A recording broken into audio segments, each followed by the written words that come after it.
We now live in a digital world. Welcome to our digital lives. Thanks to the gadgets we have, we stay connected and enjoy life to the fullest. Of course, we need to get our gadgets from a store we trust. Where else would we go other than Kim Store? Kim Store is the country's first and most trusted online gadget store. We aim to deliver quality electronics to every Filipino, and most of all, Kim Store is my life's work.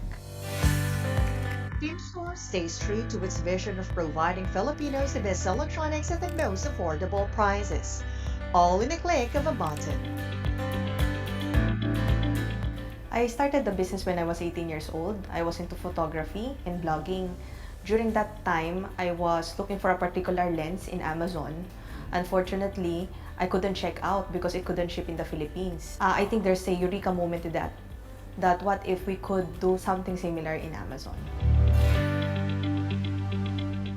That eureka moment would become the award-winning brand Kim Store is today. I always believe that e-commerce is the future. Despite that it was still booming that time, nobody really thought about shopping online unlike this time around. But it was more of the passion, determination that this is really something big in the future. But it was the excellent customer service, transparency, and commitment to its clients that made Kim Store surpass all challenges and gain the trust of Filipinos. We really have to build our credibility so that we could really deliver and provide a seamless customer service for our products. Kim Store's humble beginnings started in a small office in 2006. Now, Kim Store has grown into a 200-strong company in its new office and in its warehouse where products are kept safe, secured, and quality checked. When I was just starting, I'm just happy having 10 customers in a week. As we grow, we have 10 customers in a day. Then as we grow faster, exponentially, we at least serve 10 customers in every minute. So that's how exponential the growth is in e-commerce. When I was younger, I'm very ambitious, I'm very passionate with my work, but I realized that I couldn't do it alone. So I could say with this business, it was really more of a personal growth for me. Na-enjoy ko yung journey of being an entrepreneur, being a businesswoman, having an own business, and it really helped me and formed me to be the leader that I am. I'm really a very people-oriented leader. I'm more on the personal and professional development of each and every employee because I know they are talented people and I really want them to really grow. Just to share, we started hiring PWD. He's very, very talented.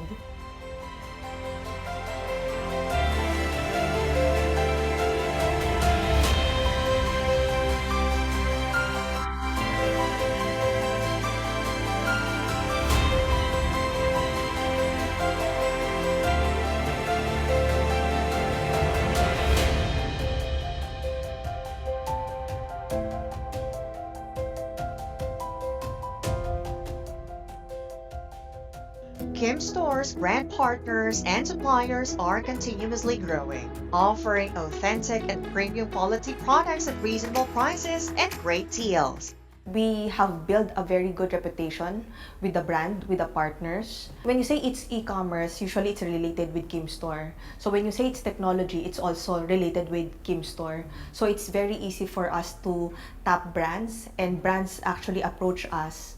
They always believe that Kim Store could really market their products in e-commerce. For the past 15 years, Kim Store has delivered thousands of products all over the Philippines through its courier partners. And in the coming years, Kim Store aims to provide faster and more convenient ways of reaching our kababayans in Visayas and Mindanao. To all our business partners, in behalf of Kim Store, we would like to thank each and every one of you for the unwavering support that you have given to us all throughout the years. Without your support, we wouldn't be the biggest electronics company in the Philippines. Kim Store keeps growing, and I'm excited to see what they'll bring to the future of online shopping. There's this question that how would you talk to yourself if you can go back? I like to thank myself for not giving up because there were really so much challenges, but you just follow what you want, you just follow your heart. With God's grace, everything came to where it is now. Kim Store will always be the gadget store I trust. And the gadget store me and my friends love. My dream is to make Kim Store not just the #1 brand, but an enduring Filipino e-commerce brand that will be part of every Filipino's lifestyle. Hi community, I'd like to thank each and every one of you for the support that you have given all throughout these years. I was just a college student when I was starting this business, and without your support, I wouldn't be the person that I am. Kim Store wouldn't grow as big as today. Thank you.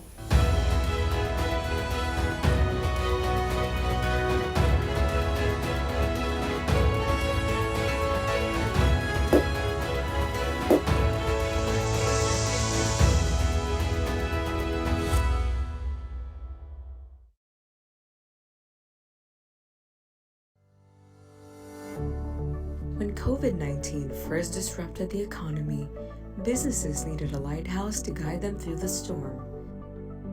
So we burned the midnight oil to help our clients automate their data, accelerate their analytics, and deliver actionable insights faster in an ever-changing environment. Now, our clients' predictive signals serve as a daily North Star for critical business decisions that can't wait until tomorrow. Go digital faster with KPMG in the Philippines.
deals, brands you love, secure transactions, all in GCash. Your super life app. G-Life mo na yan. None of the ideas are throwaway ideas. I'm so blown away. It's no exaggeration, by the way.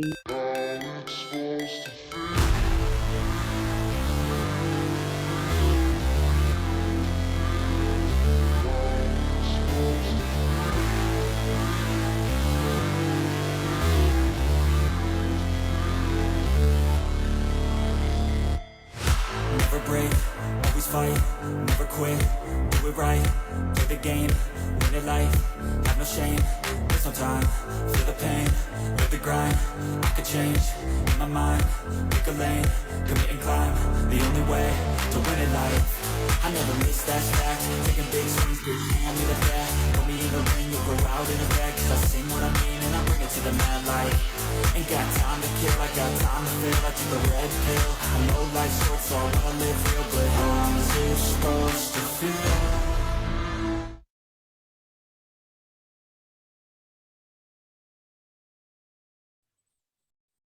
Hello and welcome to PIC 2022, 1 to 3.0's first event, Digital Pilipinas Innovation Convention. I am Reggie Decano and I will be your host for today. I hope you are all excited to learn more from the series of talks we will hear.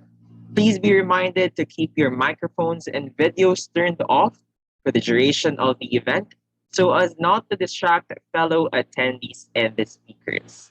And to formally open our program, we would like to call on Jemar Luzon, Team Leader of Philippine Innovation Challenge 2022.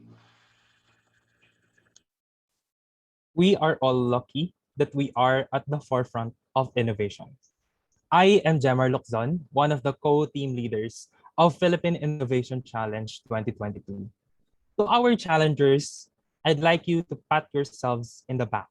You are one of the bravest souls who, despite challenging academic loads and countless extracurricular activities, made time for today's session.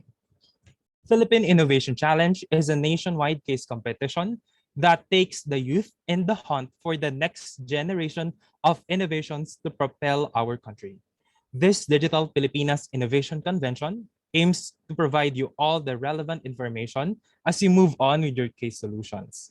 And this is not just for your case competition, really. It's your lifelong learning.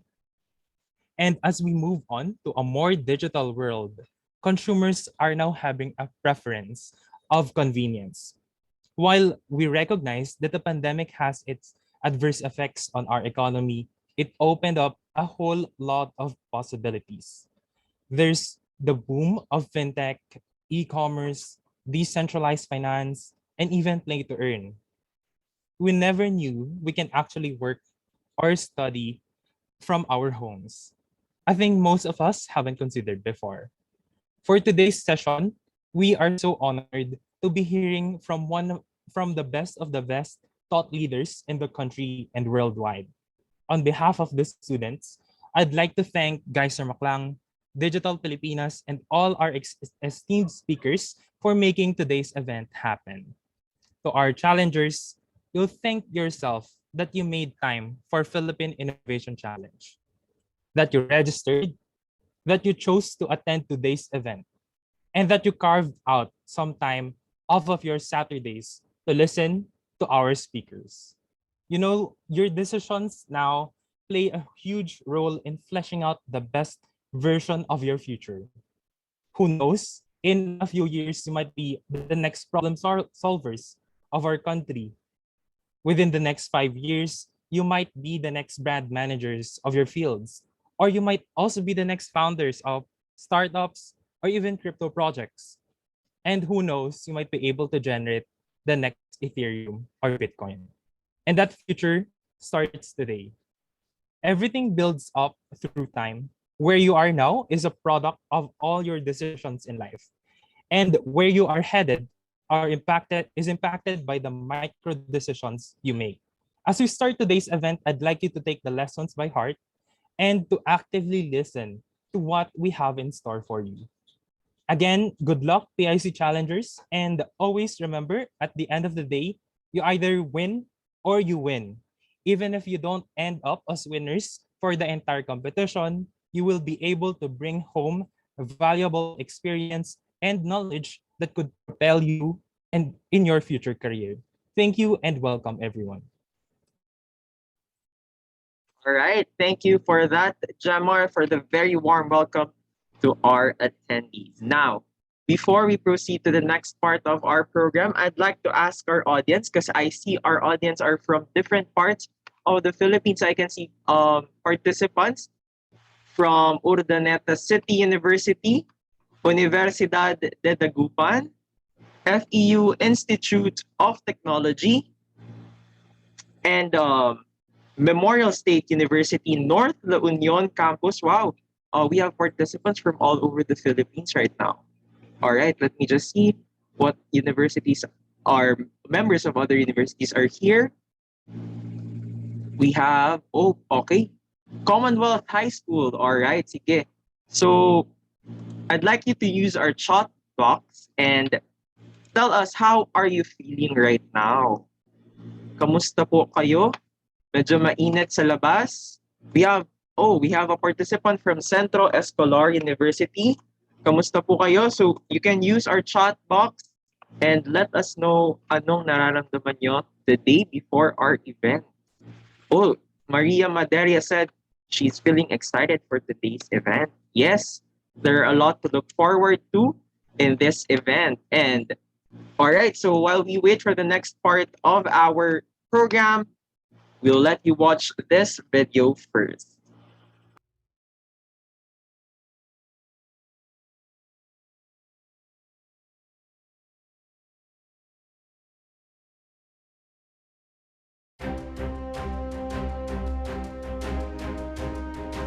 Digital Pilipinas is the largest private sector-led movement to build an ecosystem for innovation and technology for the country. And our hope is to not just take on some of the largest problems of the Philippines that are addressable with technology, but collectively to raise our innovation quotient as a country. We are experiencing a technology renaissance here in the Philippines, where the best and brightest from all over the world are actually choosing to domicile themselves here in the Philippines. Now what we're seeing is an influx of global technology talents choosing to headquarter themselves here in the Philippines because we have the greatest talent for it. We have a killer ecosystem, the most enabling regulators. So the formula for success to build a great technology business is here in the Philippines. Digital Pilipinas, as a movement, represents the most expansive, industry-driven effort to bring together the champions of emerging technologies with the business leaders who are committed to transforming the landscape. It is our honor and privilege to once again co-convene Digital Pilipinas. Let the world feel the excitement as our nation becomes a center for innovation. This year, we have 4 priority areas.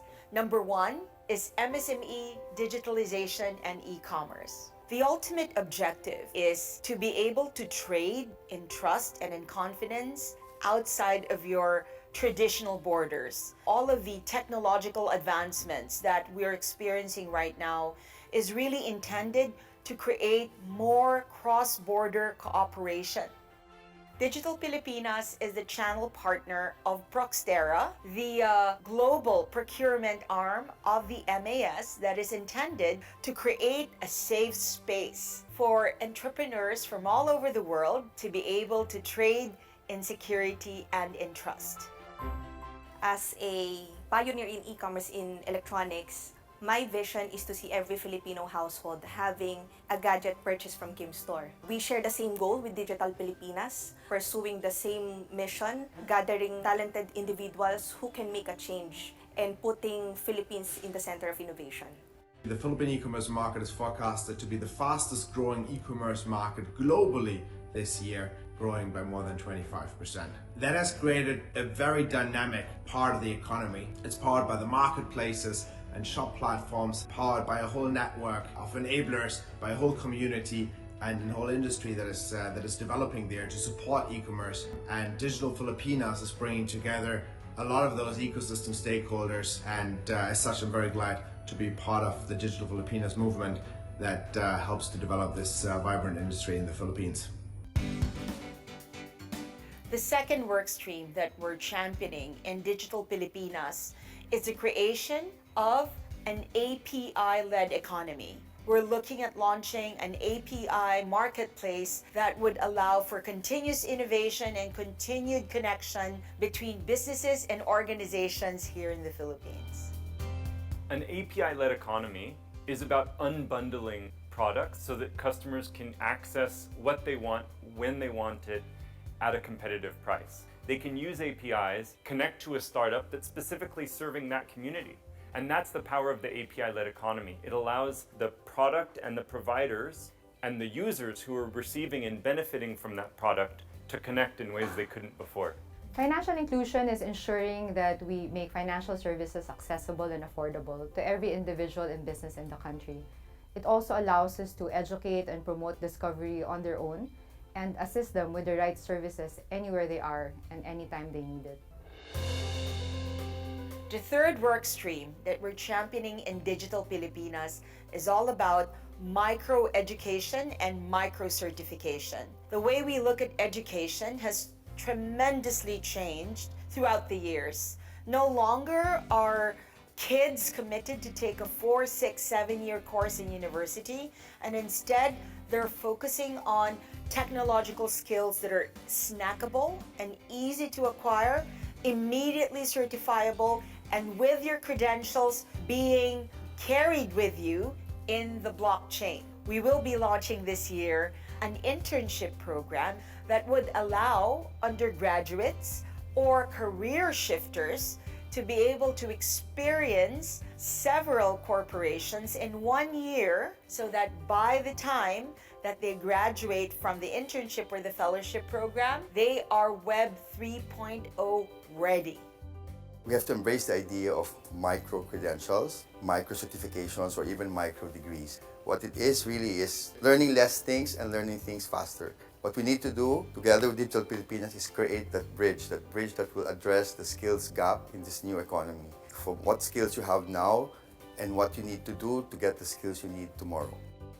So the way we see EdTech is really to solve not just 1 or 2 pain points, but really solve most of the pain points of the entire ecosystem.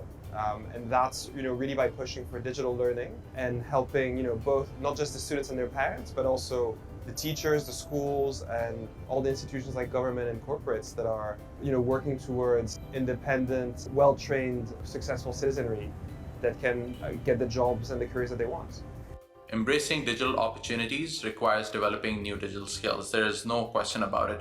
This means empowering learning, supporting public policies for reskilling, and encouraging continuous improvements in that area. As we consider the challenges facing the world today, we at Microsoft acknowledge the enormous responsibility we have to ensure that the technology we are building benefits everyone around us.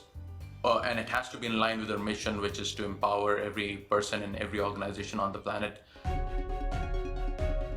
And last but not the least is, of course, FinTech, which is the fuel that fires all of these industries. We look at FinTech not so much as a vertical, but rather a horizontal that powers various industries. During the pandemic, everyone talked about the dramatic increase in digitalization and also in digital transformation. A lot of what precipitated that was actually the movement of money. And the movement of money in those various verticals was brought about by FinTech. In our case, we will ensure that FinTech will continue to not just energize but revitalize legacy industries for the country. To have also a basis by which, I used the word laymanize earlier, but by which you can laymanize the application of technology and understand the fact that we can only do so much relative to educating or telling or basically increasing the level of financial literacy of people. So there can be an approach wherein it can be hybrid. There can be an approach by which we can be more patient about people not adopting immediately. What fintech did is they proved that the minimum digital hygiene of 24/7 accessibility, Six Sigma reliability, real-time transactions, safe and secure was very possible. The use of mobiles and other devices allowed those services to be self-service in many ways. So that basically increased the accessibility of financial services to a broader set of the population. We recognize that not one company can make finance for all happen. We believe in the power of collaboration and how it could speed up inclusion. This will help us in our desire to empower communities because even the tiniest contribution adds up and has a snowball effect to create meaningful waves of impact in the country today. Digital Filipinas has been one of the strongest advocates for the use of technology in multiple industries in Philippines. Now, for Philippines to be the center of cryptocurrency and blockchain, it's important that there are macro policies created that incentivizes companies to invest in Philippines. Secondly, the understanding of blockchain ecosystem and cryptocurrencies is included in the education syllabus. And last but not the least, the research and development around this technology is incentivized. The right timing, the right ingredients are all in place. We can truly start the beginning of our road to a digital Pilipinas. Let's all build a cyber-secure digital Pilipinas. Together, let's build a digital Pilipinas through open finance. Through e-commerce. Through edutech. Through fintech. Mabuhay ang digital Pilipinas. Mabuhay. Mabuhay. Mabuhay. Mabuhay. Let's build a digital Pilipinas together.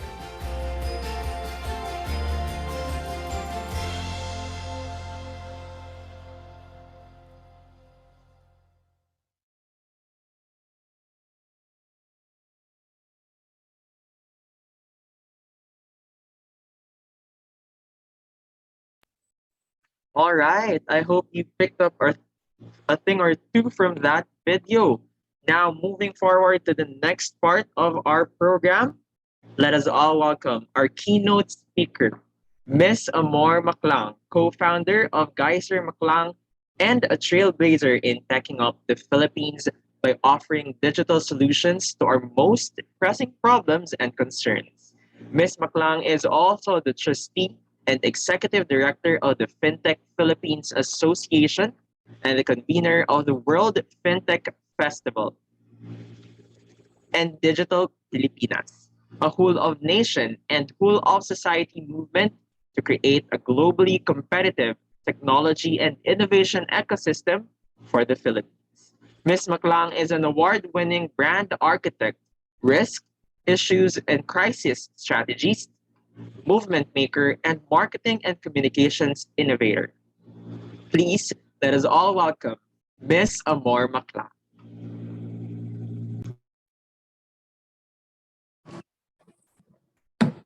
Good afternoon. Assalamualaikum. Magandang araw po sa inyong lahat. I am extremely happy, beyond words, to be addressing UP, College of Business Administration, and also in the context of the Pilipinas Innovation Convention. When this was first broached to us, we felt that this was immediately consistent with our mission in teching up the country, one sector at a time, one university at a time, one city at a time, in a whole of nation and a whole of society approach. I wanted to share with all of you. Later, there are a lot of queries about certification, and I will have you look at it differently when we talk about the role of micro-certification and micro-education. But please allow me to walk you through what the vision of Digital Pilipinas is, what you can do to be at the forefront in fighting for and championing a digital Pilipinas. May I kindly ask my team to run the slides? Thank you. Kirsten, Katz.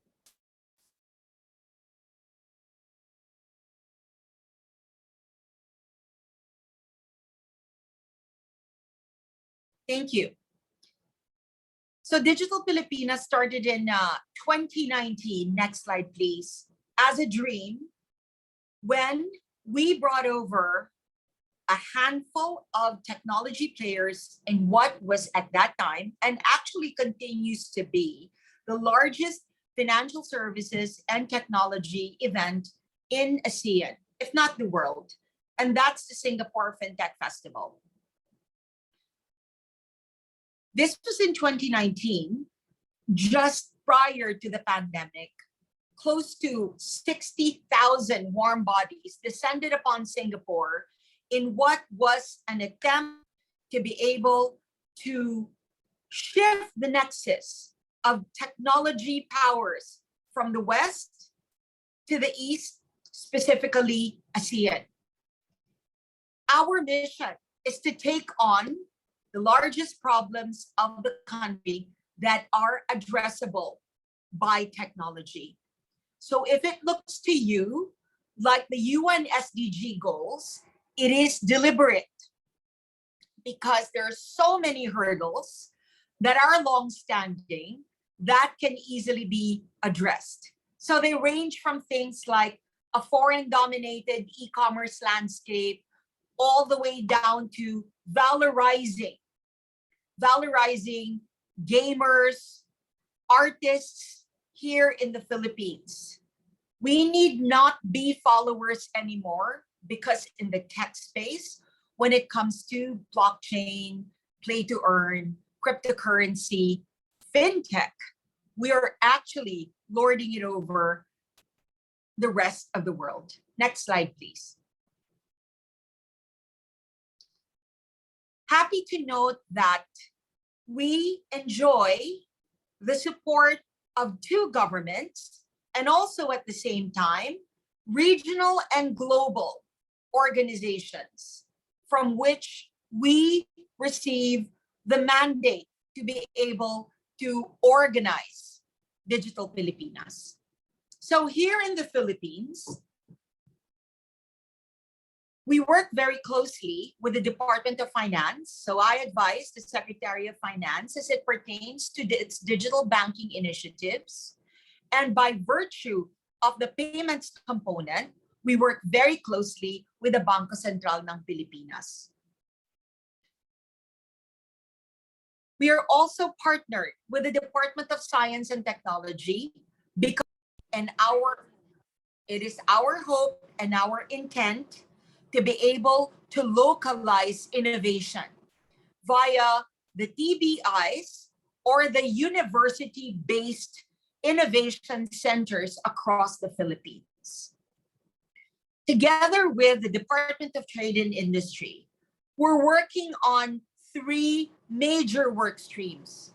Number one is the digitalization of MSMEs, the digitalization of the loans disbursement of MSMEs through SB Corp, which we have been supporting for the past 3 years. Together with the Office of Yusek Fita Aldaba of the DTI, we are not only following in the footsteps of the digital cities platform of the IT BPM sector, but we're also dovetailing the Innovative Cities program so that we can put on a Web 3.0 overlay as we digitalize cities. Together with the Board of Investments, we are also promoting the Philippines as a nascent technology hub in the region and in the world. With the government of Singapore, we have four closely advocated work streams.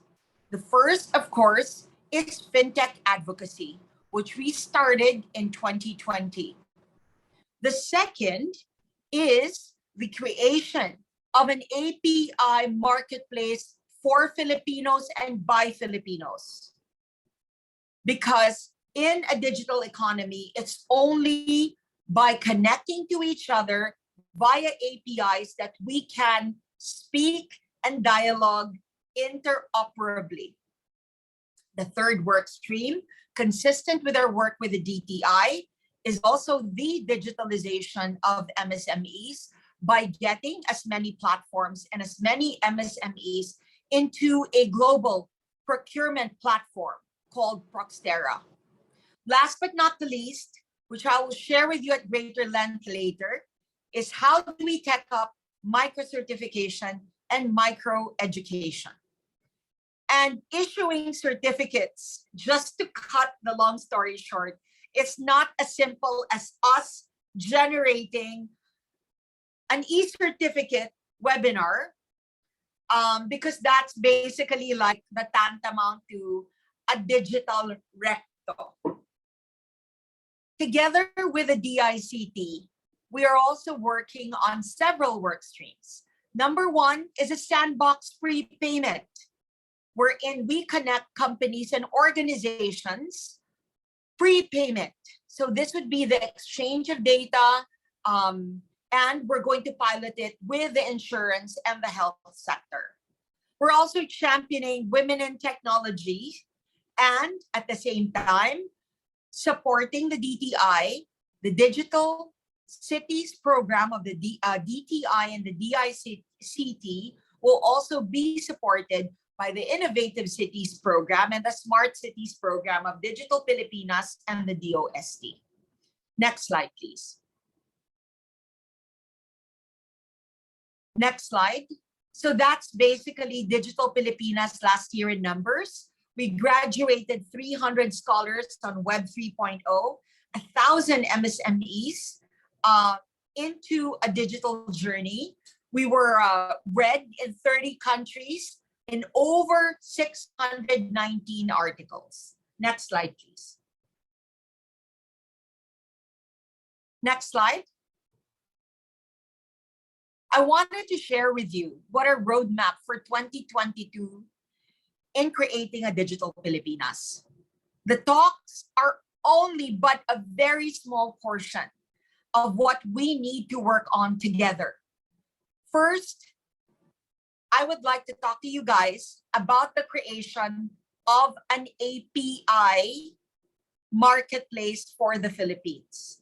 And for many of you who are wondering, what if we do not have an API yet? I am proud to say that our co-conveners have agreed to start with the MSME cohort in creating free APIs for all. So if people ask me what APIs are, I'm not going to go geek out on you, but rather I'll tell you something. Imagine the Tower of Babel, where you have 1,000 people speaking different languages. And the only way you can actually connect to each other is if you spoke one language. And in a digital economy, that is the language of APIs. Happy to note as well that the technology for the Philippine API marketplace is powered by the same technology that is running the API marketplace out of Singapore. The next work stream is MSME digitalization. And our dream is to get one business, one MSME assigned an API. We are also working with the Monetary Authority of Singapore, with MAPUA, and with the SMU, that's the Singapore Management University, in issuing certificates for MSME education. And I'll share with you later how that's snackable, how that's small and micro, that N can eventually ladder up to a bigger education platform. Last March 10, we launched with the City of Makati, the Digital Pilipinas Innovative Cities program. And the intent here is to tech up the country, create more startups, one city at a time. Proud to say that we are partnered with IBPAP. Special shout out to Mr. Jack Madrid, the president of IBPAP. So to many of you, I'm sure you know, IBPAP is the umbrella organization that brings together who I like to say is a true antecedent of Digital Pilipinas. That would be the IT BPM sector. And this year, you will see the coming together of Web 3.0, FinTech, Digital Pilipinas, and the IT BPM sector, not just in teching up the cities locally, but more importantly, in putting together a Digital Pilipinas brand globally. Together with the IBPAC, we will be pushing with the business sector an election agenda that is oriented towards a technology and a digital platform. We really don't care so much who wins, as long as our elected officials recognize the inherent advantage of the Philippines when it comes to technology and will continue to push an agenda for a digital Pilipinas. There are several industries that we are focusing on this year. Of course, we will continue to champion open finance and fintech, because at the end of the day, it is fintech that fires up the movement of various verticals. You have probably noticed that industries that did not allow for the movement of money or fintech has since choked or died. And those industries that have allowed for the free flow of fintech have actually thrived. This year, we have seen the first ever Philippine unicorn in GCash and Mint. And special shout out to our evergreen partner, Globe GCash. Hello, Mark Fragoso, for being here today. Another industry that we are also taking up is the real estate industry via PropTech. Insurance and healthcare will see its technology counterpart through InsurTech and HealthTech. Another priority area for us is MSME digitalization and may or may not include e-commerce. The Philippines in June of 2021, unfortunately, was included in the FATF gray list for cybercrimes.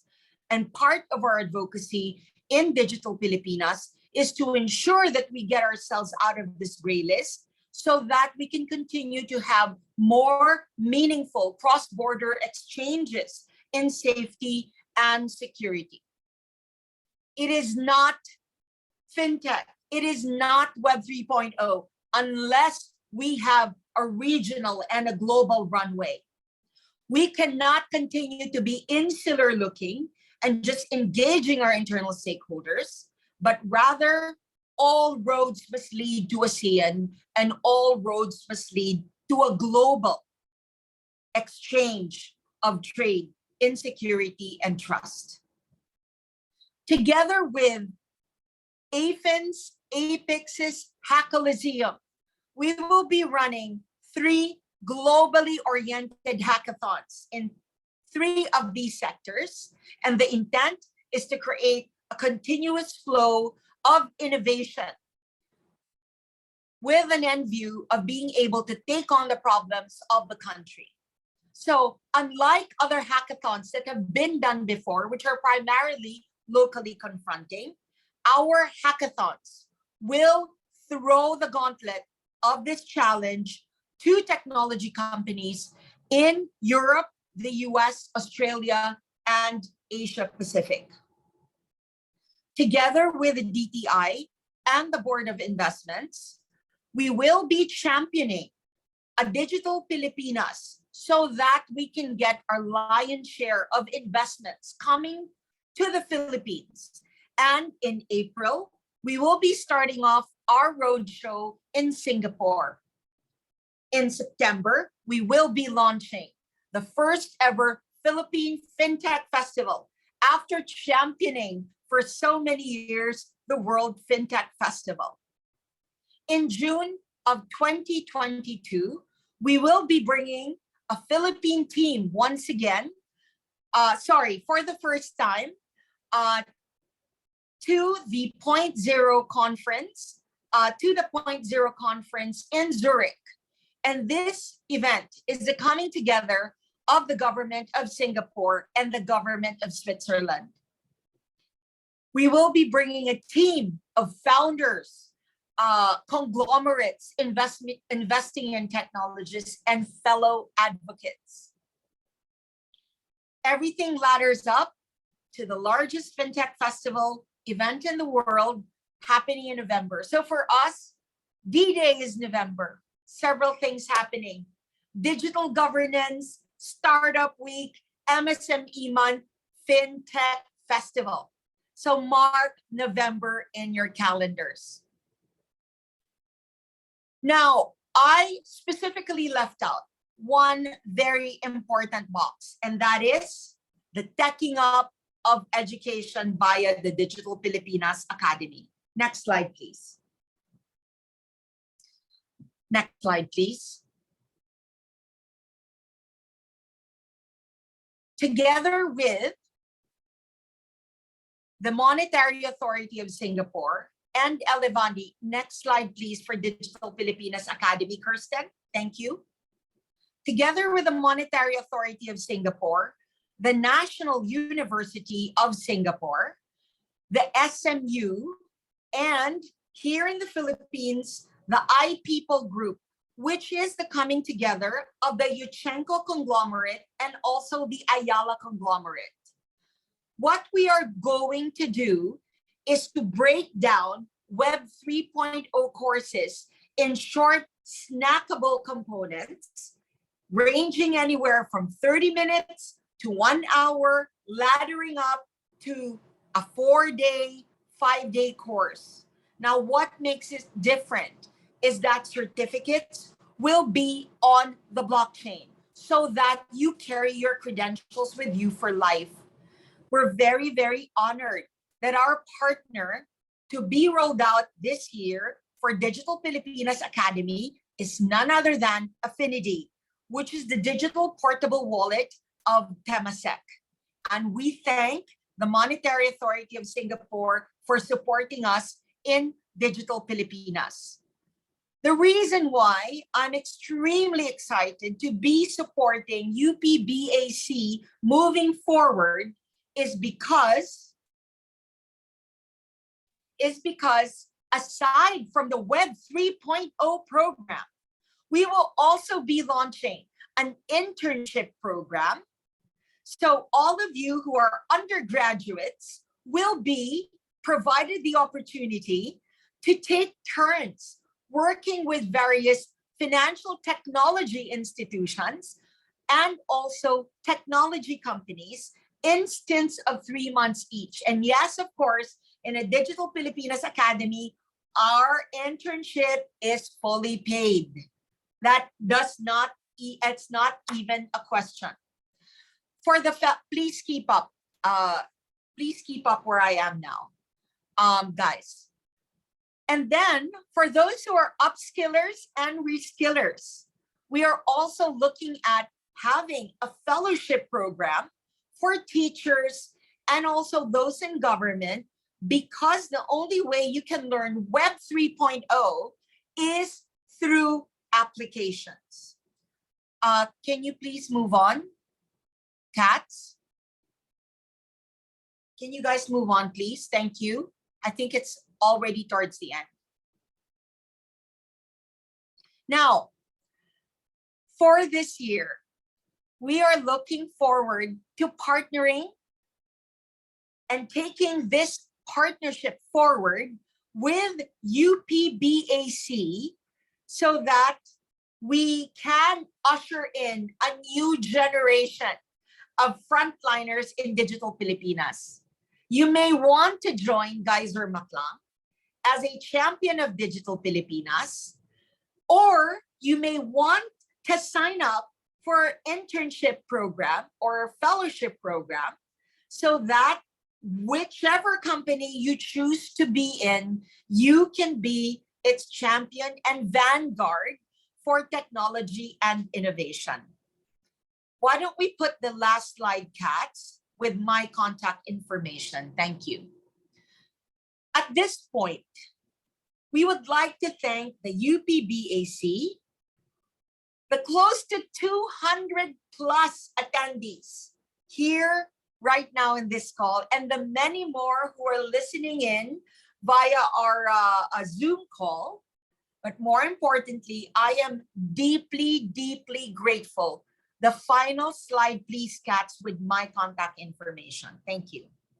Kat Gonzalez of YGG, Attorney Arvin Razon of Broncos, Mr. Jove Tapiador of FinTech Philippines Association, Ms. Kim Lato of Kim Store, Mr. Jelaine Manrique of KPMG, and Mr. Mark Fragoso of GCash. Maraming salamat po. And I would like to leave you with one anecdote. I remember a few months back rather, technology tends to kind of warm up time. It's kind of like accelerated in dog years. I remember I think was it last November, I met up with a foreign country. And they were asking me, Amor, what is it that we can do for you in a digital Pilipinas? And quite humbly, I said, sir, your country has 10 digital banking licenses. Europe has 15. And Asia, which is the largest fintech, has 40 digital banking licenses, 6 of which are from the Philippines. So please tell me, sir, what is it that we can do for you in a digital Pilipinas? And I'll tell you guys, it felt so good to be a little brown female Asian to say that to what used to be one of our colonizers.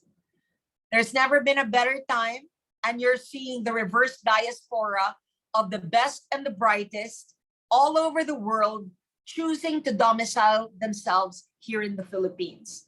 And on behalf of Digital Pilipinas and Geyser Maclang and our many co-conveners both here in the Philippines, maraming salamat po. Katz, may I kindly ask if we can have all of our speakers turn on their cameras so we can have a quick photo op with our conveners, Gemar, and everyone else.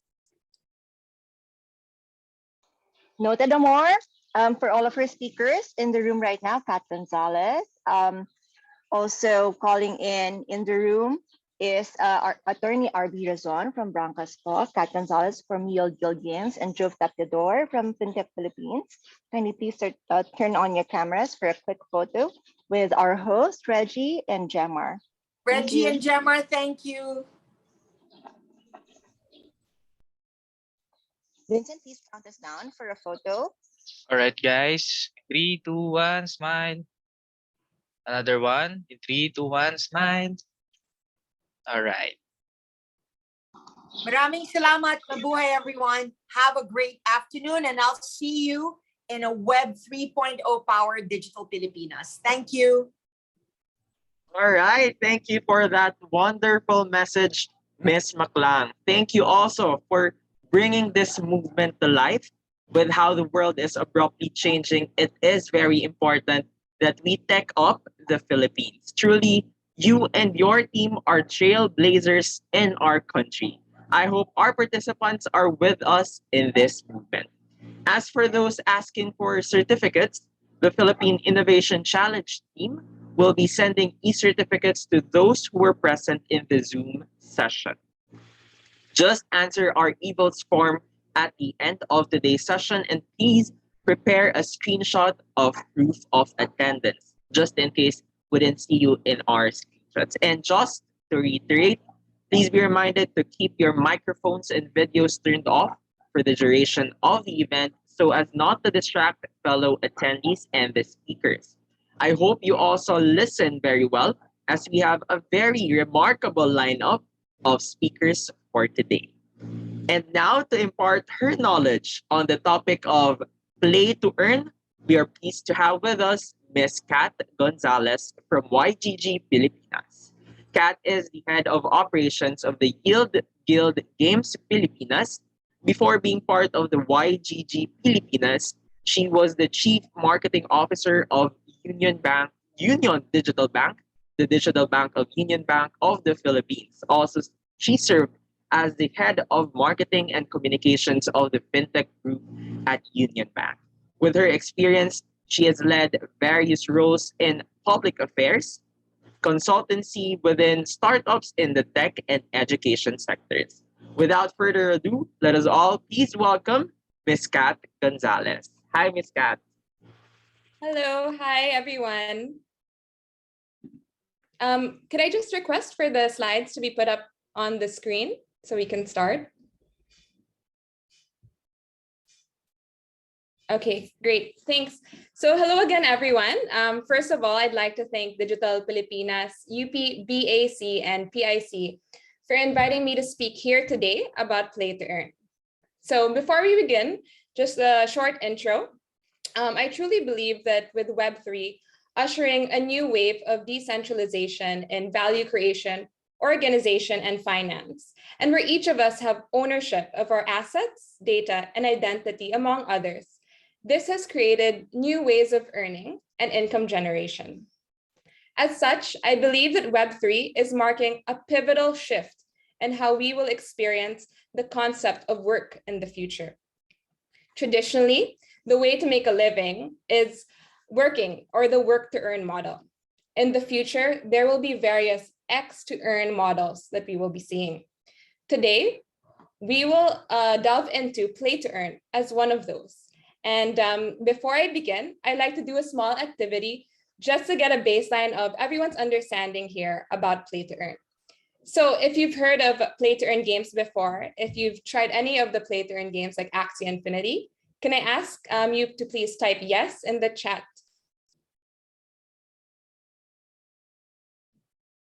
Okay, great. I see a lot of people now typing yes. Awesome. So we have a good baseline knowledge. That's great to see. What about cryptocurrency? Has anyone tried crypto here? Maybe you can type yes as well. Awesome. SLP to the moon pa. Yeah, thank you for that, Gemar. Great. So that's really good to know that we have quite a good baseline understanding now of play to earn and cryptocurrencies. All right, next slide, please. So what is play to earn, or P2E? The basic concept of P2E is that players can earn rewards from playing games. Unlike traditional games, where rewards only have utility within a closed loop system of the game itself, P2E game rewards go beyond the game. So they come in the form of tokens or cryptocurrency. These tokens that they earn can be used within and outside of the game. It can be used to buy other NFT assets, other tokens on exchanges, and can also be used in DeFi protocols to be staked or to earn yield. So as is the case as well with many P2E players, they also use these rewards to be exchanged for real world money or fiat currency, such as the Philippine peso. I'm sure many of you here, since you've already tried Axie or other P2E games, are very familiar with this. So this income is then used to do various transactions, to pay bills, buy groceries, etc. So what is the impact? For many Filipinos, P2E serves as an additional source of income.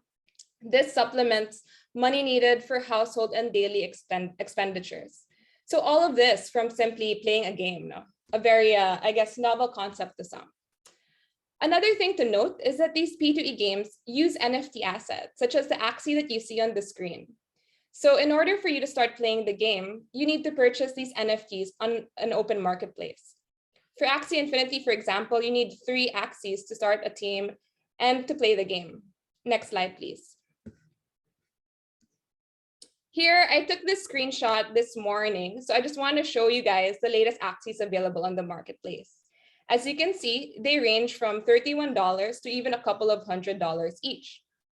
Generally, the better the Axie, the higher the price. And of course, the better the team. Having a better team also increases likelihood of doing well in the game in terms of rank and also in terms of win rate, which has an effect on the amount of rewards earned. There are, of course, other elements as well. So it's not just about having the most expensive team now. Skill is also involved. So you need both a decent team and skill in the game to succeed and earn. For an individual to form a team, it would typically cost at today's market prices around $100 to $140, or possibly even much more. This can be prohibitive for many people to play the game. It simply costs too much to even get started for a lot of people. As such, this gave rise to what we call the scholarship model. Next slide, please. So because scholars may not have the resources to buy the NFTs themselves and play the game, guilds have come in, such as YGG, to fill this gap. The guild invests in the NFT through either purchases on the marketplace or by breeding them, and lends these NFTs out to managers who then allocate the NFTs to scholars. Our community managers play a pivotal role in recruiting, educating, and managing our scholars. When scholars first join YGG, they may or may not have experience playing the game. They may also not know how to set up a crypto wallet or how to exchange the tokens and rewards they earn into pesos securely. So what our managers do is handhold them through this initial process and track their progress throughout. Next slide, please. In a way, us as a guild and our community managers work hand in hand to provide people with not just opportunities to earn through games, but also we serve as educators and mentors to guide them through the process. That is why at YGG, we say we are a guild on a mission. Before anything else, we are a humanitarian and educational guild that aims to create an impact on people's lives through opportunities in the metaverse. Next slide, please. So currently, YGG is the largest guild in the world with over 20,000 scholars, and this is rapidly growing every week. We have seen over 11,000 scholars in the Philippines alone. And generally, the Philippines does make nearly half of all Axie players in the world. So we are very much at the forefront of this play to earn movement.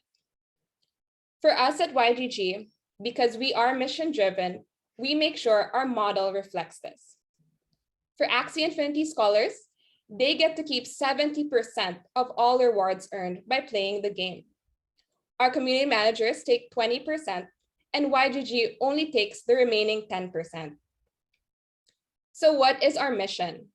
We, especially for YGG Pilipinas, view our scholars as the heroes, or what we call the bagong bayanis. They play, grind, and earn to help their families get extra income. Our role and mission at YGG Pilipinas is to build 100,000 bagong bayanis and create significant impact on people's lives by opening opportunities in the metaverse. So to close, I'd like to show you guys a video of one of our actually, he's not one of our scholars anymore. He was a graduate, so he was one of our scholars. And he's from Cabanatuan City, which is basically where Axie Infinity first gained a lot of traction and the center of the play to earn world, I guess, if you will. Next slide, please.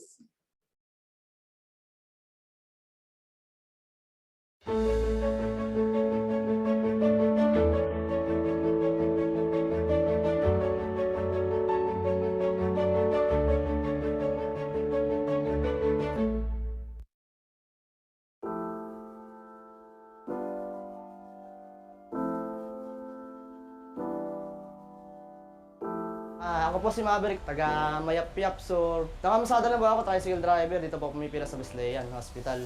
Na-discover ko po sa kasama ko, naglalaro sila ng Axie. Na-discover ko yung AXYGG. Sumali po ako sa kanila. Tapos, naghintay po ako ng almost mga isang buwan po bago nila ako makuha ang scholar. Napaindak ako ngayon. Nakakuha ko yung sa may grand prize na sariling team. Yan ba yung alam mo? Triple aqua? Doon ko po nakukuha yung panghulog ko ng motor, pambayad ng kuryente, halos lahat na po, doon ko na nakukuha lahat sa pag-aaksi. Tawagan na lang.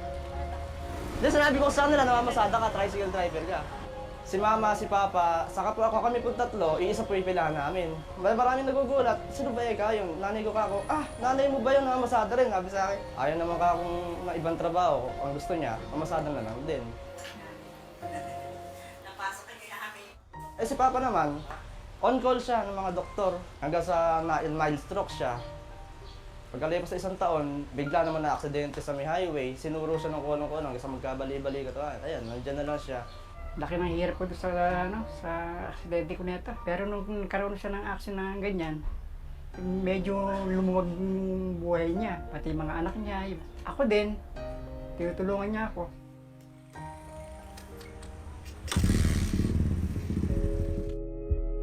Nagka-problema kami, dumating na yung panghulog ng motor.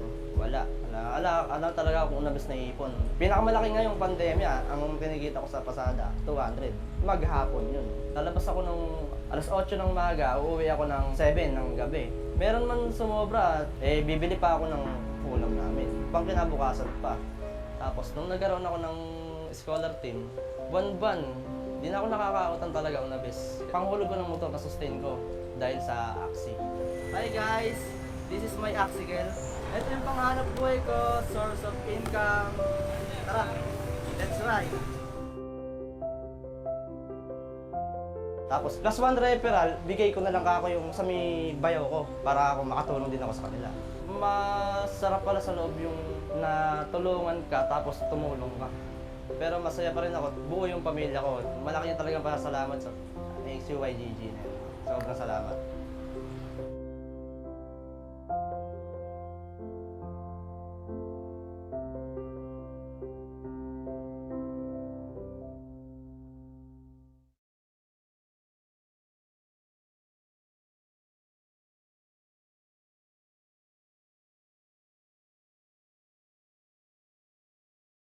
All right. Thank you very much for listening to that talk. I'd like to open the floor to any questions that you guys might have. All right. Thank you very much, Ms. Gonzalez, for giving us valuable insights on Play to Earn. We'll now open the floor for questions in our first Q&A segment for today. For this portion, please feel free to send in your questions to any of our speakers so far. To do so, you can either use the raise hand function of Zoom and wait for your turn to be called, or utilize the Slido link sent in the Zoom chat box using the Slido code provided. Okay, may I request the PIC team to please send the Slido link in the Zoom chat box. Now, let's take this opportunity to address your curiosity during the first part of the program. Miss Kat, here is your first question. Is the latest Play to Earn trend helping raise awareness amongst Filipinos to tech up, and how? Yeah, thanks for that. So I think what Play to Earn has done is that it's brought cryptocurrency, blockchain, Web3 closer to more people, right? So playing games is very relatable. I'm sure everyone here has played a game on their phone, played a game on their laptop, PC games, etc. The people who are now, playing Axie, who are playing other play to earn games may not be the same group of people that were buying cryptocurrencies or trading it in the past 5 or so years, right? And I think what this has really done is it's just ushered in a new generation, a new group of people who now are understanding how to do crypto, where the opportunities in the metaverse or to earn money on DeFi protocols. And yeah, it's teching up people for sure. It's teching up people's knowledge of cryptocurrency, of decentralized finance. And it's only just beginning. So that's the exciting part, because there's really going to be a rapid growth in the coming years. Now, is the play to earn trend just a fad, or will this be a permanent fixture moving forward? Can this be sustained? Yeah, I think, right now that we're seeing so many people getting involved in play to earn games, right? In Axie Infinity. I saw some people even here asking about scholarship opportunities, right? There's still a really large demand for play to earn. A lot of people want to become scholars. And if you even look at the largest game, Axie Infinity itself, it's still in alpha mode, right? So the gameplay hasn't even been completed yet. So if you think about it, we're really just at the start of all of this, and exponential growth that we've seen is nothing going to be compared to what it might be in the coming years, right? So in terms of sustainability, I definitely think that this is here to stay. And we're going to see more games, right? Different types of games using the play to earn model. And we're even seeing a lot of investments from traditional game developers into play to earn as well. So yes, I believe it's here to stay. Wow, that's something to look forward to. New games with this model. Now, this is also an interesting question, Ms. Kat. Can play to earn encourage the growth of small businesses by enhancing e-commerce? Yeah, so I think if you look at how small businesses can get into play to earn, a lot of small businesses that I've seen that have maybe like a small guild or scholarships for their employees, see this as kind of like an employee engagement program or as a incentive, right, for employees as well. So I think that's how we're kind of seeing traditional businesses or MSMEs starting to get their feet wet and to play to earn, right? In terms of e-commerce, I think, naturally, people who are engaged in play to earn are already digital, right? They're earning income digitally. This is often cashed out through digital channels as well. So I think that keeping those in that digital loop, right? Actually, yeah, they're very engaged in e-commerce because they're already digital native, diba? So they'd rather do their purchases or pay their bills probably online as well, because that's how they're already earning currently.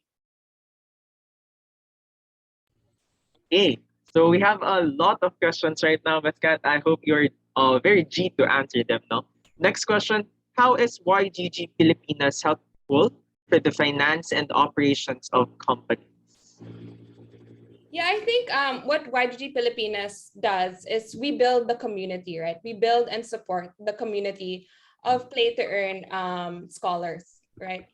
So in many ways, when we partner with other companies, they also want to be able to tap our community, right? Whether it be for educational purposes or to reach a more digital blockchain, digital asset native community.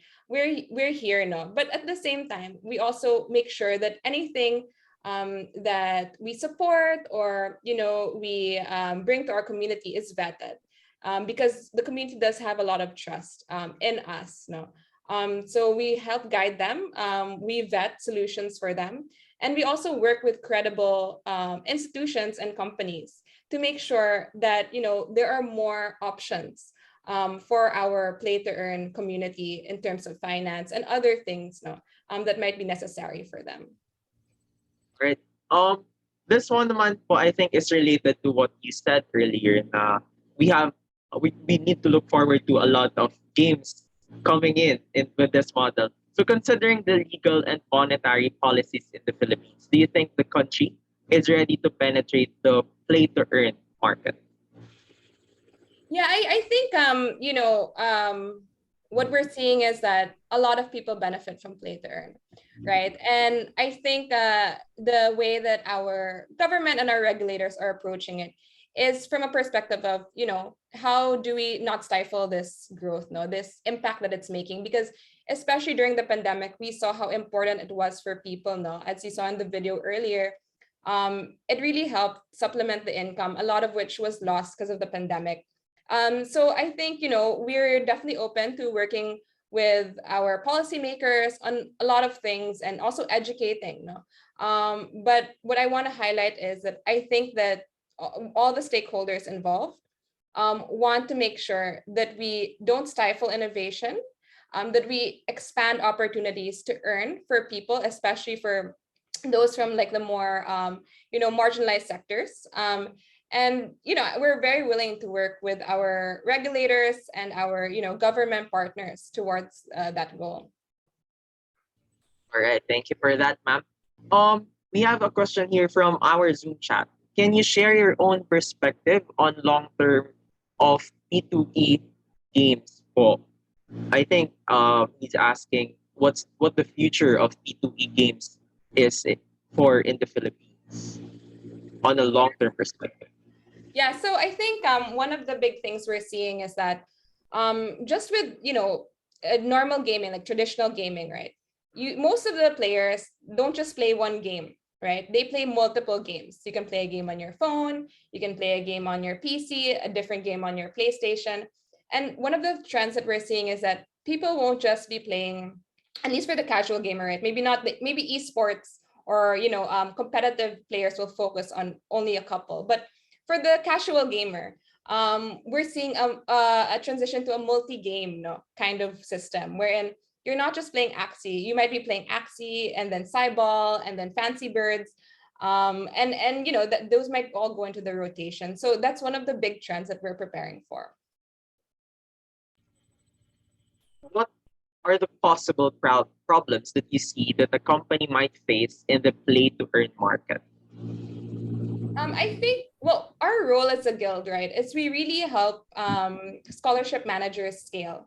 So one of the challenges we see is that, at a certain level, if you're a scholarship manager, you have your own, maybe 50 scholars, maybe 100 scholars. There comes a point where it's very difficult to scale because that requires a lot of capital, a lot of management as well, not tools, because once you exceed 50 or 100 scholars, you have to have a really robust management system to kind of make sure that you're tracking everything and you're really, supporting your community. So I think that's one thing that we have done to step in is by providing the assets themselves so that the scholarship managers naman can focus on what they do best, which is to build their communities and then to, handhold their scholars through the process. So I think that's one of the challenges we're seeing with smaller guilds. And that's also the reason why a guild such as YGG comes in and tries to, help these scholarship managers scale. And how do we encourage companies primarily in the fintech field to consider the play to earn approach of marketing? Sorry, so for the fintech field, I think because play to earn is like essentially a way of generating income now. I think it's more of creating the solutions and co-creating those solutions with fintech companies, right?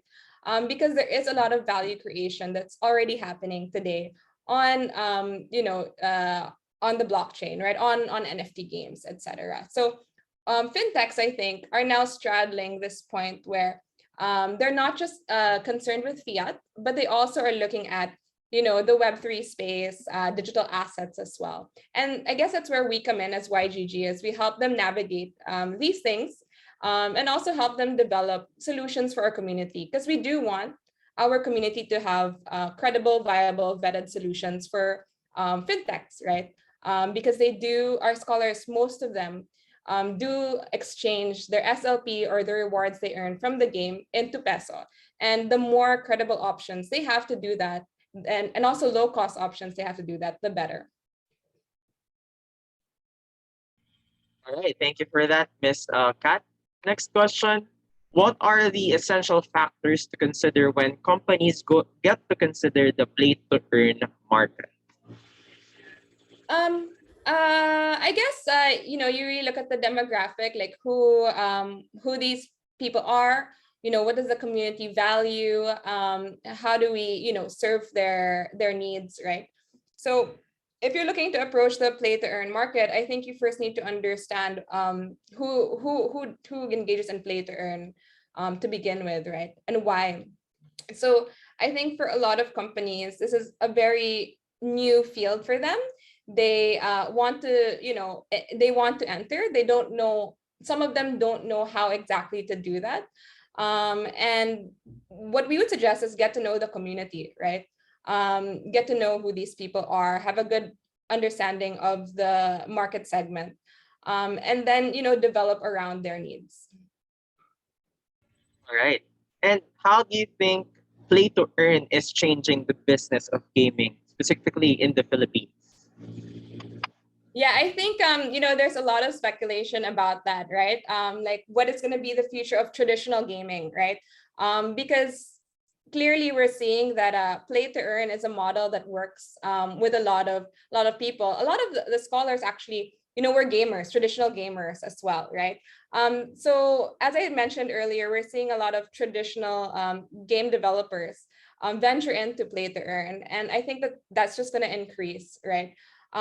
So yeah, I think a lot of the games now are looking into this, and I think that there's a huge opportunity for new games to also be part of the mix in terms of grabbing those scholars or grabbing those gamers, and I think we're gonna just see more of it. It's not just gonna be Axie moving forward, and in particular YGG, we've invested in I think 30 or 40 games already in terms of NFT assets. So I think we're just going to start seeing even more of these games coming up, and it's going to be exciting and also fun, I guess, for all the gamers out there to kind of try it out. Thanks for that. And now, what does it mean to be a graduate from YGG, from Yield Guild Games Philippines?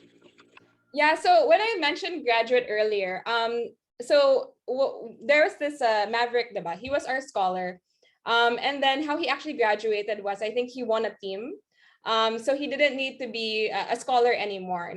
Some of our graduates or the people that we call our graduates started out as scholars, and then now they're actually maybe managers or sub-managers, right? Or they can afford to buy their own team or have their own scholars. And for that, that's really that speaks to our mission, because we want people to have their lives changed or significantly improved, no, through play to earn. And for us, it's a good sign actually. And that's why when we started that video series, the Scholar Stories, we started with Maverick, no, because I guess it shows now how his life was helped through play to earn, and how he is now making an impact on other people, whether it be in his community or through his own scholars. So I think that's a great example of what a graduate is and why we actually welcome that.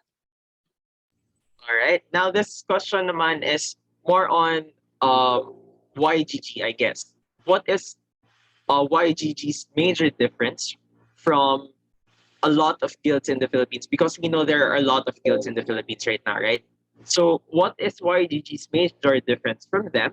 And in what's your unique selling proposition or your unique selling point? Yeah, I think what's very different about us is our mission, right?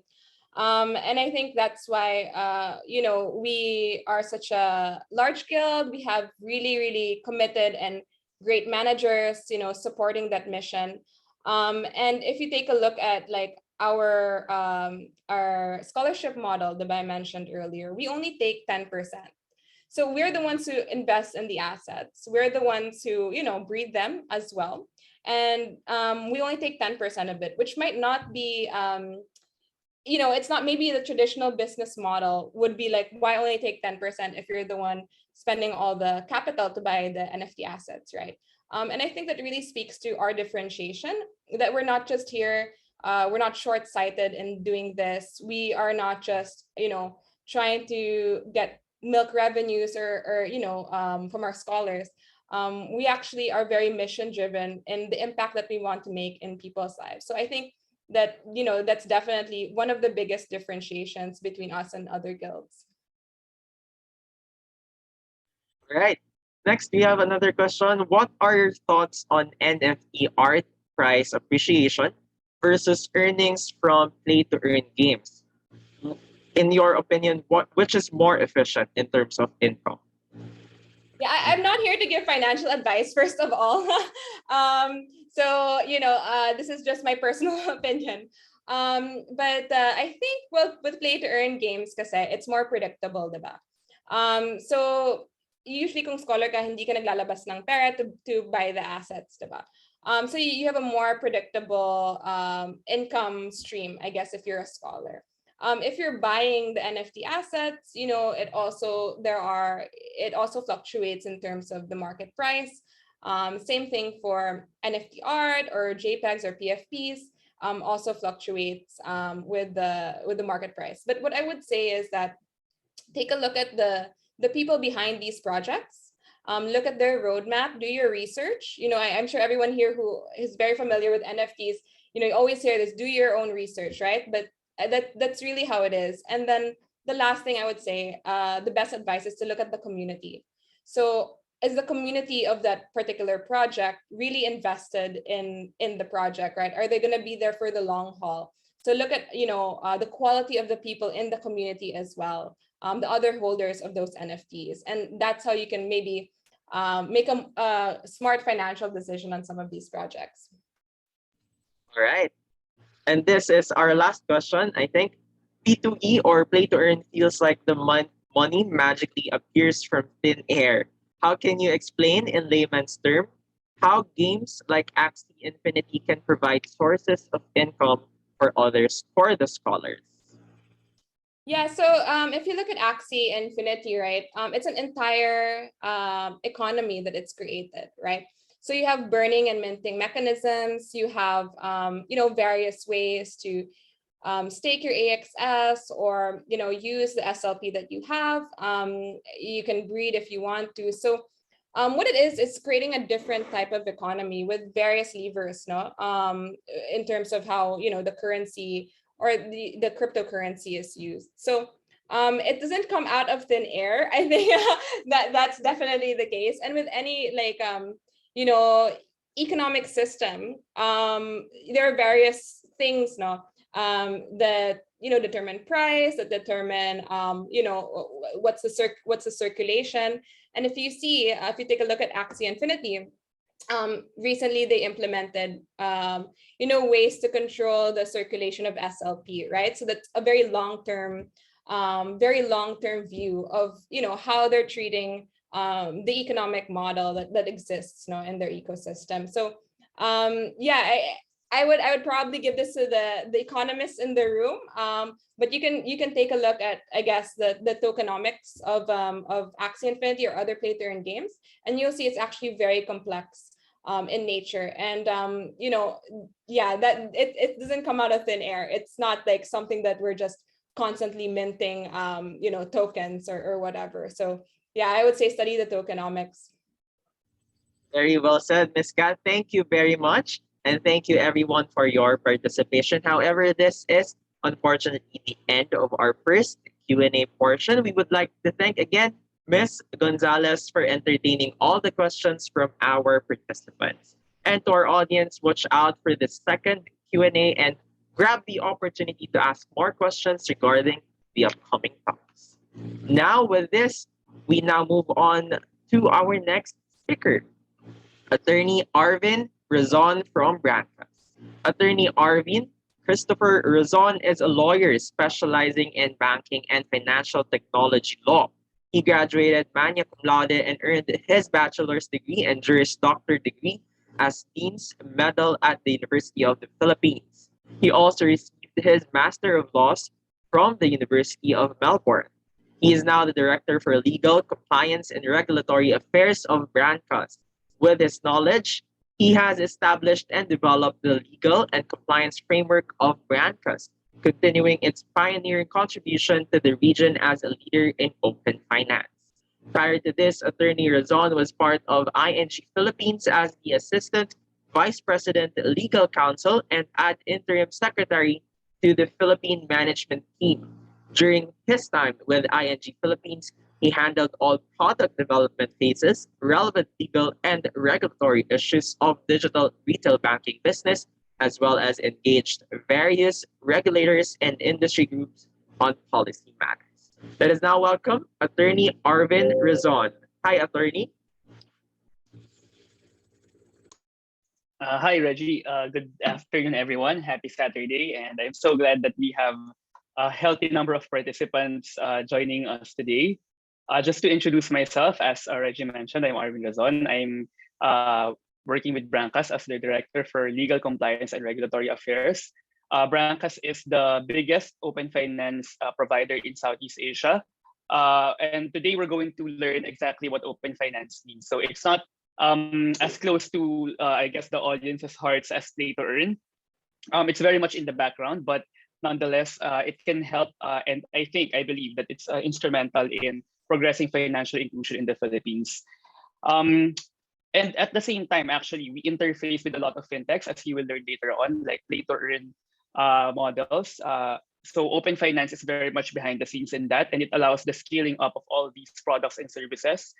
And it's bound to make a difference actually when implemented, thanks to the regulatory support and the vibrant fintech ecosystem that we're beginning to have in the Philippines. So may I just request the team to please put up the slides? All right, so as I mentioned, we are Brancas. We are building an open finance economy in emerging economies within Southeast Asia. So we operate currently in the Philippines and in Indonesia, and we're working on our business in Vietnam and Thailand and Bangladesh as well. We were granted by the Monetary Authority of Singapore with the first grant of the open source, open core banking system. So we're building that, and we're hoping to also implement that across other countries where we operate in.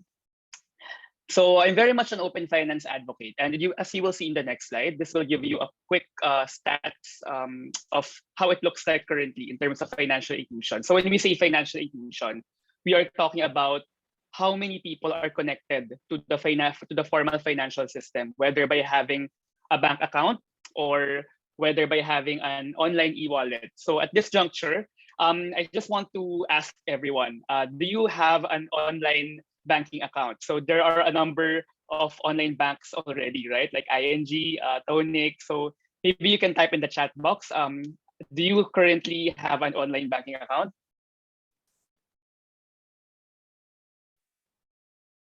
All right, that's good. That's good. Yeah, I see a number of people already have opened online banking accounts, which just show how incredibly easy it is as compared to before. So I'm not so old, but before I had to go to an actual bank in order to open a bank account with them. So that's how challenging it was back then. But now you can do it in the convenience of your phones. But I have another question. How many of you here have an online e-wallet? So it could be GCash, for example, or PayMaya. So maybe you can type it in the chat box as well. Okay, great. I'm so happy that a lot of us have either a GCash account or an online banking account. But as you would see here in the stats, right, Southeast Asia banking customers are underserved. And in fact, we are second to the last and one of the last in the Philippines in terms of being formally included in the financial system. So what does that mean? It means that even if a lot of us, right, students, mga teens are already connected to the formal financial system, the overall situation is still pretty grim. So we have to remember there are 110 million Filipinos or more, right? And as the stats go, more than half actually still do not have a bank account. That has progressed a bit better because now we have online wallets, but still, a lot of Filipinos are still excluded from the formal financial system. So what does that implicate? It means that they actually have to have hard cash in order to pay for their daily needs. And at the same time, they are unable to access credit from the formal financial system. So they have to access loans, borrow from others, which entail usually higher interest rates. So that's the implication if you are not included in the formal financial system. So for everyone else here, it's good that you have that because you're starting to build a credit profile of your spending, of how much you earn, right, of your fiscal responsibility. But for the others who still don't have a bank account, they are several steps away from actually establishing their financial profile. And that's exactly what Open Finance aims to remediate. The idea here is that while banks are progressing the goals towards financial inclusion, it's still a long way to go. Masyado pa tayong malayo before everyone is actually included in the formal financial system. So we need to progress that. We need to expedite that as soon as possible. And the BSP has rolled out, even before the pandemic, what they call the BSP Digital Transformation Roadmap 2020 to 2023, with the idea that by 2023, as many Filipinos as possible will be already included in the financial system. And open finance plays a huge role in that. So what is open finance? It will denote openness, right? So right away, right, you connect it with two words, open and finance. So openness, what does it really mean? And very briefly, just on the next slide, it is powered by two principles. Next slide, please. Yeah, so first, customers own their financial data and their bank accounts or financial accounts. Second, customers should be able to access their financial products beyond bank-owned channels. So it's still a bit theoretical and abstract, right? So on the next slide, you will see here what our BSP governor actually had to say about this. Next slide, please. Yeah, so with open finance, you will see here on the right side, Filipino consumers will be able to have a consolidated view of their personal data and their financial transactions so that they can access more affordable services that fit their needs and ultimately make more informed financial choices. It promotes consent-driven data portability, interoperability, and collaborative partnerships among entities who adhere to the same standards of data security and privacy. So two things. There should be consumer protection, data security, and privacy, even if you put your financial data elsewhere beyond your bank-owned financial channels. And second, it talks about portability or interoperability. So before, if you wanted to send money to another person, right? Siguro may binili ka from another person. So you go to your BPI account or maybe your Union Bank account and you send your money and it will be transferred to that other person as long as you keyed in the right bank account details of the transferee, right? So open finance turns that thing in its head. So it's a bit of a paradigm shift. Now, why is that? Because now you will be able to take out your financial data from your bank account, from your online banking app, and be able to use the same data or even be able to access your data from third-party apps or from third-party providers that you trust. So it is consent in its real sense because you're able to use your financial accounts beyond your app or beyond the bank-owned channels or beyond your GCash app. Okay, so we'll go to a couple of examples so that it will be more grounded to you in terms of your understanding. So, all right, in the next slide, you will see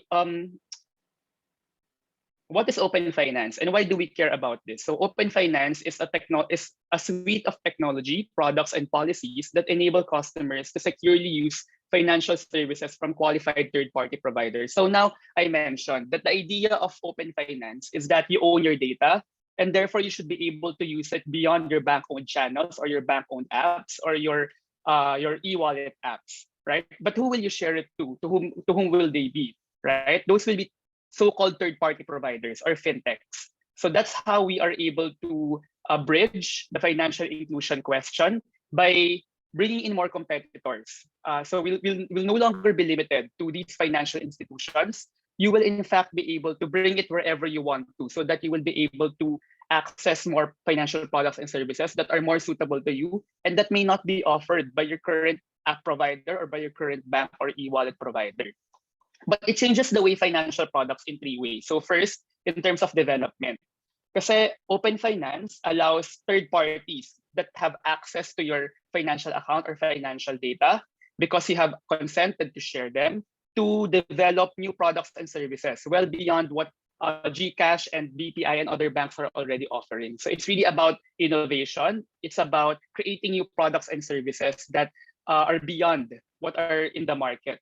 Second, it also changes the way that products are being distributed. So if you want to open an account with your with another bank and you don't want to go through the same tedious process of providing your ID, and sometimes those aren't efficient, right? They still have bugs within it. So the solution that Open Finance presents is to centralize the account opening process so that you will be able to do that by sharing your credentials from another e-wallet provider and sharing it to the one that you want to open an account with. So it's similar to what we do already, right? When you want to open a Facebook account, for example, and you want to do it quickly, so you open one using your Google account, right? Or you want to open an account with another social media account. What you will do will just be to use your Google account to be able to automatically open an account with them. So that's also how Open Finance works in terms of distribution.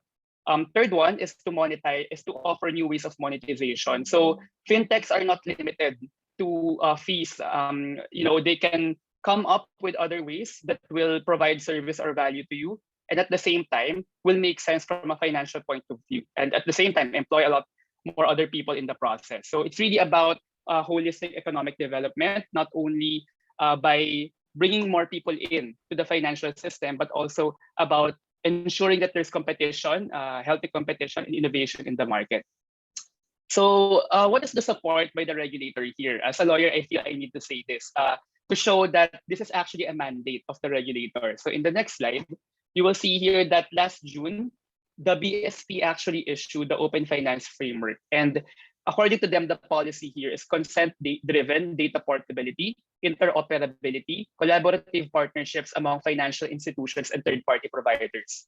So again, we see here that we are no longer limited in our choices or our options to financial institutions. We also expect third-party providers that we want to share our data to our account access to, and at the same time that we trust, so that we will be able to access more financial products and services. So under the framework, financial institutions and third parties can leverage on permission access customer financial information to develop bespoke financial products and services for customers. So I don't want to limit what open finance can do, because that's the real essence of it. It can really come up with entirely new ways to be able to use financial account access or data. So it can be, alternative credit scoring. It can be about wealth management. It can be about cheaper services that require a certain fee. So the ocean is wide, in other words, for fintechs to experiment on how open finance can progress the lives of Filipinos. So at the right side, you will see here that the central idea of open finance is that customers are the owners of personal and transaction data, and they should be able to do so. They should be able to transport or port their data wherever they want to, as long as they trust the third-party provider that they are sharing their information or access to. So the framework covers technology, products, services, information, and policies that enable customers to securely share their financial data with qualified third parties that will either be financial institutions or either TPPs or third-party providers. So by all means, financial institutions are free to innovate and compete in the same market. So they can also come up with new financial products and services that either use their own customer data or that use the customer data that have been shared to them by account holders with accounts in other banks or services. Okay. So now we go to the example so that we can bring this down a bit more. So in the next slide, you will see here the open finance economy. So I realize that this is a bit new to everyone. And that's why we are doing this awareness campaign for people to understand, not only with the regulators, not only with our fintech partners, but also with consumers in general, right? Because there's also that hesitation that will it be bad for me to be sharing my information? Will it be compromising my account? And in many cases, the answer is yes. But in the case of open finance that is regulated, that is secure, that has all the regulatory and legal protections in place, it can only lead to innovation and benefit to consumers. So, and how is that? That's through APIs, as Amor mentioned earlier. So APIs is a piece of technology that allows applications and parties to speak with each other without revealing their underlying systems, without revealing information less than what the customers have shared. Okay, so on the left side, there's the API providers or the supply side. So as I mentioned, the idea of open finance is to be able to transport your data or your account access to others, right? And that is where the supply side will come in. So these are bank partners. They can be e-wallets, remittances, or telcos. So you mentioned you have GCash, BPI accounts, or ING accounts. So that's the supply side. Now, on the other side will be the demand side. So for example, you want to avail of an insurance, and the insurance application wanted to know, what's your credit profile? Are you insurable? What's your transaction history? Or for example, you wanted to loan money, right? And you don't have a record yet with the Credit Information Corporation. And in any case, the online lender wanted to know, are you someone that has a credit history that's trustworthy? So the way to do that will be through APIs. They will connect with your online bank account so you can share your bank transaction history, right? To be able to show the online lender that you are a trustworthy borrower. So of course, the question arises, especially in the context of online lending apps that are engaged in questionable practices, right? But how can you ensure that there's privacy and security in there? That's through APIs, as I mentioned, but also through data aggregators like Branca. So Branca is in the middle because what do? We connect with API providers or online bank accounts or your GCash or your ING app or your Tonic app, and we aggregate the data there so that we will only share whatever is necessary to the other side or the online lender or the insurance app or the wealth management app. Okay, so that ensures that only the minimum needed information will be consumed by the fintech app that you're using, even if you are chosen to transport your data with them or to share your data with them. Okay. So this is not unique to Southeast Asia. In fact, we're just beginning to join in on the ecosystem. This has already been implemented in the EU, in the UK, in the US, and in other parts of the country. And it's a good thing because we're starting ground zero in a manner of speaking in the Philippines. We are a leader in the open finance policy space. So I can say this because we are covering the region, and I can see that in Indonesia, in Vietnam, and in Thailand, they are still trying to understand what open finance is. But the BSP is so supportive of open finance that they have decided to go ahead and release an open finance framework to support the goals of financial inclusion. So in the next slide, we'll go through a couple of examples. So next slide, please. Yeah, so let's skip that slide. So these are just the products of Brancas that aggregate, but to be more grounded about it. So one example is if you open a Tonic Bank account, right? And the way you would usually do it would be to go to your BDO account or your BPI account and transfer money to that online bank. But Tonic actually has a functionality where you can use your Tonic Bank account, your Tonic Bank app, and pull money straight from your BPI account or your BDO account. And what's good about that? It is more automated. The customer journey is more fluid and efficient, and there is less error, which is caused by maybe putting in the wrong numbers, right? There are so many less steps or fewer steps in an open finance journey than in a manual journey without open finance. So if you use your Tonic Bank account, you can actually pull funds straight to your Tonic app, right? Which is a great thing because it's all automated. You can also do the same for your Lazada e-wallet, your Shopee e-wallet. So that is all open finance because you're sharing access to your account to the other app. All right. So the next slide would be statement aggregation. So as I mentioned, if this is in Indonesia, when you want to avail of a credit, a microcredit, and in order to determine the amount of interest that will be that you will have to pay, usually the way to do it would be to look at your bank statements, your pay slips, etc., your ITR. But not everyone has that. So what's another way to do that? The other way to do that would be to share your financial data, right, with the online lender, so that they can see that you are a good borrower. You're likely to pay, and your credit worthiness is good. So that's a way to use data to be able to access other financial products or services. All right, and the next slide. Yeah, this is an example of statement aggregation. So we see now in other countries that they are really using open finance to be able to interact with each other, to talk to each other, so that they will be able to deliver better financial products at more competitive rates for you. So on the next slide, yeah. So the other example here, and a classic example, is when you want to open a CIMB account via your GCash account. You only need to provide additional information. You don't need to start the entire process all over again, as I mentioned earlier. So the same goes here. In order to open an OCBC bank account, you can just share your telco details. And that's great, right? So you don't have to go through the painful journey of and painful and usually erroneous journey, because it will not always translate into success in that you will have a bank account at the end of the day. So at the same time, it's also good because the fintechs will not have so much personal information about you, only what they need and what they have, what has been shared to them, and they no longer need to keep it for themselves. So on the next slide,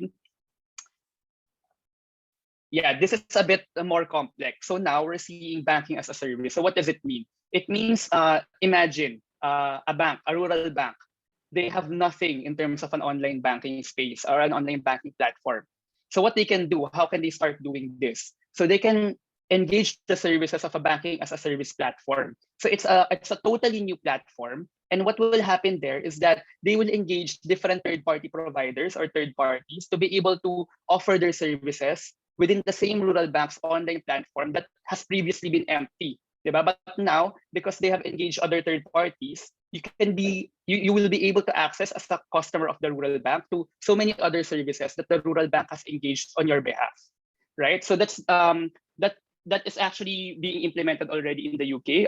There are many neo banks or digital banks that just has banking as a service platform, and they just allow third parties to plug in their API so that you will be able to access a suite of different services that may not be offered by the rural bank but are offered by partners that they trust.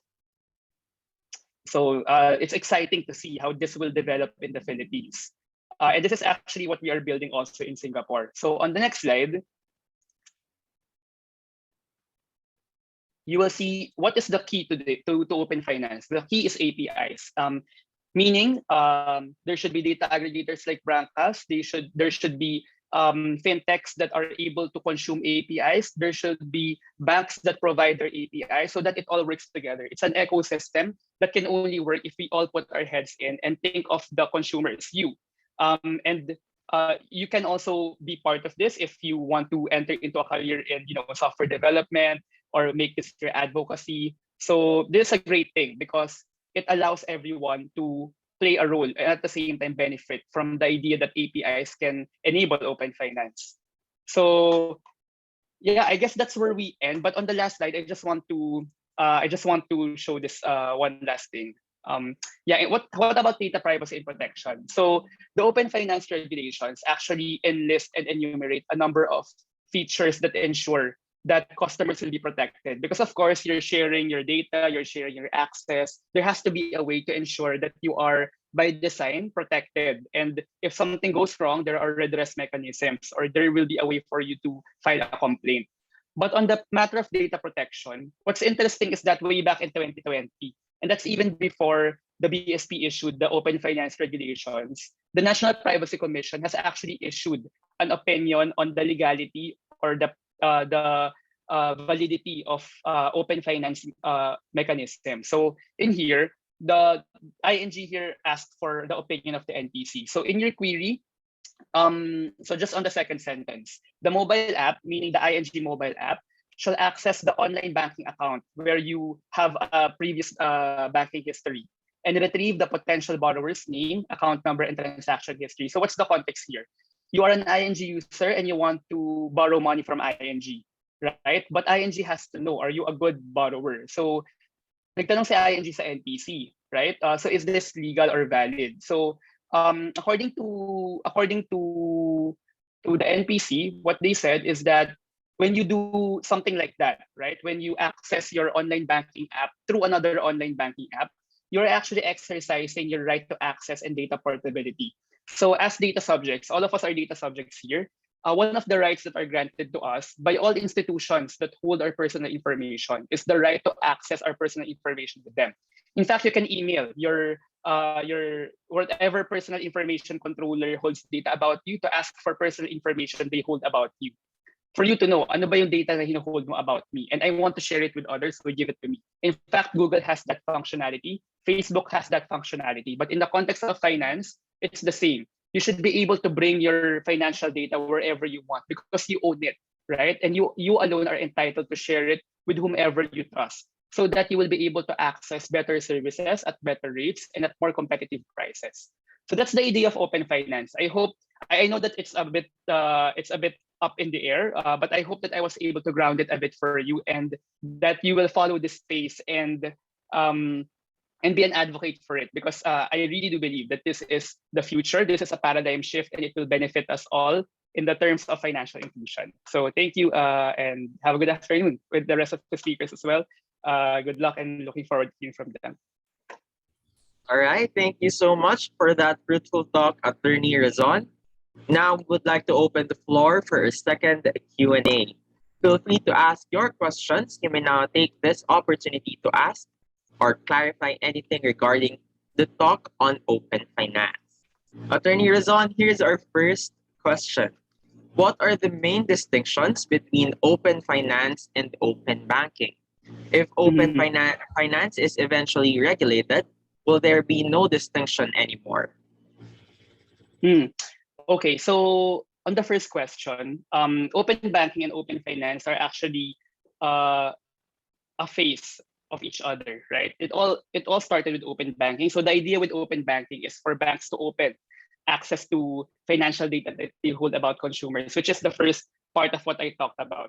Open finance is progressing the development of the journey, so to speak. So it means that you are now pulling in not only, or you're not just requiring banks to open up their rails, but also insurance companies, also telco companies. So now we have a more holistic perspective of the profile of an individual, and you are in control not only of your online banking accounts and the data in it, but also your data with your telco provider, your data with your insurance company, etc. And the end goal is not only to access other financial products and services, but also to develop new ones. So open finance is really an evergreen, so to speak. So we don't know yet what else we can come up with, and that's what's so great about it. In terms of regulation, I think the open finance framework regulates both open banking and open finance. So there's really no need to make a distinction, because in so far as how you want to regulate both, in principle, they're the same. So the way you regulate open finance should also be the way to regulate open banking, with a bit more leg room, I would say, in terms of open finance. Because as we know, open finance means that we don't know what we don't know yet. So we should be more cautious about regulating it at risk of poor innovation or restricting innovation. All right. So what benefits of open finance will encourage the adoption of this new financial technology? Yeah, I think in terms of the benefit of open finance, that okay, so let's break it down. When we say fintech, how will they benefit from open finance? I think it's because fintechs are a bit behind in terms of their customer base, right? They don't know yet who their customers are. They don't have that profile or financial history of their customers. And we're seeing a trend where these financial consumers want to avail of the services of fintech entities, but fintech entities just can't give it to them unless they have a more established profile of that person. So to bridge that gap, open finance can actually help by providing or supplementing the information that is necessary in order for the fintech to actually deliver at a competitive rate the services to the financial consumer. Now, how can we onboard more SMEs into the formal financial system through open finance? It's not so much about onboarding SMEs, but it's also about really scaling up the understanding of open finance. So right now, I don't think there is as good an understanding of open finance as there should be. So if SMSEs actually understand how this can benefit them, how will it benefit them? They can actually go online now, and as long as they have APIs to to be able to get paid from a bank account of an end user or a customer, that will enable them to scale up their operations in a faster manner. So just imagine what that means for an SMSE. They don't have to talk to each bank in order to allow each bank to allow payment to them. They don't have to say, you can just Gcash me the details. Here's my number. You don't have to say, here's my bank account details. Just transfer me the money. So it's going to be all automated. So therefore, SMSEs can focus on what they are good at, which is selling the products and services that they have, right? And they don't have to worry about how to get paid because it's all automated, because the infrastructure is in place already. Okay, thank you for that, Attorney Rizon. For our next question, how can SMEs bypass traditional banking with open finance?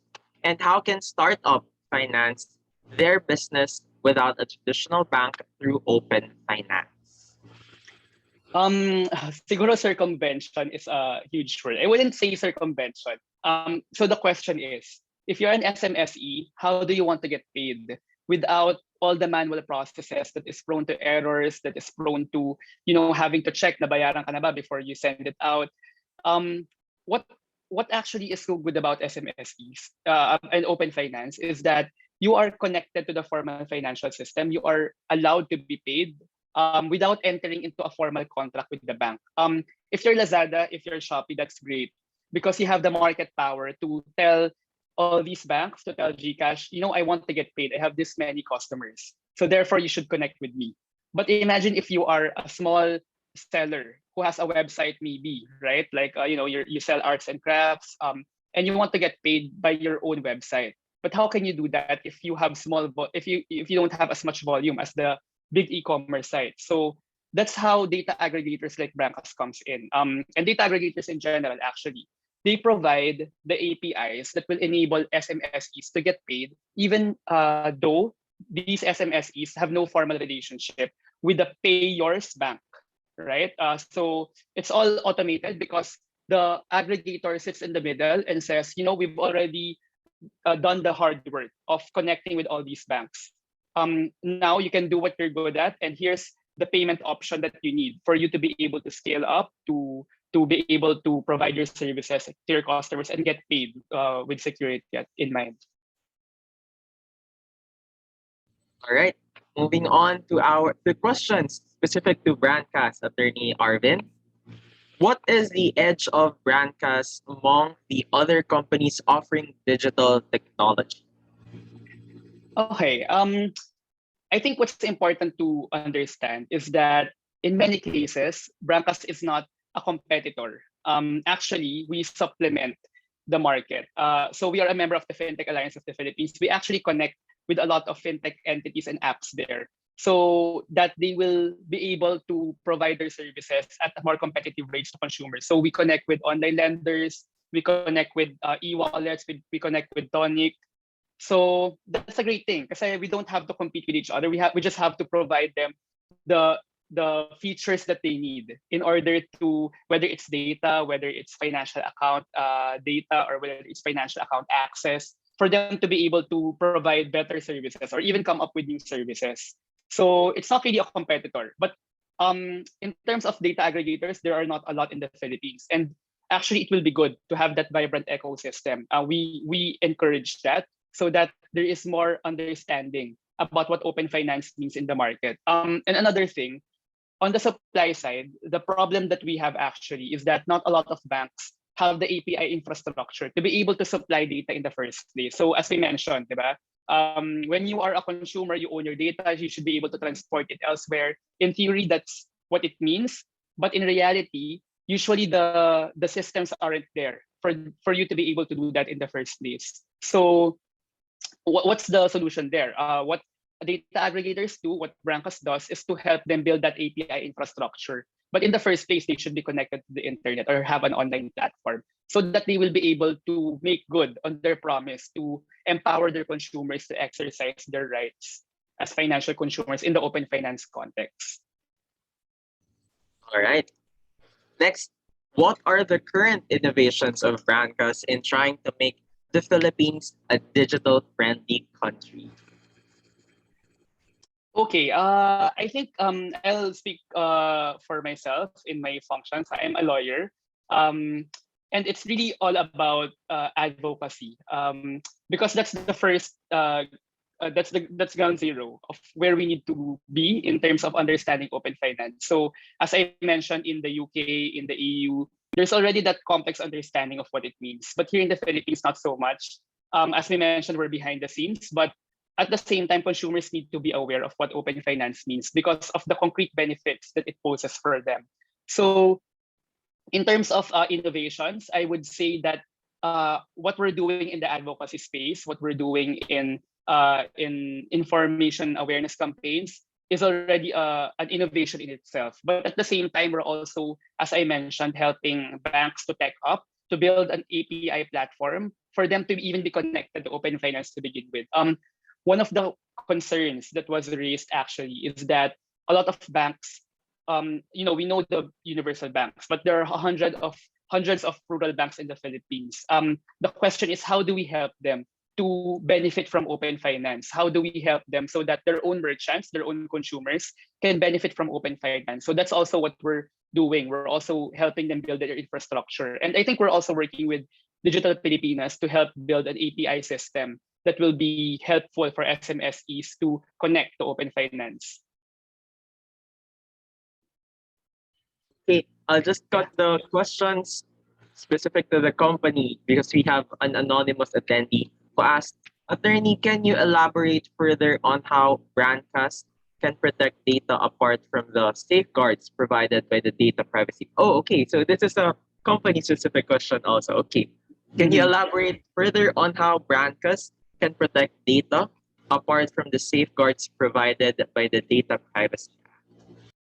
Yes, actually, that's a very important question because personally, I believe, and our research also shows that when you consent to the terms of agreement, when you consent to privacy, the privacy policy, you don't really consciously think about it. We recognize that, but in terms of it being a legal requirement, it's important to comply with. Now, how do we ensure that data is safe and secure so that it doesn't, go off the rails? It doesn't go into the hands of the wrong person. So the first important thing is privacy by design. So I'm not sure if it's an idea that most people would be familiar with here. We have students, but in other words, when you're designing a product, right, the people who are concerned about privacy and security should be in the room. They should be asking the right questions, spotting the right issues to say, all right, we're all for innovation, but what are the mechanisms that are built in so that there's privacy by design, so that we can ensure, right, that that the product will, whatever happens, if something goes wrong, it will not result in a leakage of personal information. And the second one has led actually to an implementation of the design process, which is privacy by design. So the second one is ensuring that even if we go in the middle, right, even if open finance aggregators like Brancas, Flood, or Minx go in the middle, or Think rather, go in the middle, they will not be able to see what you're sharing. And that has something to do with coding, the way that the software is developed. So in other words, even if we connect the supply side or banks with the tech side or the supply side, sorry, and the demand side, which would be the fintechs, at the same time, the aggregator will have no access to the personal information. It will all be not only be encrypted, but a higher level than that, which is hashed, or basically there is no way, there are no keys for data aggregators to be able to decrypt that information. And the third way would be to do to obtain certifications like ISO 27001, PCI DSS, and they require specific controls to be sure that the internal systems and external systems are safe and secure. So it's a bit complex. Obviously, we're going into the technicalities of it, but those are the things that will make sure that even if you're leaving the consumers to do what they want at the back end as a business, you're making sure that whatever happens, personal information will not be decrypted, will not be leaked, at least by the data aggregators who make sure that the bridges are being built. All right, thank you for that very comprehensive elaboration, Attorney Razon. Next question, is Brandcast already a Web 3.0 company? If yes, how is being in Web 3.0 setup helpful in performing the organizational tasks and achieving the KPIs? Okay, so it's more of by design. I would say that that a data aggregator would have to be Web 3.0 already, because we deal with merchants that need a comprehensive record of their information, and it requires safekeeping of their information in a way that cannot be tampered with. So that necessarily, in its essence, is Web 3.0, right? So just keep in mind that that insofar as Brancas is concerned, which we're talking a lot about data aggregators, which is really going deep into the open finance space. Brancas is not customer facing, right? We are more often than not, it's a B2B business. So as I mentioned, we're behind the scenes. So people don't readily know na Brancas na pala to, right? But rather they're facing an app like Tonic, for example, which uses Brancas services. So we are Web 3.0 in the sense that we make sure that there is information that cannot be tampered with.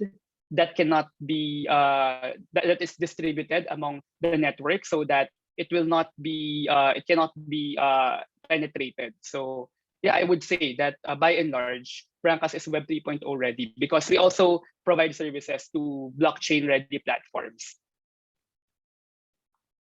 Yeah, that's it. Any other questions? Thank you for that. Yes, you still have a long list of questions here, Attorney Rizon. Moving on to the next question. What are your tips to someone trying to think of ideas on how to improve the system of a company in terms of digitization? Okay, so tips in terms of helping a company, right? Think about digitization. It's not really an option at this point. Digitization is the future. It's a swing. It's a sink or swim ecosystem in terms of all businesses, not just the fintech industry, not just the financial services industry. So we're seeing an age where we're ushering in Web 3.0, which assumes that you had been Web 2.0 already all along, right? So if you're going to miss the bus, if you've missed the bus for Web 2.0, you better catch up because Web 3.0 is coming in. So that's really the essence of it, I guess, in a broad sense. Like, how do you encourage?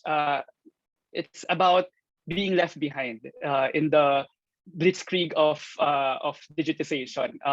We're all connected online now, so we're still a ways to go in terms of bridging. As I mentioned, 50% still remains unconnected to the formal financial system. We're still a ways to go into bringing everyone in, but we have to start building the blocks, because if you don't, then you will really get left behind, because Web 3.0 is coming in well, quicker than you think. All right, thank you, Attorney. Do you think the Philippines is nearing achieving the at par level of digitization among other Southeast Asian countries?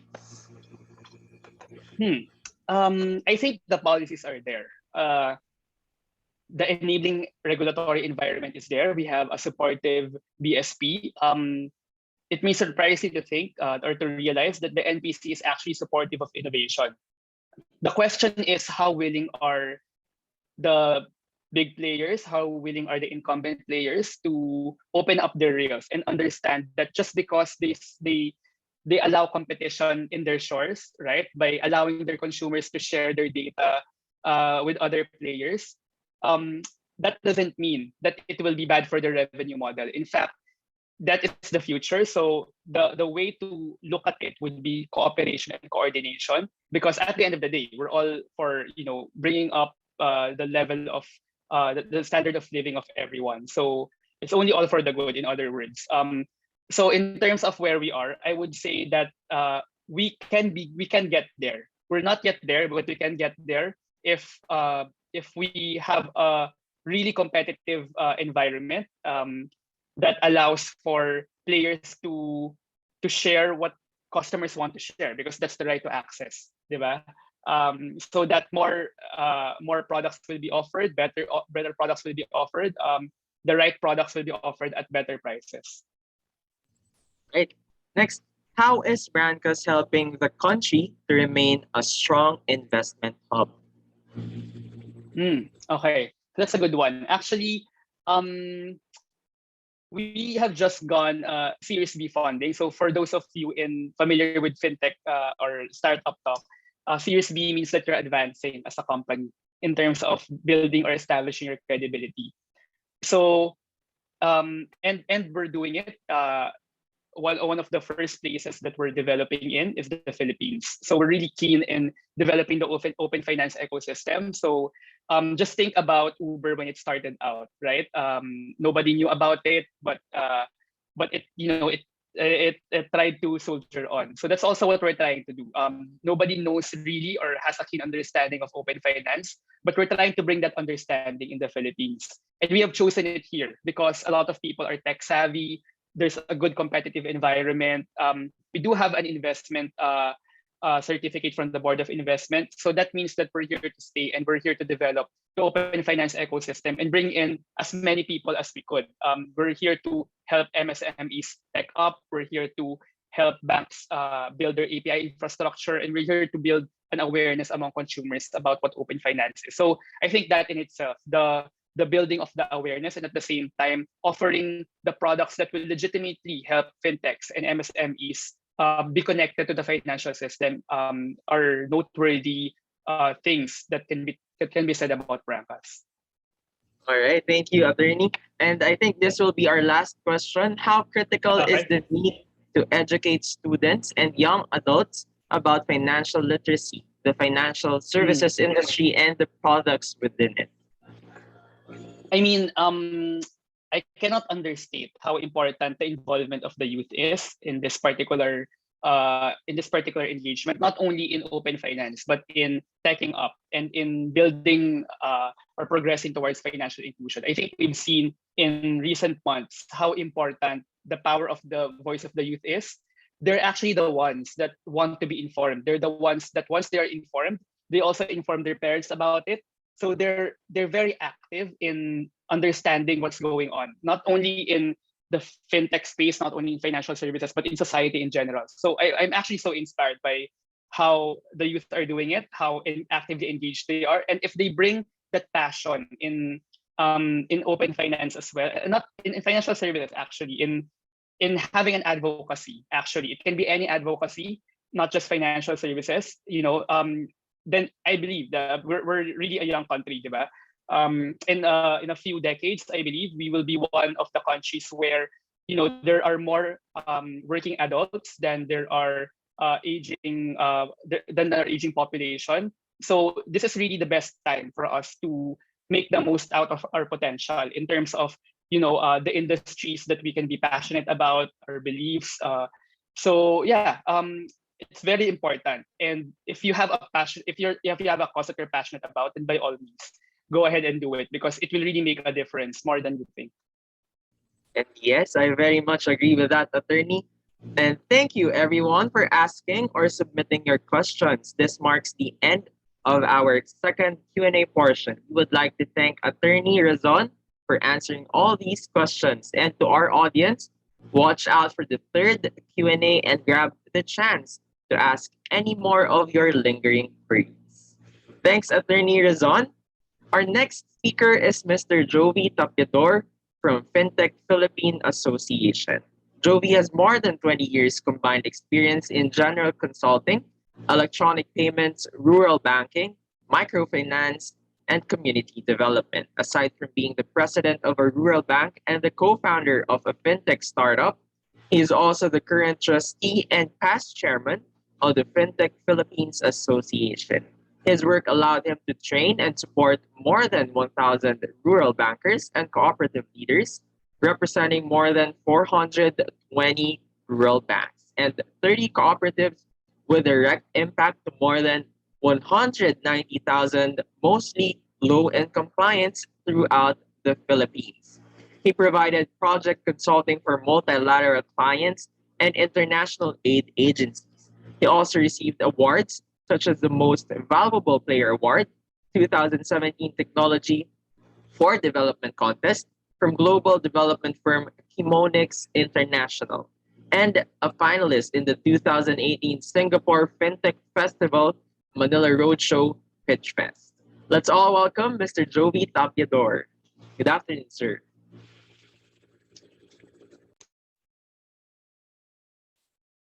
Hello. Magandang hapon po sa inyong lahat. Good afternoon. Napakainit pong panahon ngayon. Sabado na Sabado. Ang init-init. Laksan nyo ng pamaypay nyo at mga electric fan. So siguro, hello dyan sa mga kamag-anak, mga kaibigan at mga katunggali sa saan pang mga eskwelahan kayo. Nandito ako ngayon sa Bacolod. May taga-Negros ba dito? Kumayaw kayo. Raise your hands naman. Meron ba? Negros, Baguio, Cavite, Pangasinan. Yan. Diba naikutan ko na? Nakatira na ako sa Baguio, nakapaglibot na ako sa Pangasinan, sa Cabanatuan, sa Maynila, siyempre.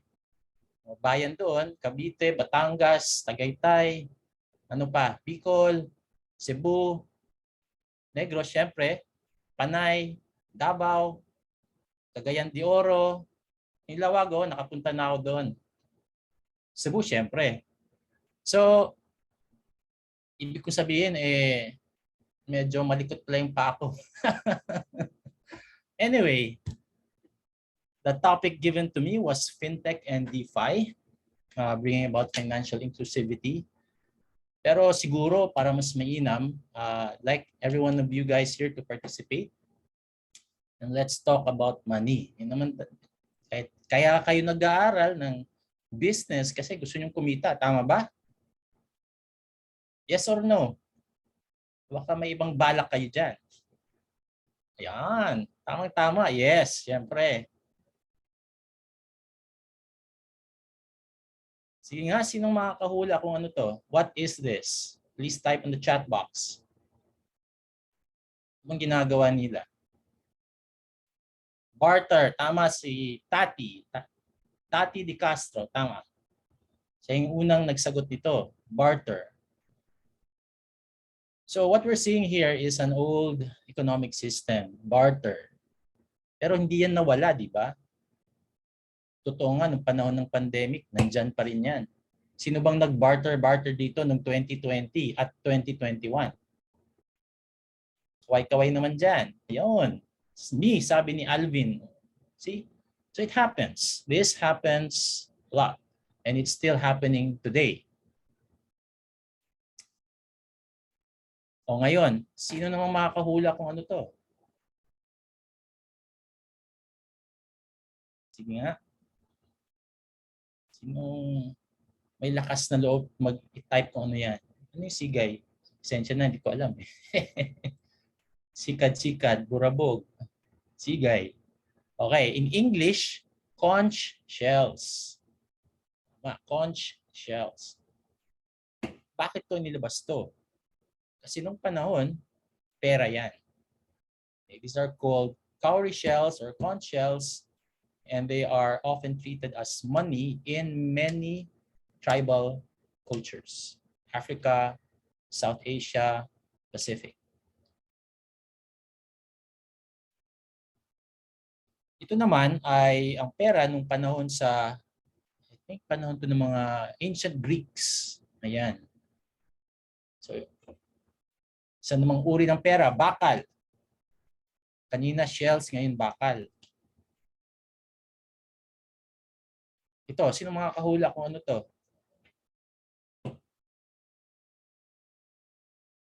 Ano ba ito? Paper money, tama. Tama, ayon kay Gerald Manondo.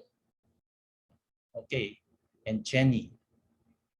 So this is ancient Chinese imperial paper money. So ano ba yung, bakit ko pinakita yon? If we do barter, there is this,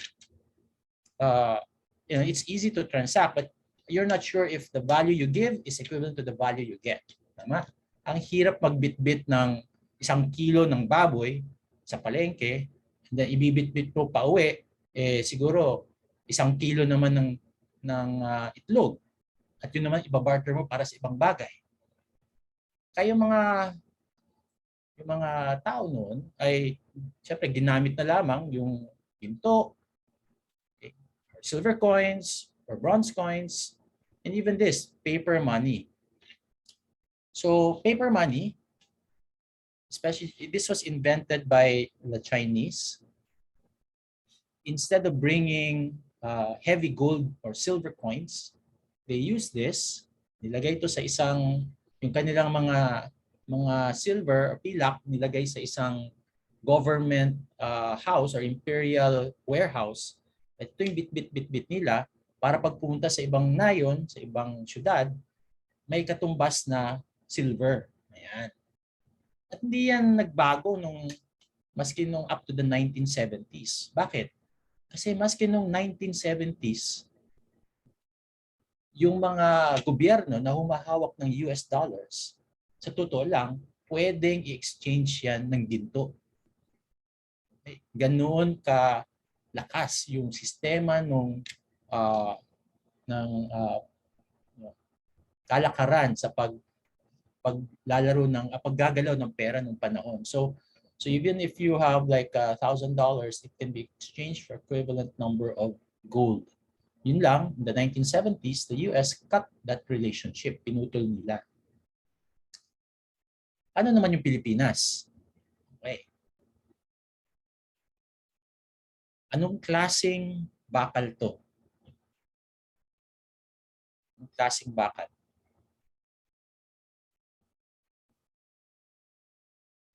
Sino makakahula? Copper? Pilak? Copper? Bronze? Wala pang tamang sagot.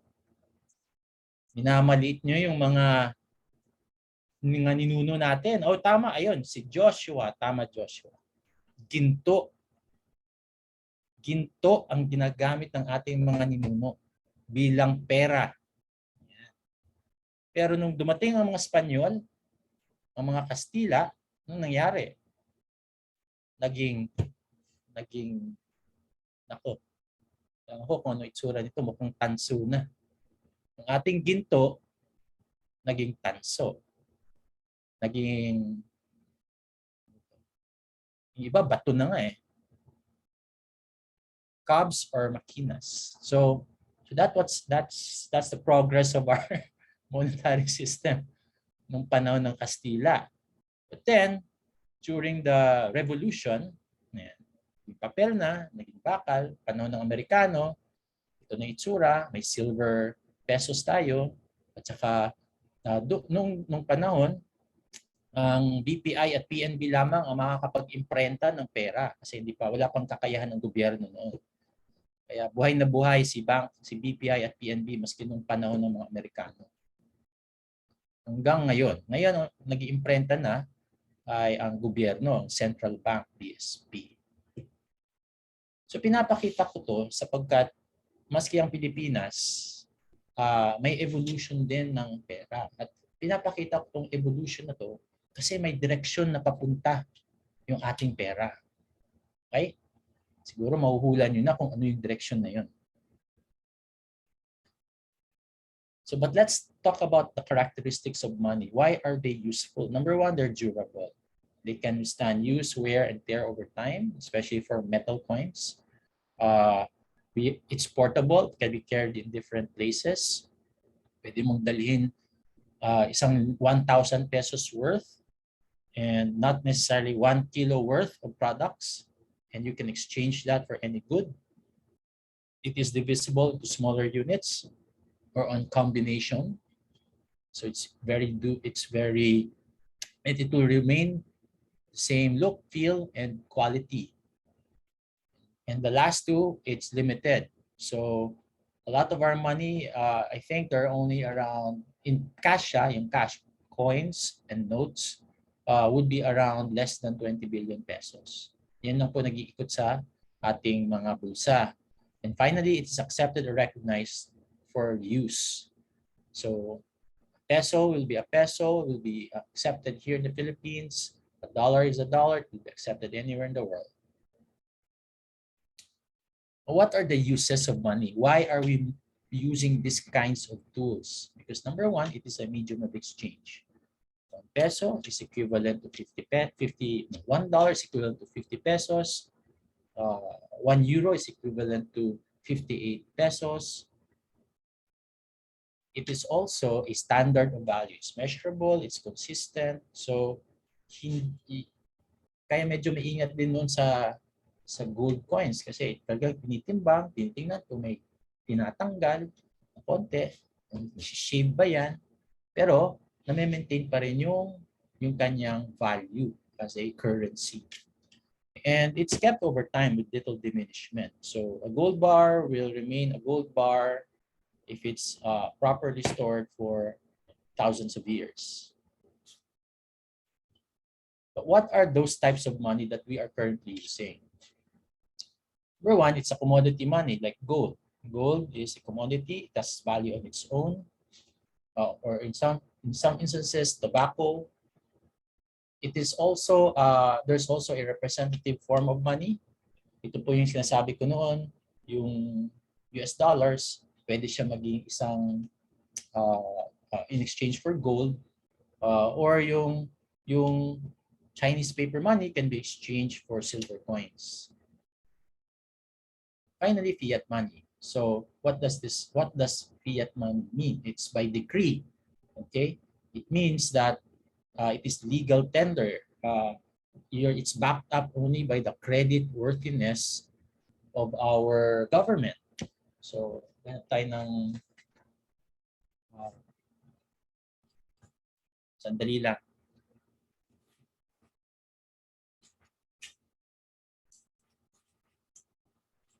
O yan, may lalabas ako. Bang may 100 dito? Anong nakalagay sa 100 na to? Ang salaping ito ay bayarin ng Bangko Sentral at pinananagutan ng Republika ng Pilipinas. It's an IOU. Utang namin sa inyo.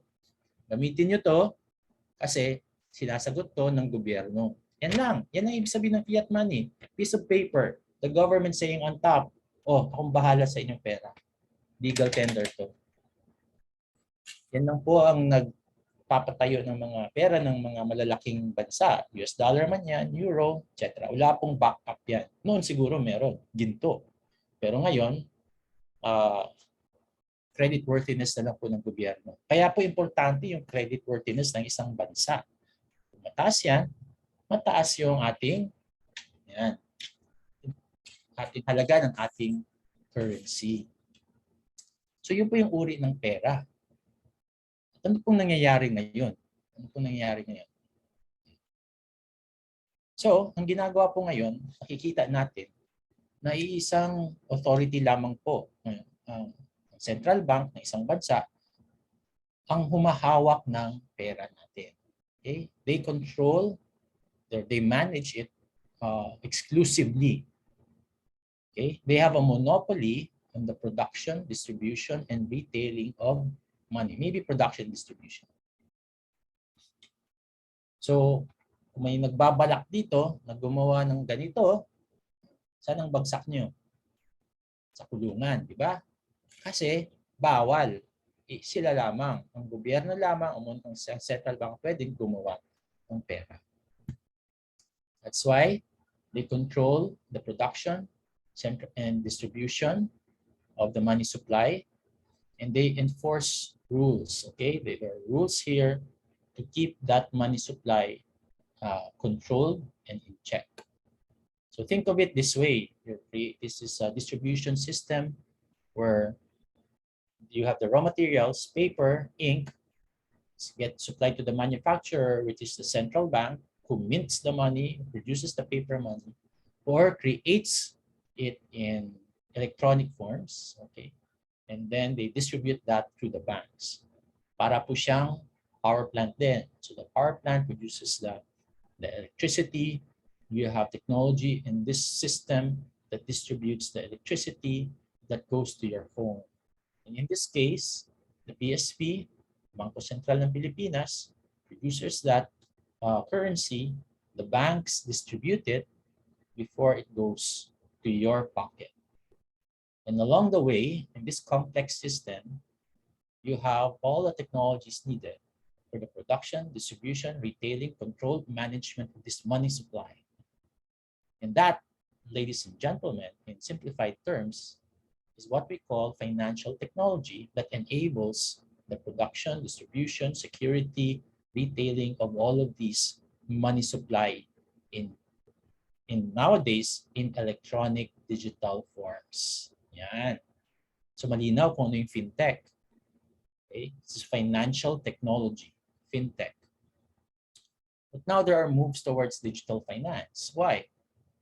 Going back, this is more portable, easier to manage, and most importantly, you can produce it at far, in fact, almost zero marginal cost. So the move to digital finance is driven by two things. Number one, government. Because government wants to have better management of our money supply and very low or even zero marginal cost of production. Second is that consumers now shift, their preference are now shifting to convenience, security, and affordability. So with your mobile phone, gamitin lang po natin yung ating cellphone, makakapagbayad na po tayo. Nakita ko po kanina, marami itong gumagamit ng mga e-money, okay, may mga digital banking apps. Sino bang gustong pumunta na sa isang branch, di ba? So, and finally, there's acceptance of electronic channels. It's, you now have options to transact using your mobile phone, your laptop, your desktop, your ATM, point of sale device, your QR code. At papupunta na isang branch. Siguro pumunta ka na doon para pumirma at saka mag-submit ng mga documents na kailangan. Pero yan, maski yan ginagawa na rin digital. And at the end of the day, it's about creating a superior overall customer experience. And because of that, we can now facilitate a lot of things. Therefore, if you look at the Philippines, tingnan naman po natin ang Pilipinas, 108 million population, almost half are in urban centers. 29% only have around bank accounts from among adults. 3 out of 10 only have bank accounts. Napakakonti lang po yung talagang may access to finance. So you can imagine like 7 out of 10 adults do not have a bank account. More so, access for that kind of money is very small. 12 per 10,000 adults. For example, 2 ATMs per 10,000 adults. Ano na kung payday na, kaya mahabang pila natin. However, people are innovating because we are looking for better ways to have better financial access and hence financial inclusion. We want people to have more bank accounts, have access to loans, ability to save, and secure insurance products for their protection of their family. So this is brought about because we have increasingly better internet penetration at 67%, higher smartphone penetration at 65%, oversubscription even of mobile phones, yung iba dyan, dalawa-dalawa pa. And more than half are internet users using mobile banking services. And because of this shift, this massive consumer shift, especially for the past 2 years, marami na po nagsulputan ng mga tech companies, mostly fintechs. Hindi ko na po isa-isahin yan, pero sigurado higit 100 na po ang mga fintechs natin. Payments, lending, wallets, remittances, and even the supporting technologies behind it. EKYC, what else? Digital identity, and a host of other supporting tech. That's why, I think that's why the FinTech Philippines Association, of which I am co-founder, has also seen an increase of its membership for the past 2 years. In fact, 3 years. Although yung iba po, admittedly, nagsara because of the pandemic, but we're seeing a revival again, a rejuvenation of the industry because you cannot stop the trend of people moving to digital and online. And what's the key driver of that? The key driver of finance, of fintech, is e-commerce to start with. Okay, so you can see the Philippines, together with India, is ranked number 1 and number 2 respectively for the countries with the highest retail e-commerce sales growth for last year. 25%, 25.9% for the Philippines to be precise, which means that 1 out of 4 Filipinos, well, that's not precise, that since last year, there has been an increase of 1 out of 4 have been entering into the e-commerce space. So it's not just the Philippines, it's India, it's Indonesia, it's Brazil, it's Vietnam, it's Argentina, it's Malaysia, Thailand, Mexico. In US po, pang 10 lang, pero because they're already there far ahead and have adopted quite early. But the point is, digital is the way to go. E-commerce is leading the way. And I'm sure one of our speakers here, Kim, will be talking more about that. But because of that move, people are also adopting digital forms of transaction. Yan.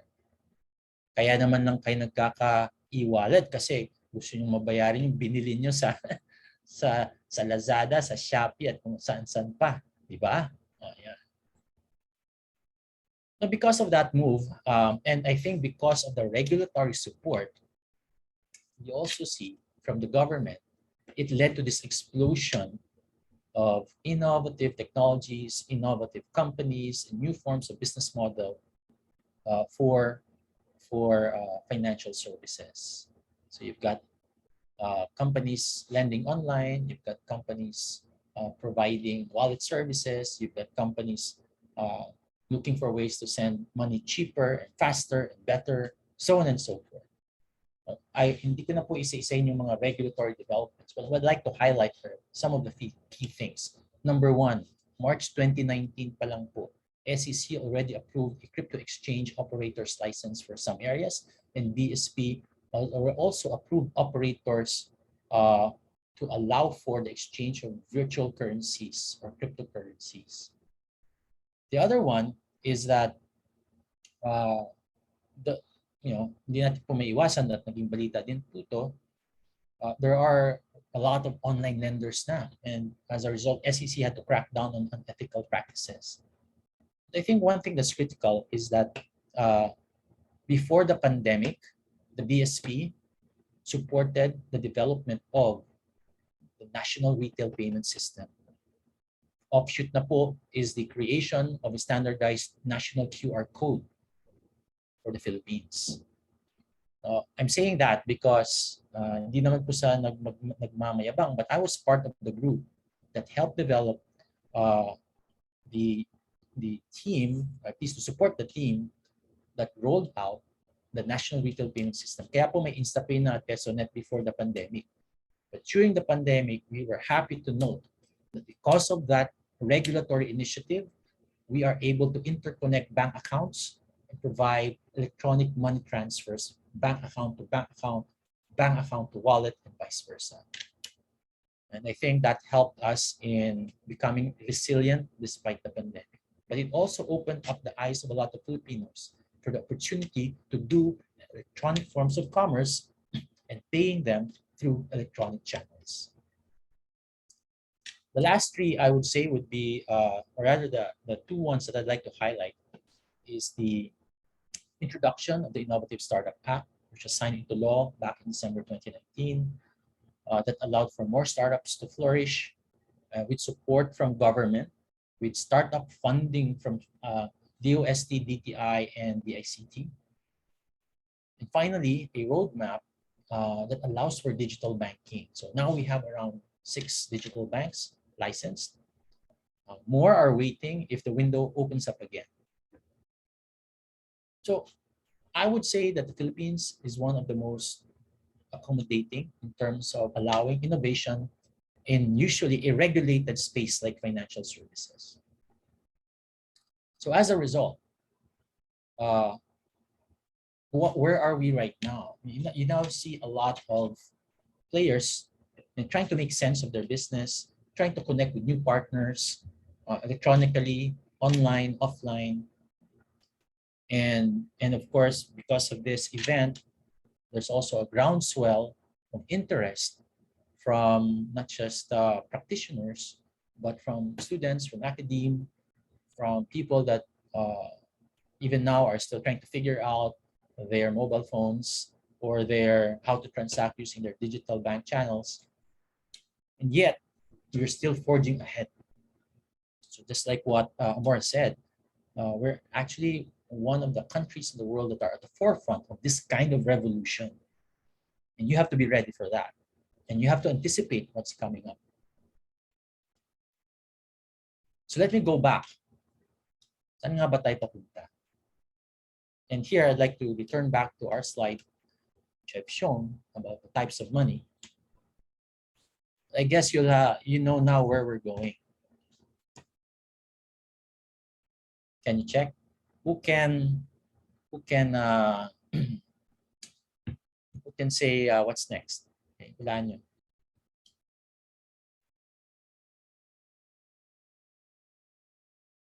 Correct. Ayon kay Andrew, it's now going for digital money. That's right. That's right.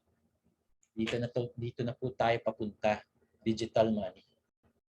Okay? Yung iba dito, I'm sure already understand what Bitcoin is, either even Doge coins, but they are just a preview of the future. What is the future? Future, let me skip this kasi alam na natin to eh. Anyway, all I'm saying is that digital money has the same characteristics as any other form of money. This is what it looks like. More than $1 trillion of cryptocurrencies by market capitalization is now out in the market. Of course, ang pinakamalaki, Bitcoin, followed by Ethereum. There's a lot here in this. And it's over $1 trillion worth of market capitalization. So everybody is now going into cryptocurrencies. But it's not just about crypto. It's really about the underlying technology behind it. Okay, blockchain, which supports other use cases, not just about money. So although cryptocurrencies are off to a bad start this year, it still is one of the largest use cases for blockchain. And it is gaining adoption. So a lot of countries are already using cryptocurrencies to some extent. And it's not just ordinary companies and folks that are using this. Central banks are now entering the game. In fact, China was the first major economy to issue digital currency. So if you think about it, China is really bold enough and innovator in this field. 1,000 years ago, they were the first to introduce paper money. Now they are the first to issue digital currencies. So the trend is clear. We're going digital finance. On one hand, we've got a lot of projects on the cryptocurrency space, but on the other, governments and central banks are now setting up their own central bank digital currencies or CBDCs.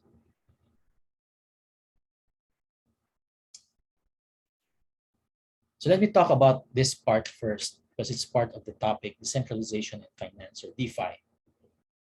There's actually what we call a sort of tension between the traditional financial system, which central banks are representative of that, and they are trying to issue their own CBDCs or digital currencies versus what we see right now with all the cryptocurrencies, which are more decentralized and governed by code. We don't know what will happen, who will win out in the end. But my take, personal opinion ko lang po to, in the long run, it's probably going to be decentralized financial systems. Why? Because of the nature of the resiliency of such systems. Okay? Take out parts of the internet, others will chug along. Take out parts of the operations of a central bank, that's a problem. So the key issues now, and this is going to be my last couple of slides, is that moving forward, there will be now a competition between centralization of financial power versus decentralization. Right now, it's highly centralized. But with the movement towards cryptocurrency, we are decentralizing. And this is more governed by code rather than by rules set by people in the central bank. Second is that there's a tension now between government control versus people wanting more financial liberty, having more financial control over their life, or over their lives, or over their finances rather. The third one is about whether we will continue to have that legal fiat currency versus that of the power of technology and computing systems to enforce rules in the monetary system. In the past, in early years of cryptocurrency, madami pong against that. But even now, I think just like last month, or a couple of weeks ago, even the US is looking now into the possibility of having cryptocurrencies as part of the mix of money in the US. That opens up a lot of possibilities. Now, the fourth one is something that might be interesting for everybody. Some may not have heard of this before.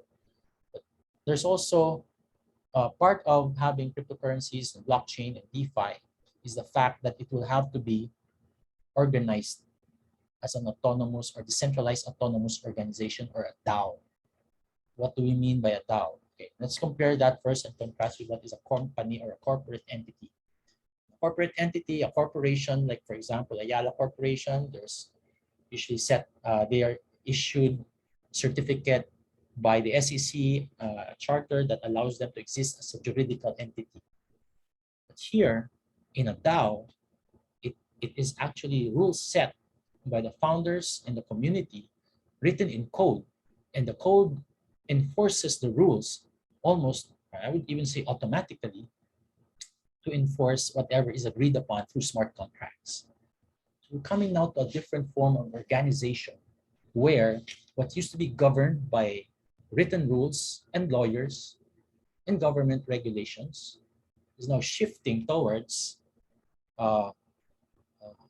code written by developers and enforced through computing power. So if you mix them all up,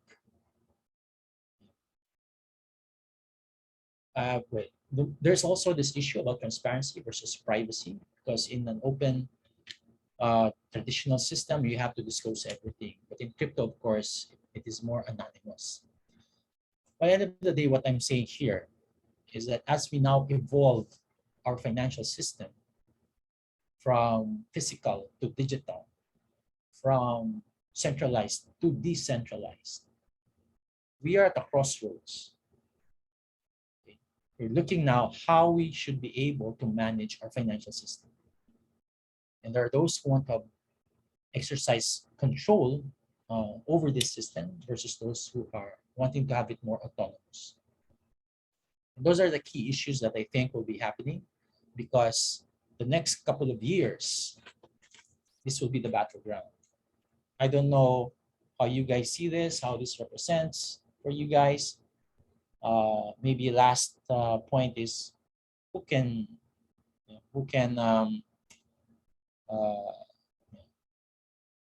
describe what this is all about in one word? Hintayin natin. Hulaan nyo. Starts with an M. Why is everything critical? Why is this fight or tension between centralization and decentralization? Yes, tama ka, Roby, because the next field that's up for grabs is the metaverse.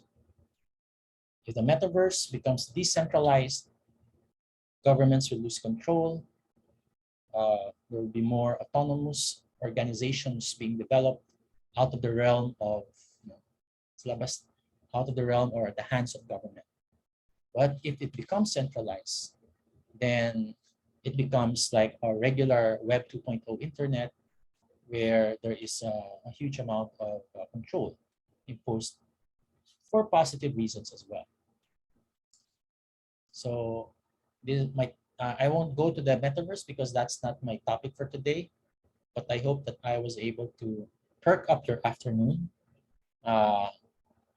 and see what fintech is all about, where we're going, why we're doing this, and what's decentralized finance and the struggle, not to say the war, over the metaverse. So thank you very much. Good afternoon. All right. Thank you so much, Mr. Tapiador. Sir Joe, thank you for your talk on fintech and DeFi. We'll now be opening the floor for questions in our third Q&A segment. For this portion, please feel free to ask your questions to any of our speakers so far, and the same process applies. So, sir, for our first question, what is a DeFi and how does it work, and how will it revolutionize the financial system? How will DeFi build a new financial system? Okay, let's unpack that because that is a complicated question. Number one, what is a DeFi?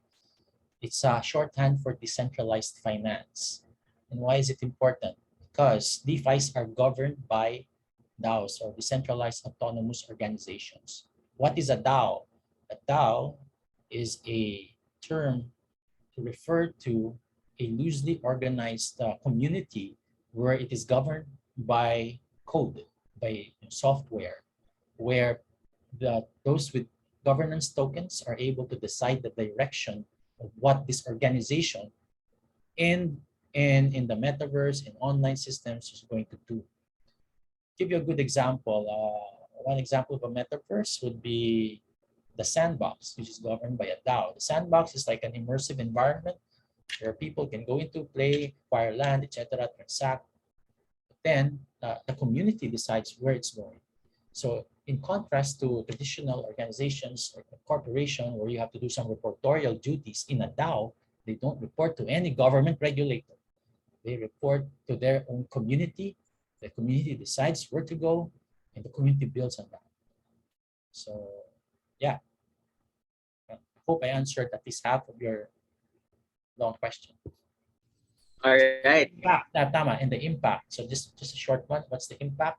So imagine now a world where there's very little government regulation, but it is governed by computer code organized into what I call online tribes, and they do their own transactions amongst themselves. So what happens now to the middlemen, the banks, for example? Nandun pa ba sila? Or they adopt now to this new world and become a DAO?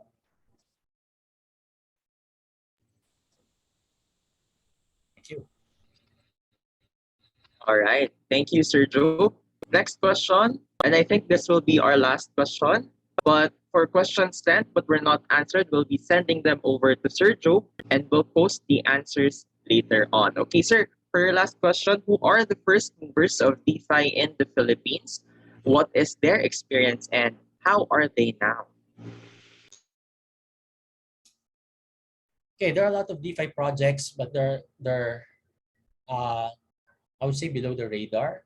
Some of them have become, I would say, easiest use case is lending. So nagpapautang sila in crypto, they get people to support that, they stake onto that, and then they lend it out in exchange for something else, and then they grow in interest. So yun po yung nakikita kong unang mga use cases for a DeFi, but they're not a bank, they're not registered, they're unlicensed, they are a DAO, well, informally a DAO. But at the end of the day is that they operate, enforce the lending contracts through smart contracts, of course. And that's it.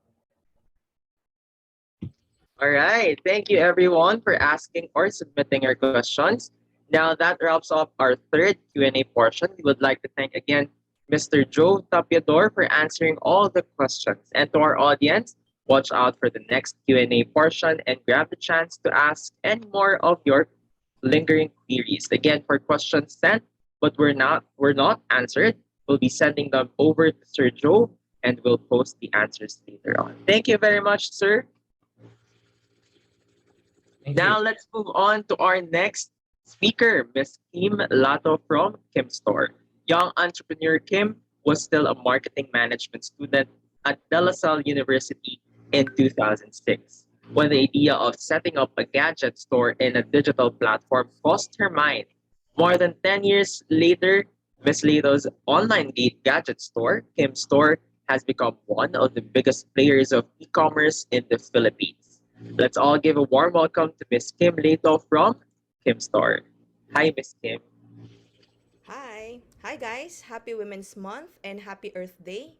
I am Kim Lato. I'm the founder and CEO of kimstore.com. So, icebreaker muna tayo. May tanong lang ako sa audience. Sino dito ang nakabili na sa Kim Store?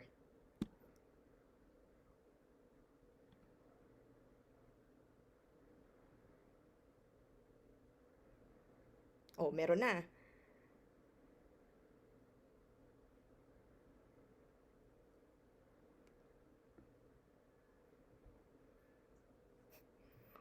Okay, sa mga bumibili sa amin, thank you for supporting Kim Store. Sa mga hindi pa bumibili, guys, may big sale kami ngayon. De joke lang, nagbenta no?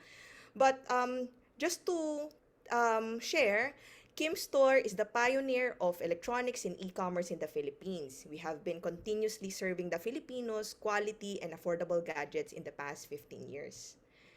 Every successful venture has its own beginning. And I'm very happy to share my story to you guys because I started the business during my college days. I hope you're pretty much inspired having your own tech business or just get to know a lot of trends in the market so that you can fuel your mind with so much possibilities and opportunities. I was actually a sophomore student in De La Salle University. I was into photography and blogging. I was looking for this particular lens but I couldn't find it here. So when I searched the web, I found the lens on Amazon.com. It was 2006 back then. Wala pang Shopee, wala pang Lazada. That time, I don't know if naabutan nyo pa or narinig nyo na, there was eBay and Sulit. But there was no concept such as a branded website selling electronics. Wherever you go, for example, bibili ka ng electronics, alam naman natin, ang go-to place natin, mall talaga. And that idea became my light bulb. So what if I do that concept in the Philippines? Na I can be a pioneer here in the Philippines, focus on selling electronics. Actually guys, the idea is easy. But how are you gonna do it? Way back in 2006,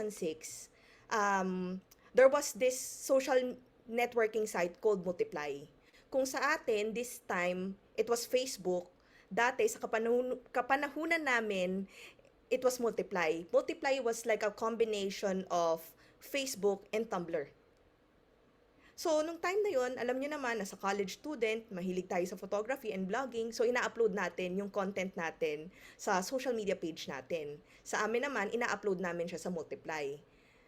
With that, naisip namin na, ano kaya kung i-upload ko yung catalog ko doon sa multiply.com. So I started putting all my products in Multiply page. It was 2006. I was a sophomore student. Once I set up the site sa Multiply, it was called kimstore.multiply.com. Ito na. Paano ako maghahanap ng benta? So, as a college student, syempre, in-offer natin sa mga friends natin, oh guys, I'm selling cameras, I'm selling lenses. Kung kailangan nyo, go to my website, kimstore.com. So, everyone was supportive. Sige, pag may kailangan kaming mga cameras and all, bibili kami sa'yo. That time, mga nakailang araw na, wala pa rin bumibili. And then yung Multiply page namin, ang dami nag-i-inquire, pero walang bumibili. So, usually, ang tanong sa akin were 3 things. One is, are my items legit? Why is it cheap? And kailan ko makukuha yung item?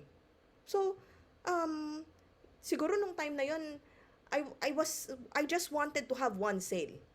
Because it was more of selling the idea na, no, this e-commerce is really a real thing. Hindi lang siya yung parang sa website lang, you can't get your item. Mas dun ako sa idea na, hindi, may bibili sa akin. Sana may bumili. So luckily, after a month, bumili ang orgmate ko ng camera. And then I uploaded a picture of us in our Multiply page. So from that time na nag-upload ako ng picture namin sa Multiply page, ang dami na nag-i-inquire and gusto nang bumili. Doon ko na-realize na a lot of people pala were actually waiting for a proof of concept. So from there, ang tawag nila kay Kim Store is a college project eh. So from there, nakilala na talaga si Kim Store na pag may kailangan kang mga cameras and all, from one university sa Lasala, nakilala rin kami sa UST, UP, Ateneo, naging parang naging word of mouth siya.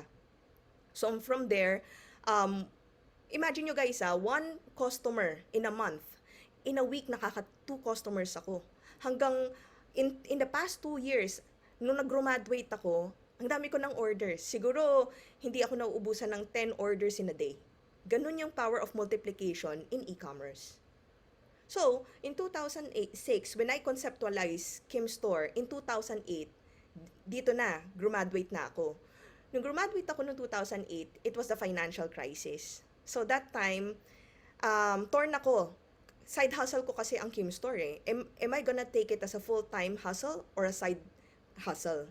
But that time, for financial crisis, tagalasal na ako but it was so hard to get a job. If you're gonna get a job, just imagine guys, you have to belong to 1% of your batch. Just imagine ilan kayo sa isang batch?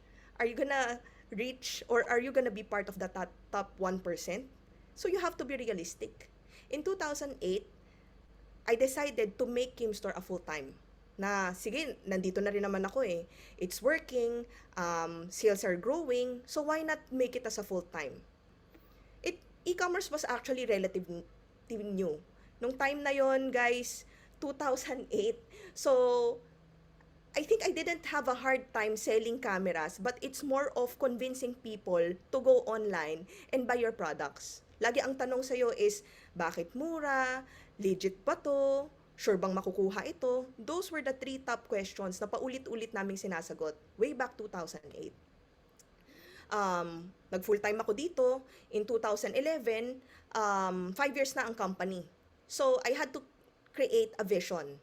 My vision that time, as you remember, nag-start ako na-discover ko ang e-commerce when I was searching for a particular lens over the internet through Amazon.com.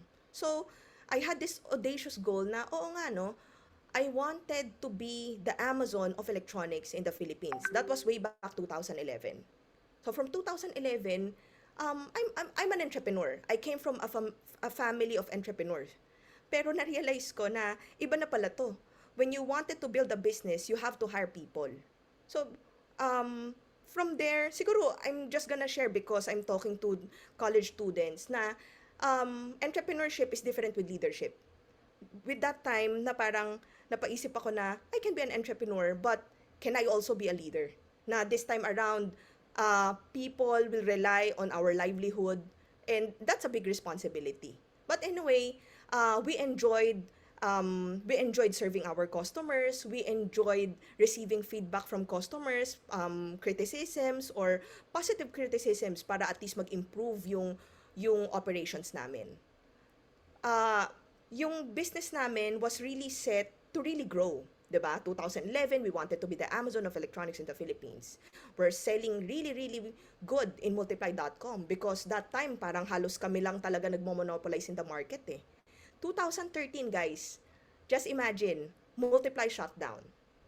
Imagine yon na naka-host yung lahat ng products nyo sa isang website and then bigla siyang nag-shutdown. Nung time na yon, it really caused a panic because imagine mo na lang para kang nagsara ng store, but this time around it's online. Luckily, there was Facebook. So ito na, Facebook. We use Facebook as our social media marketing arm. Because Facebook naman is known for sharing and content creation. So ginamit namin ang Facebook para at least magkaroon kami ng viable marketing arm to announce that we did not close. You can get your products by ordering through our social media page. And then after a month, we created our website, our own domain, which is kimstore.com. Something I wanted to share to you guys is if you wanna create a business, don't put all your eggs in one basket. Katulad ako, nagsara yung multiply.com. Technically, nawala na talaga ako ng store eh. But that time, naka-bounce back kami by putting our store in Facebook. And then secondly, creating our website. That time, sobrang supportive na mga customers namin. So without our supportive customers, syempre saan hahanapin si Kim Store? Nag-text blast kami na we're still operating. It just so happened, Multiply shutdown. So you can never say, lalo na you're banking on tech comes in, comes out, platform comes in, comes out. So you really have to protect your business. So that time, it was 2013. And then, again, we're building the foundation. Na sinabi ko nga na parang you don't put all eggs in one basket. And at the same time, you really have to make a plan. Na-realize ko na even if this platform goes out or platform out, something I realized na very important is that you have to protect your brand. In the sense na parang when you say, where do you buy your gadgets? Saan ba ako makakabili rin ng murang gadgets? Punta ka kay Kim Store, just go to the kimstore.com.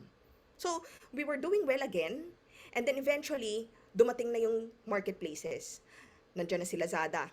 So, as an entrepreneur, as an e-commerce player na nag-pioneer dito sa Philippines, mapapaisip ka eh, um, what is the role of the marketplace in the Philippines? Will it destroy my business? Will it cannibalize my business? But then again, like what I said, it's important to build credibility in your brand. So, from 2006 to 2015, I realized na nakabuild na pala kami ng very strong brand. Na whenever we go to different channels, such as Lazada or Shopee, very strong na siya na parang when you search, for example, let's say iPhone 13, pupuntahan mo na lang yung Lazada and then you shop, okay, may iPhone 13 kay Kimstore, bibili ka pa rin. We were able to establish that credibility na wherever we post our products, whether in marketplaces, whether in super apps such as Grab or Foodpanda, because it's Kimstore, bibili na ng mga customers. So from there, 2015 marketplace, we joined the marketplace, Lazada, and we grew. Eventually, we grew then. Kasi they have a different base of customers na, syempre sa marketplace yan eh, you can buy everything. It's a general merchandise marketplace eh. So, sa akin, ang advice ko lang is you continue to join several marketplaces, but first is you really have to build your brand. Para at least kapag nasa marketplace ka ng Lazada, nasa marketplace ka ng Shopee, pag sinabing electronics, ikaw na yung top of mind. There. So, from 2015, we were able to maximize selling in Lazada. Next is, how do we really strengthen? How do we really expand our market? We realized na, as you know guys, nag-start si Kimstore sa cameras. Way back 2006. Ngayon, ang cameras, from DSLR na malalaking cameras, mirrorless cameras na siya. Then eventually, alam niyo yung Instax camera, instant production of the film. So imagine kung ganun ang electronics, all the more that is technology expand. Way back in 2006 guys, or even earlier, there was Web 1.0. Alam niyo yung mga Yahoo days, wala pa mga social media, and then eventually Web 2.0. Web 2.0, ito yung mga social networking site na pwede mo nang gamitin as e-commerce trade. Anything that you buy online is considered as e-commerce already. So, nandoon tayo sa point na perhaps guys, ang naabutan natin is Web 2.0. Na when you sell in social media, it's e-commerce, but a better term is social commerce. And then eventually, as you guys know, it's already Web 3.0.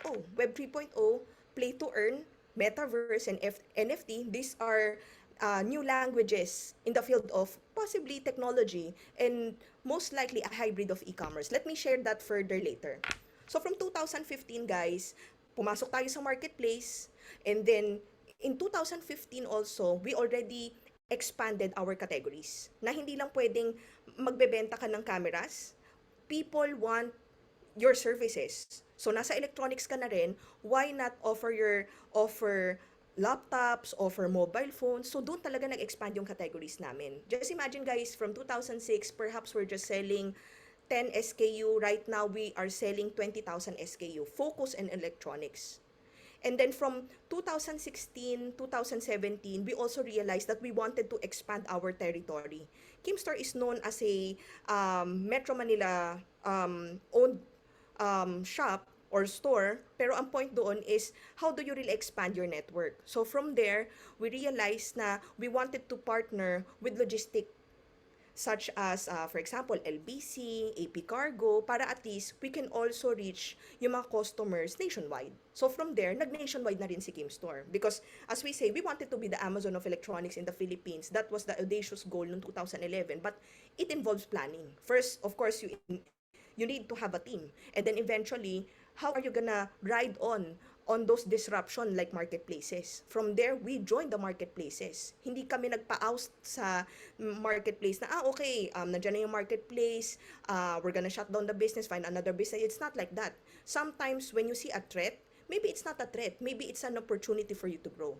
Then from 2016 to 2017, we realized na, how do we really reach more customers? Yes, we are already expanding our assortment, pero how do we reach our customers? Of course, nandoon yung digital marketing. Hindi lang naman yun yung parang magte-trend ka ng social media, but you have to also use digital marketing to help you. Digital ads it's really a trial and error. Pero what's important is you get to learn. Depende kasi, for example, I'm selling electronics. I'm reaching, let's say, 24 to 35 years old na market. Baka naman if you're selling shoes, iba naman yung market mo. If you're selling food, maybe iba rin yung market mo. But anything is possible in growing and expanding your business if you use your social media well. So from there, 2016, 2017, we continue to improve our website. Second is we continue to partner with logistic and then mga payment partners such as Dragon Pay, GCash, before may GCash na eh. And then mga bank transfer. And then ang pinakamalaki sigurong disruption for the payment facility that time was really cash on delivery. Because, okay, e-commerce is still relatively new. Pero takot ang mga customer na, lalo na kapag mag-trade ka ng 10,000 pesos worth of product, how am I sure na makukuha ko tong item na to? Sometimes customer would want, oh sige ma'am, deposit ko muna yung payment sa account nyo. Pero hindi lahat ng customer willing because they're afraid na baka naman pag dineposit ko sa bank account mo, mamaya naman, hindi ko makuha yung goods. But because of the introduction by the logistics enabler, nagkaroon tayo ng cash on delivery system. Doon siguro nag-grow din yung Kimstore for over 100 times. Because before there was marketplaces, right? And then sabay namin nag-grow yung assortment namin, lumalaki talaga. Then eventually, nag-ride along din kami as we embrace the growing team members, we have to embrace also the digital transformation. Because I realize in the business also, okay, e-commerce ka eh, tech ka eh, but at the same time, your company need to adapt. You have to create your HRIS, you have to use accounting system, we're using SAP. So, if you want to really achieve or have a higher performance rate with your team, you really have to use the latest technology para at least mag-improve din yung performance nila, KPI nila. So, in such a way na, come to think of it guys, we're in technology. We're in e-commerce, we're selling technology, but because of the technology, right now, napapadali yung buhay natin in the sense na ngayon may free na accounting software, pwede nyo munang gamitin yun. Or pwede mo namang gamitin ng Excel para at least you could do it. You see guys, yung growth kasi ng e-commerce, it cannot only be done manually. Kahit na mag-hire ka ng 100 people, but if you don't use technology to be your partner in growing your customer base, your marketing, hanggang ganun na lang. Kapag hindi gagamitin yung, let's say, power of digital transformation and such as, let's say, mga digital marketing tools, you won't really reach your target market, or should I say, you won't really reach the potential opportunity na pwede mong itap only by selling this product. And then only, alam mo yun guys, parang itong technology na to, iba talaga yung masasabi ko sa inyo. I'm sharing my story for you to understand yung e-commerce. What happened from 2006 na nagkaroon tayo ng Multiply, nagsara si Multiply, pumasok si Facebook, and then pumasok din yung branded website, and then pumasok sila Lazada, pumasok sila Shopee.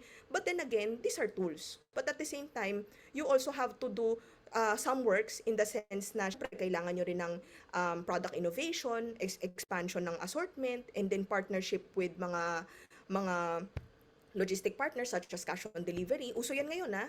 And then for example, you also wanted an on-demand delivery service, pwede rin kasi meron na tayong mga Grab, mga Angkas.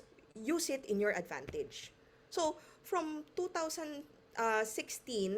to 2019, we were doing that. Talagang we're trying to improve our infrastructure, we're growing our product assortment. Then here comes the pandemic, 2020. It's pandemic is also a crisis, right? But then I remember it was March 17, 2020. So the government said na kailangan mag-lockdown. So we were able to really create a business continuity or contingency plan. Anong gagawin namin? Nung time na yun, as an entrepreneur, as a business owner, syempre lahat naman tayo nagkaroon ng anxiety. Anong una natin gagawin? But don't let that anxiety take over. As a leader, you also have to understand na meron kang employees eh.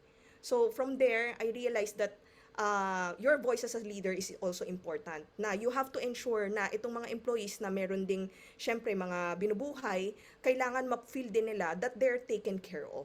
because you cannot serve your customers if your employees themselves are afraid or are anxious na, am I gonna have a job after this pandemic? Ngayon, nasa pandemic pa rin tayo, di ba? But then, from 2020, we're very blessed na, syempre, we were head-on, 14 years, guys, na nag-e-commerce na kami. So, in a way, we were prepared. The difference was, yung shift namin na from working on-site, nag-work from home kami. So, this time around, ang dami naming na-realize na parang some of the employees doesn't have a postpaid line in their homes kasi syempre nag-online naman tayo kapag nag-work and may data naman tayo kapag nag-Facebook tayo. And then from there, we provided mga pocket Wi-Fis, we made sure na okay yung mga laptops na ginagamit nila. From yung mga desktop na ginagamit namin sa office, obsolete na yun. Pinalitan namin lahat ng laptops because of mobility. And then from 2020, na-realize ko kasi guys, di ba, yung financial crisis, it was 2008. So there was no Bible in handling the pandemic crisis in 2020. But I trust that yung journey ko for the past 14 years, it prepared me to handle the crisis that we are facing right now as a leader. From there, nauso ang work from home. So we grew around 404% by selling laptops, mobile phones. Ang dami nag-upgrade nung time na yon. And then, late 2020, or was it 2020 or 2021, nagkaroon ng online schooling. So again, technology na naman ang kailangan, online learning, online schooling. So we even experienced a breakthrough during tough times. And we're not boasting it, but we're just very grateful na that 14 years of experience helped us in the times that we never expected or an uncertain times, natutulungan talaga kami para at least mag-propel yung business namin during pandemic times. Noong 2020, let me share, cashless payment was really something na talagang, syempre, yung mga tao takot sa virus eh. So in a way, they don't want to give cash or something. Baka daw may virus or anything, ma-transfer na ng COVID and all. So cashless payment really ruled. Nandiyan sila Paymaya, sila GCash, mga online banking. Kaya yung sinishare ng former speakers, that was true. And at the same time, right now, narinig ko nga kay Jove, it's more on DeFi, right? So let me share that further to you on how it can connect to e-commerce. So from 2020, it was cashless payment. Tuloy-tuloy pa rin siya ng 2021, ha? And then from 2021, on-demand delivery. From there, 2021, we built Kim Express. It's an on-demand delivery namin. Na-realize namin, yung customers kasi wanted, can you deliver? We need it today. We wanted to upgrade on our work from home setup. I wanna send a phone to my anak na nag-work sa hospital. So, ang dami. Nasabayan namin yung anxiety. People are more sensitive during the pandemic times. But in a way, we told our employees na you have to be empathic. If you feel anxious during the pandemic times, all the more na yung mga customers natin, we have to understand that they are also having those sentiments in their lives. So there, on the 15th year, 2021, Kim Store reached its 15th year. We're just very blessed. We're very thankful for the opportunity na sinuportahan kami ng mga customers namin all throughout the journey of Kim Store. And at the same time, with the technology, something I wanted to share to you guys, regardless kung mag-Web 3.0, Web 4.0, or Web 5.0, something na you have to understand is, as an entrepreneur, as a person, you have to have a growth mindset. Regardless kung anong talk yung makaka-relate kayo, you always have to have a growth mindset. Something na open for changes, something na you're always open for learning. Kasi pag medyo nasa teenager tayo, parang we're always na parang we wanted to prove something, we're always curious, we're always being assertive to what we wanted to do, which is good. Use it in your advantage. But at the same time, always open for suggestions and then just be open for learning. Because when you wanted to invest or when you wanted to try na, sige, try ko naman sa tech, ang daming options guys. Pwedeng e-commerce, pwedeng crypto, pwedeng NFT, pwedeng metaverse, lahat nasa choices nyo eh. Before, ang e-commerce, saan ako magbebenta? Pero right now, there's Facebook, there's Instagram, there's Lazada, there's Shopee. Before, ngayon ang tanong na yata is, anong product ang ibebenta ko? So, yun yung challenge, guys. I know, guys, you're very creative, you're very curious, you're very resourceful. So, find a product and then try selling online. I'm always an e-commerce advocate, so talagang pinupush ko talaga na if you wanna be a business owner, immediately, you can try e-commerce. You can try selling online. So, something that I wanna share also is, right now, para makarelate ang lahat, kasi Multiply is far already gone, is how do you really start a business right now? I could say that you can use social media to grow the business. Pwede rin kasing Lazada, Shopee, but you see guys, I think you know naman na during the pandemic times, feeling ko naka-order na kayo ng ube pandesal, naka-order na kayo siguro ng baked sushi, alam nyo na siguro paano magtimpla ng dalgona coffee. So, people are so creative. But the thing is, how are you gonna sell it? Where are you gonna sell it? So, in a way, you can use social media to really start up your business. Nung time na yon, I use our, syempre, mga college friends, oh guys, support my business and everything. So, syempre, ang dami naman nating friends, di ba? Ang dami naman nating mga classmates. So, maybe take advantage of your family and at the same time, also take advantage with your friends para at least matry nila yung concept. Whether you wanted to sell a product, whether you wanted to sell food, or whatever you have in mind, try it online, try it in social media first. Now guys, siguro just to share, one of the advocacy ni Kim Store is very close kasi ako sa youth in the sense na you know naman guys na nag-start ako sa college entrepreneur. I know you guys are curious, I know you guys are passionate, I know you guys are very courageous. So in a way, because of this, na-realize namin na it's very important to bank on the youth. Na itong mga ginagawa namin ngayon, these are efforts that you can actually take advantage when you wanted to have a business, 'di ba? Maybe I'm just one of the story who really made it big in e-commerce, but if I can do it, you can also do it. That's why we're in our company, we're creating actually a backyard in training our employees to really go in e-commerce. Yes, they're working for us, but at the same time, maraming mga passion yan. Yung iba, nagbebenta ng damit, nagbebenta ng makeup. Syempre, e-commerce na rin tayo eh. So, why not let these employees also learn how to sell online? And at the same time, we're also building this Kim Store e-commerce academy to help budding entrepreneurs like you to guide them to success. Because for us, if proper ang foundation and then we can share more of success stories like this, maraming magiging inspired para at least magtayo ng e-commerce shop. 'Di ba? So, yun lang. So there. Something I also wanted to share is the conventional path for startup MSME right now. Siguro na-share ko na rin yung story ng journey ng Kim Store. So let me share naman kung ano yung talagang nangyayari sa MSME. Before, 'di ba, physical location, but because of the pandemic, ito talaga yung naging catalyst natin para at least mag-boom talaga yung e-commerce. I saw a lot of entrepreneurs, budding entrepreneurs, na naging instant entrepreneur during the pandemic. We don't want na nandun lang tayo sa bahay, tapos walang ginagawa. A lot of creative people nagkaroon ng mga baked sushi, 'di ba? Yung mga ube pandesal, nagkaroon ng mga businesses sa loob ng kanilang bahay.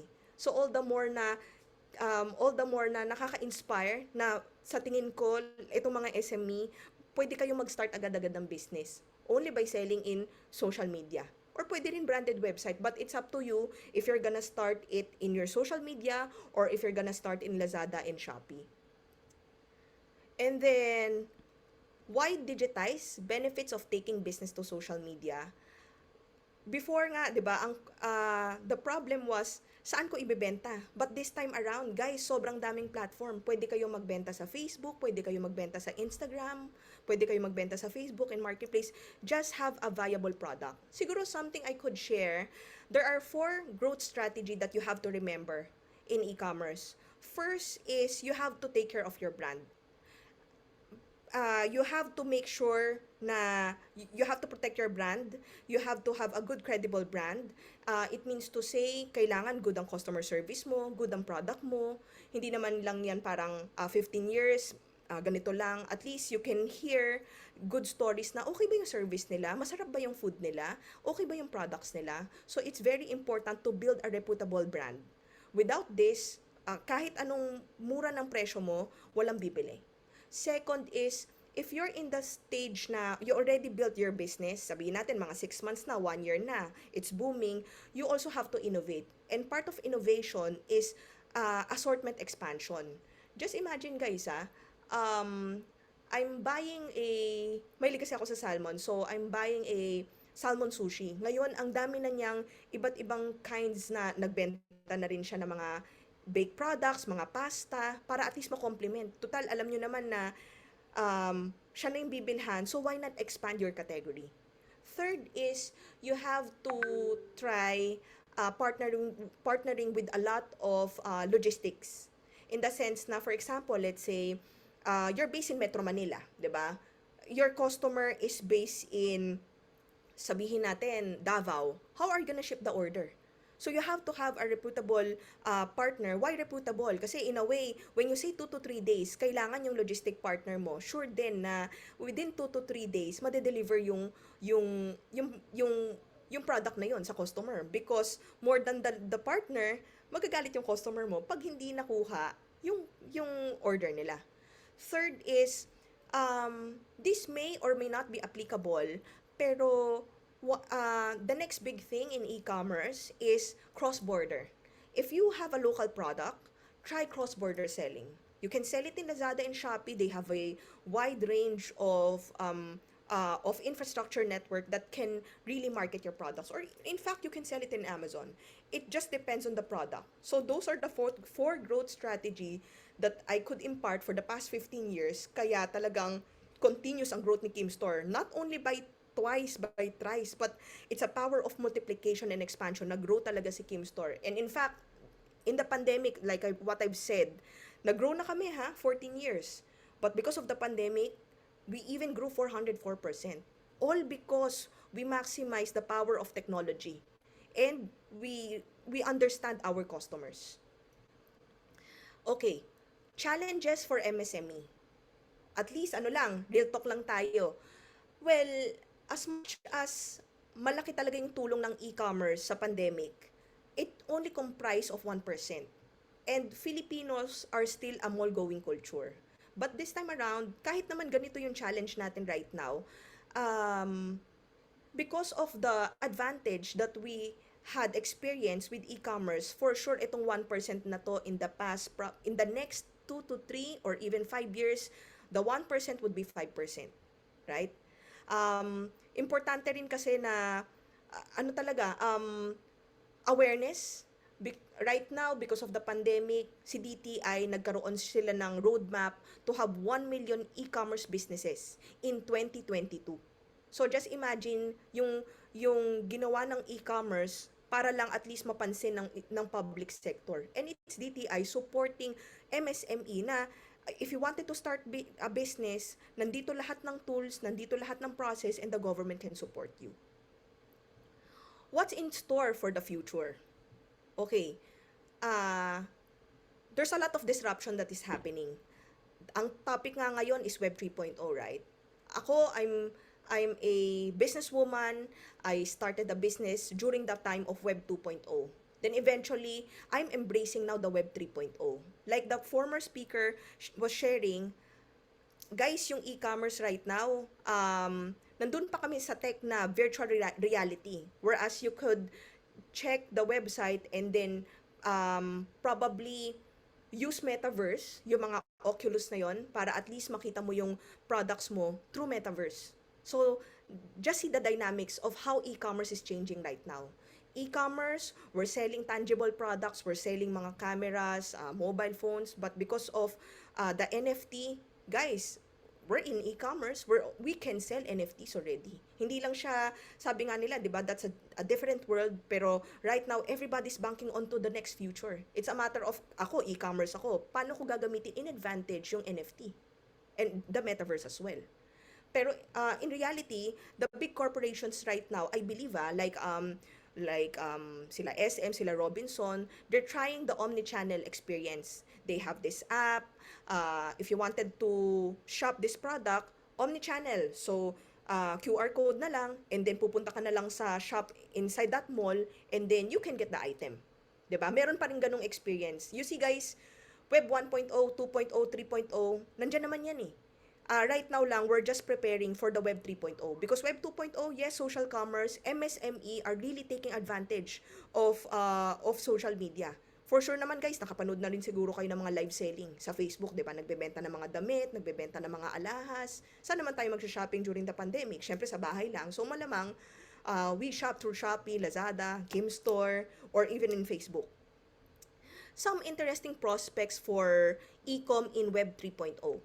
Okay, something, you see guys, kasi pag e-commerce, anything that you buy in the internet is already considered as e-commerce. So let me share something ang government, nagde-digital transformation, they're embracing digitization. Alam ko guys, ang mga e-government processes ngayon nagta-translate na sa e-commerce. And then all the more na itong Web 3.0, well, privacy is something that we need to think about. But yung e-commerce ngayon, maraming possibility eh. For like yung sinasabi na DeFi, just imagine, for example, I'm a merchant, 'di ba? I'm a merchant in Lazada and Shopee. What if these marketplaces we can use the reward points to buy something from SM, from a different supermarket. So, hindi na lang cash ngayon. Sabi nga nila, cash is king. Ngayon, naging cashless na during the pandemic. Tapos, nagkaroon na ng cryptocurrency, nagkaroon na ng NFT. But because of DeFi, ang laki ng possibility na yung mga rewards namin, for example, sa Kimstore, may rewards program. What if, just imagine, pag bumili ka kay Kimstore ng ganitong product, may points ka, itong points mo, pwede mo nang pangbili ng grocery. 'Di ba? So, just something that you can see in the potential of Web 3.0 in e-commerce. Or what if my products are now in metaverse, and then you can buy my products in metaverse, right? So something you need to think about, because right now, actually it's pretty challenging for us since we're the pioneer of electronics in the Philippines. But come to think of it, there's so much opportunity, there's so much collaboration and partnership that we can get along. If sabihin natin in cryptocurrency, play and earn, or now it's play to earn, what if in our segment, if you refer, you get to earn, 'di ba? There's so much possibility right now na you can just imagine kung saan tayo dadali ng technology na ito. So I guess that's the end of my presentation. Actually, wala akong presentation. It's more on sharing. I hope you learned a thing or two about the e-commerce history in the Philippines, and then what's happening really in the Web 3.0 and what happened in e-commerce during the time of pandemic. Thank you, guys. All right, thank you, Ms. Lato, for that very valuable and value-adding talk on e-commerce and its future innovation. We'll now be opening the floor for questions in our fourth Q&A segment for today. For this portion, please feel free to ask your questions to Ms. Lato. For our first question, what do you perceive as the gaps in e-commerce and business to consumers, or B2C marketing, in the Philippines? Actually, one is it's really the awareness.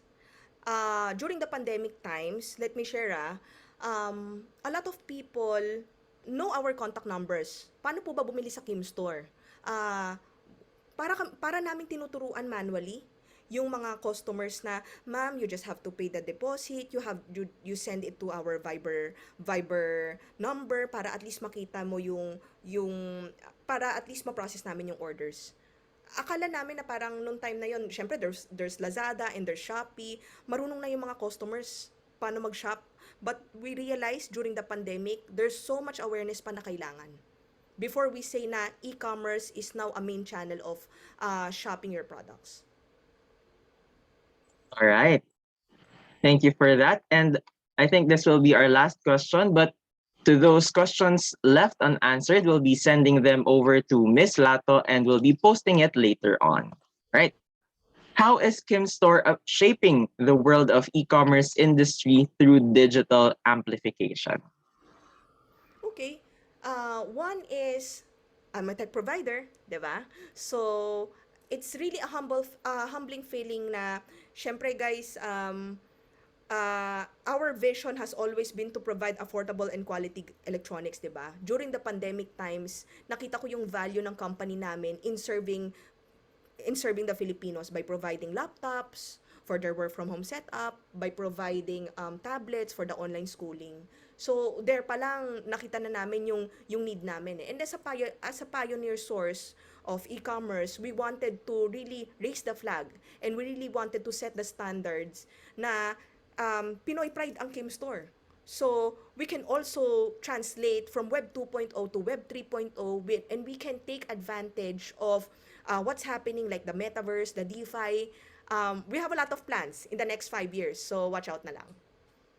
All right. Thank you everyone for asking and submitting your questions. However, this will be the end of our fourth Q&A portion. And we would like again to thank Ms. Kim Lato for answering all the questions. And to our audience, watch out for the next Q&A for today. And once again, don't forget to grab the chance to ask any more of your lingering queries. For those questions left unanswered, we'll be sending them over to Ms. Kim and will be later on posted in our Facebook group or Facebook page. Thanks, Ms. Kim Lato. Thank you everyone.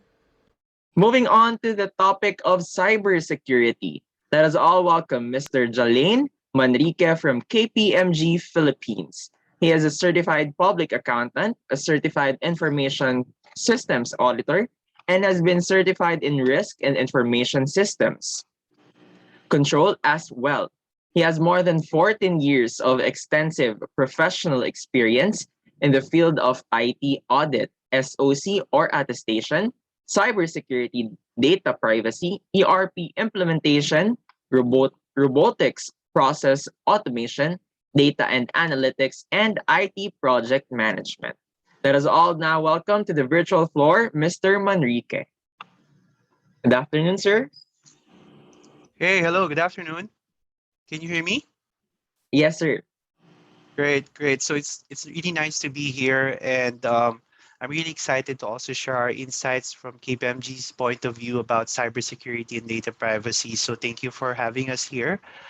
So I know I have 20 minutes, and I know you've had a long session already. So I hope you'll be able to get some takeaways from this session, and at least capture your interest in terms of cybersecurity. So let me just share my screen, okay?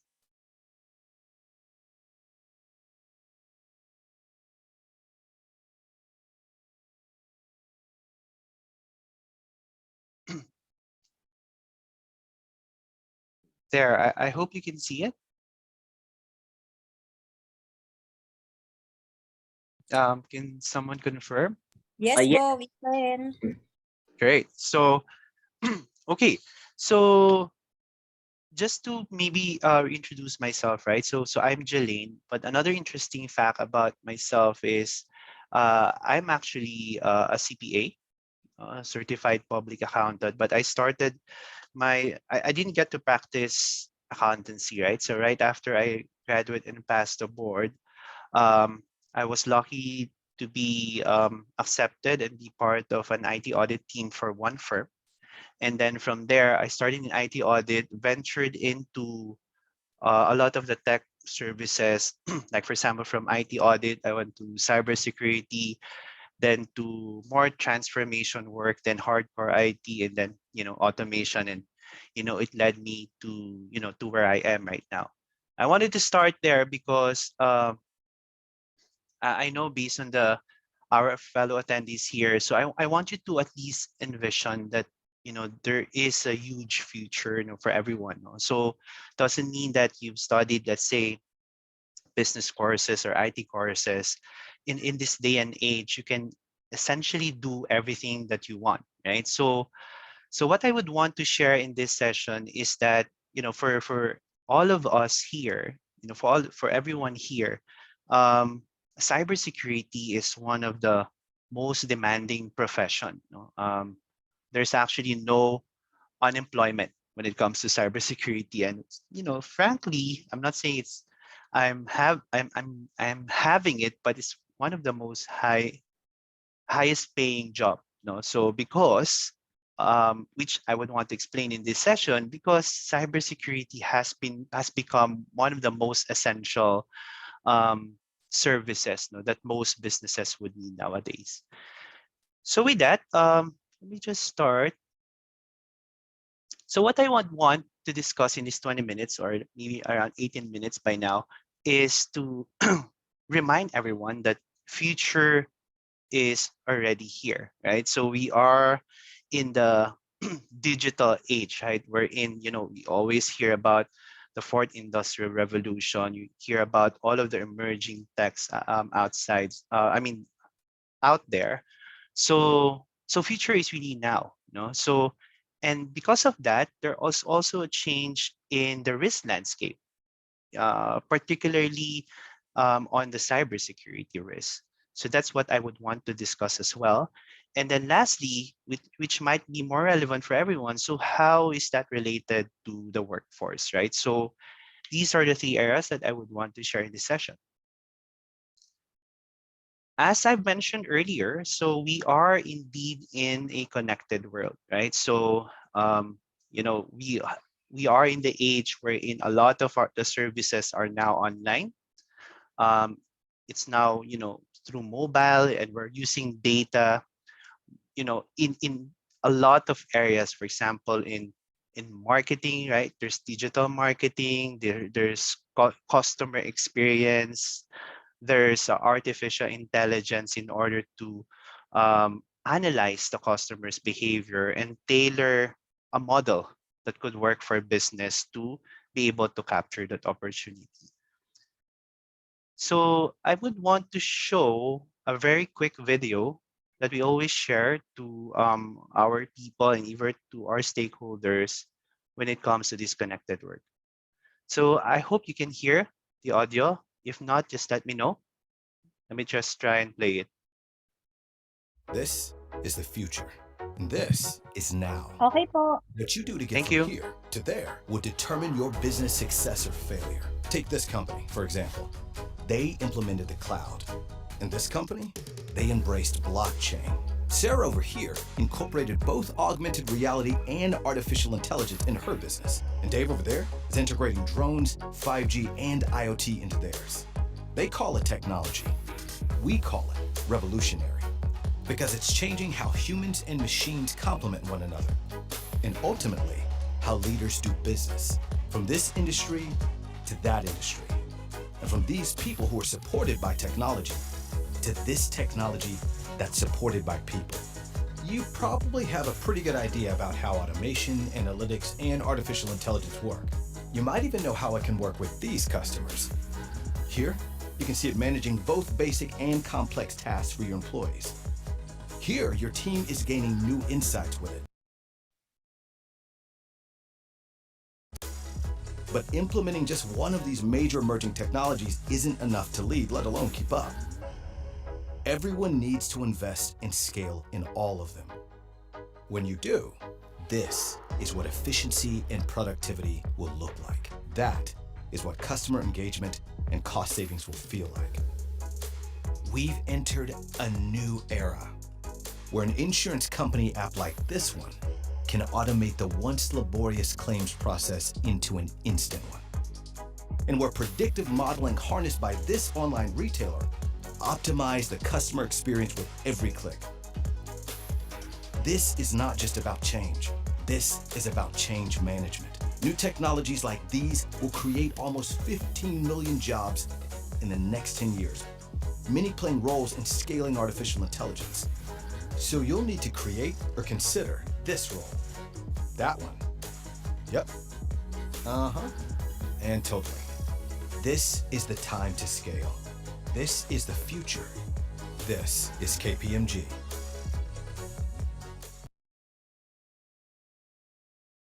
All right. So as you can see in the video, right? So these things, these digital advancement have been happening already. You might not have felt it yet, maybe here in the Philippines, but globally, all of these technologies are already used by business.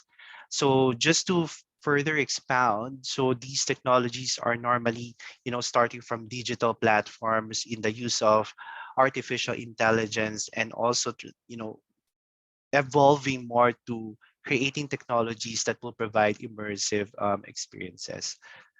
Just to give an idea to everyone about these technologies, right?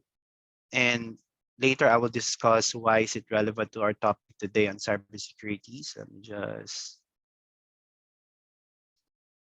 Okay, so just starting from immersive experience, right? So there's virtual reality. So I know most of you have been using this virtual reality to your gaming, right? So gaming is one of the industry that's highly using virtual reality. There's also augmented reality. So it's actually used in a lot of the manufacturing companies or industrial companies in order for them to diagnose or even train or upskill their people. So they're using augmented reality in order for them to visualize those machineries and technologies that they need to teach or, for example, diagnose.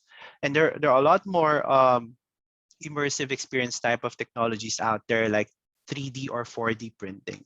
Even brain-computer interface, which is being experimented right now. So there's a lot of interesting technologies on immersive experience. Artificial intelligence, as they say, AI is already in our pockets, right? So for example, even our mobile phones would have artificial intelligence capability already. Drones are within this radar as well for artificial intelligence, or smart gadgets, or smart robots. To give an idea, I'm sure you've heard in the news, there's autonomous vehicles, virtual assistants like the the one in our phones, right? So Bixby or Alexa, these are virtual assistants, and using the artificial intelligence technology. Drones are also widely used now, and they're saying drones could be revolutionary when it comes to logistics, right? So these are all within the artificial intelligence area. And of course, there's digital platforms, right, like blockchain as a platform, right, which is another promising technology that could revolutionize financial services and other businesses. As a matter of fact, even KPMG have already been using blockchain platform in terms of helping our clients in their business. So we have this KPMG Origin that actually can be used in the consumer market, wherein they can detect the origin, the origination of a certain product, right? So we call it KPMG Origin. It's running on blockchain platform. There's also 5G, right? And even quantum computing. IBM has started in terms of building a quantum computing machine or computer, right? So all of these technologies, it will continue to evolve, right? This is just like a portion of the universe of technologies that will be introduced in the market or introduced to us in 5, 10, 15 years to come.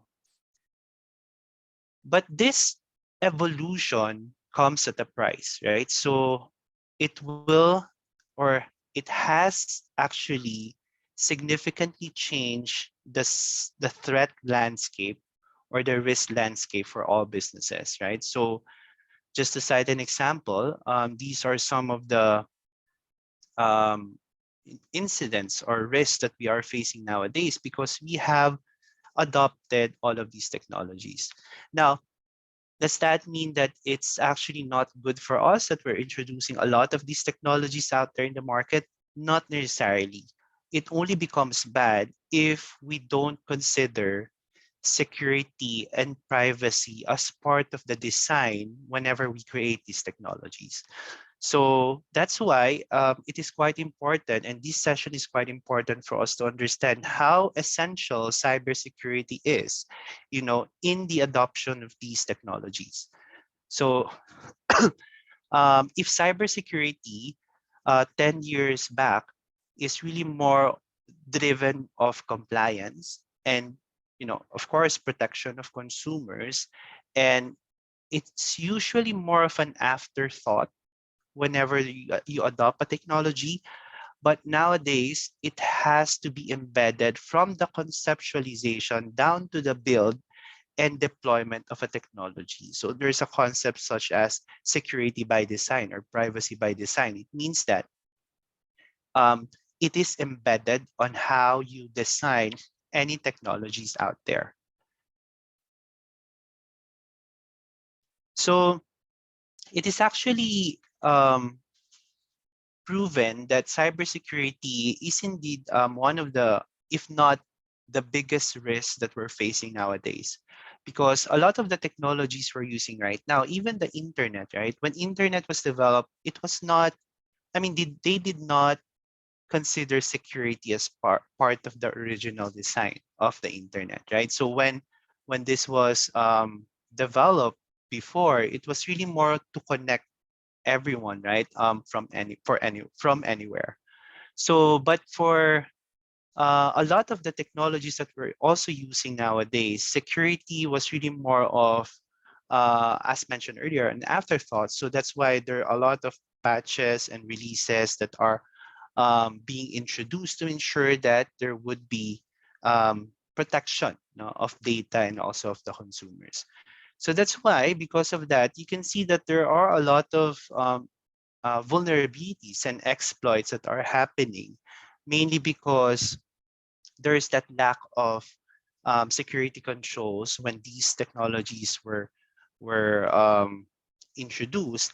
At the same time, lack of awareness, right? So lack of awareness for users, for employees, even for the public, right? So that's why hackers or unethical hackers or black hackers and also attackers would exploit these vulnerabilities in order to conduct certain cyber crimes. Let me just play another quick video. New warning from the FBI about coronavirus scams. Scams related to the coronavirus. Stealing sensitive personal information. It could infect your computer.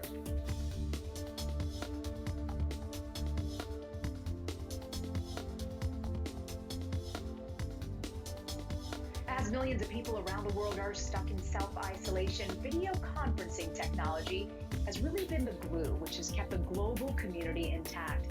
While apps like Zoom have received hundreds of millions of downloads in recent weeks, it's also been a recent target for cyber attacks. CBS News' Anna Warner has more.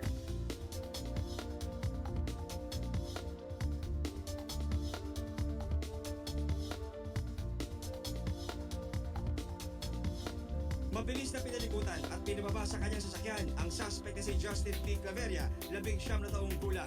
Si Claveria ang sinasabing pinaka-mastermind o spammer ng online panloloko ng grupo ng mga hacker na nanlilimas ng bank account ng kanilang mga biktima na naunang nahuli ng NBI. Sa cellphone ng suspect, nalagwabi ng mga ginawa ng spam messages na ginagamit sa phishing activities na kamukhang kamukha ng messages sa website ng mga bangko. The National Bureau of Investigation, NBI, Cybercrime Division, and the Bangko Sentral ng Pilipinas report a 100% increase in phishing.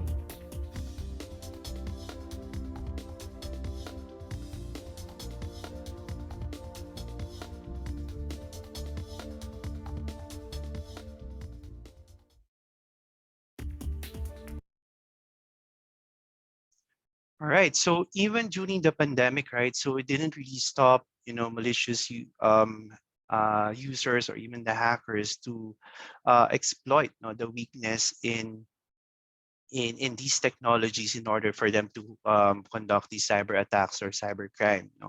So as a matter of fact, when it comes to, let's say, sector, based on these studies from Trend Micro, back in 2021,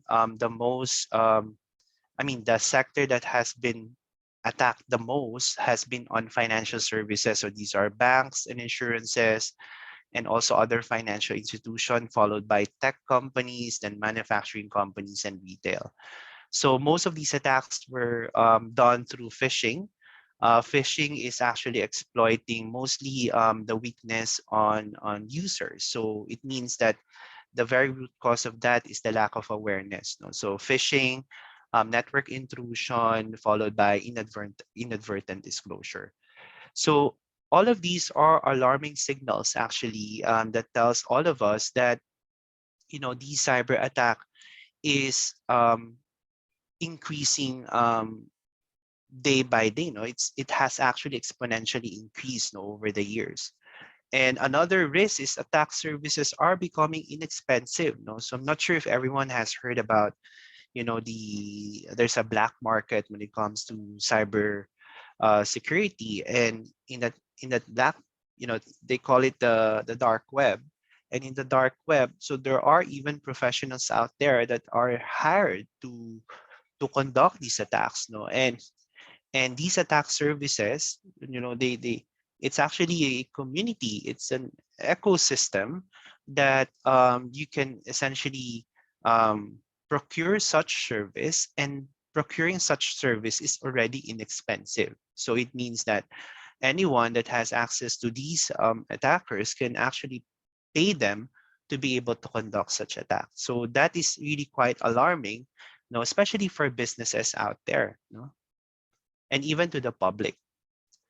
Now that's security, right? So now let's go into data privacy. And before I start here, the difference between security and data privacy, right? Security is generally about protection of any data, right? So more likely those that are confidential data and the information assets of businesses, right? But data privacy, in my view, is a subset of overall cybersecurity, because data privacy is protecting personal data. Personal data are those that could identify an individual. For example, name, address, birthday, right? So these are personal data. So that is what data privacy is covering. Now, even in the data privacy space, based on world data breach statistics, it has also increased exponentially. And this is based on the study of IBM and Ponemon Institute. So the breach level index is saying that there's already a 5.52 million average total cost of a breach for an enterprise. So just imagine that's the cost that they're incurring, the average cost that they're incurring for a breach. A breach is a confirmed incident. There has been a compromise of confidentiality or integrity of the availability of the personal data. And there has been around 524 reported breach in organizations. Now, these are companies, right, around the globe when this study was conducted in 2021, and 17 countries are affected by these breaches. So another data is that most impacted around the globe, healthcare, right? When it comes to data breaches, because it's quite obvious, because healthcare would store a lot of these personal data, right? Our medical records are within this industry. So this is the most impacted industry when it comes to data privacy breach. And you can see here some of the statistics that this industry is incurring, for these successful cyber attacks. In the west side, so it's still healthcare, and most affected highest country cost would be in the United States, And another alarming stats is that it takes about 237 days to identify and contain a breach. So it means that a company could have been compromised already, but they're not aware of it. So it takes about 237 for them, average, for them to discover that they have been compromised. In the ASEAN, it's actually different. It's not the healthcare industry, but it's actually the financial industry, the banks, insurance, and other financial institutions that are affected the most, around 2.71 million within the ASEAN, where Philippines is part of in terms of average total cost for the breach. And quite longer than the Western when it comes to discovery of breach, about 287 days. So close to a year for some companies to be able to identify or contain a breach. No? So that's quite alarming as well. In the study in 2021, Philippines is sixth among the countries with the most online threats in 2020. And in 2021, we're not also that good when it comes to the cyber level index. No, so for example, when it comes to general security indicators, we're quite good, but when it comes to education and professional development, we're just around 67%. So it means that cybersecurity is not yet that embedded into our academe. There's also baseline indicators when it comes to protection of digital services. So we have, an alarming score of 1. And also for protection of essential services. Protection of personal data is actually good compared to the average. And then for incident and crisis management, we're actually down when it comes to military cyber operation and cyber crisis management. So these are not so good index level for us. But what's good about what's happening nowadays is the ICT has recognized the need for us to evolve, and to create more policies and programs to improve our defense, when it comes to cybersecurity.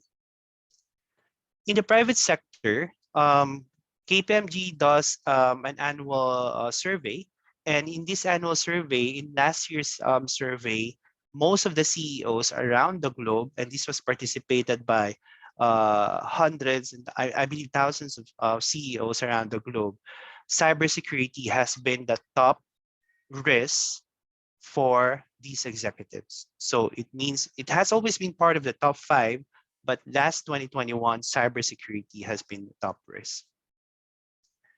So I only have 20 minutes. Obviously, I won't be able to discuss. So how do you address cybersecurity, right? So we understand, Jelaine, it's what the top risk.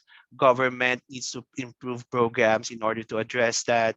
There's a lot of advancement in technology, and also it's increasing the cybersecurity. I won't be able to discuss how to address that. There are ways to address that, but maybe not in this forum.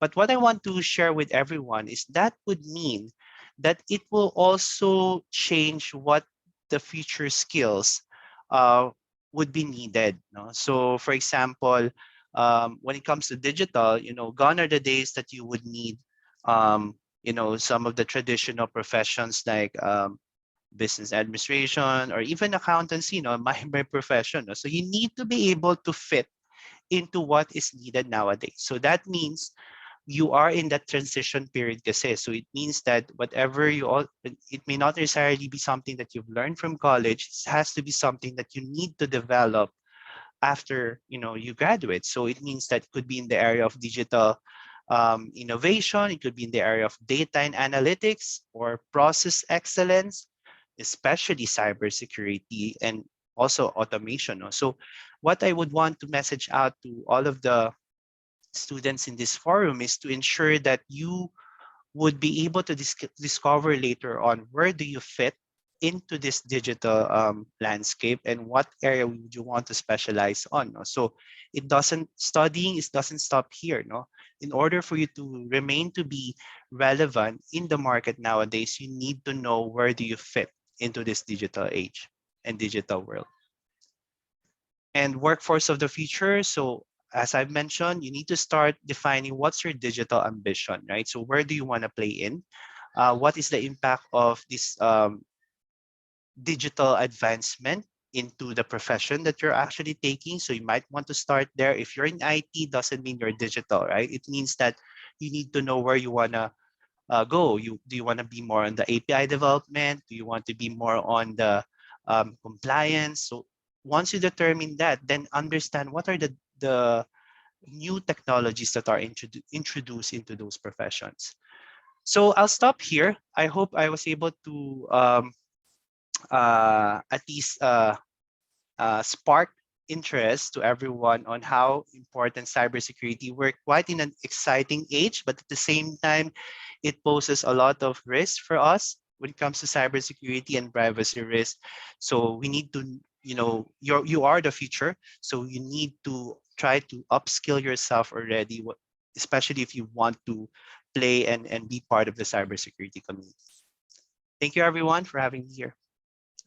All right. Thank you so much for that very insightful talk on cybersecurity, Mr. Manrique. We'll be opening now the floor for the fifth Q&A segment.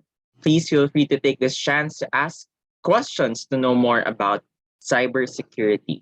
So first question, sir, what are your current innovations, especially in handling tax and regulatory services? And how about asset management as well? Okay, so when you say your innovation, I suppose our firm, right? So in tax, that's actually quite a good question because as you know, I am the CIO of the firm. I also lead the innovation. So we have this digital transformation committee. So I sort of work with different parts of the firm to see how we can innovate, right? So when it comes to tax, so currently we are working on 3 areas already. One is a very simple tool we have introduced already. So before, prior to I think 2018, even prior to the pandemic, we're used to have this tax calendar. So these tax calendar are on the traditional physical calendar because, finance people and even tax people, we need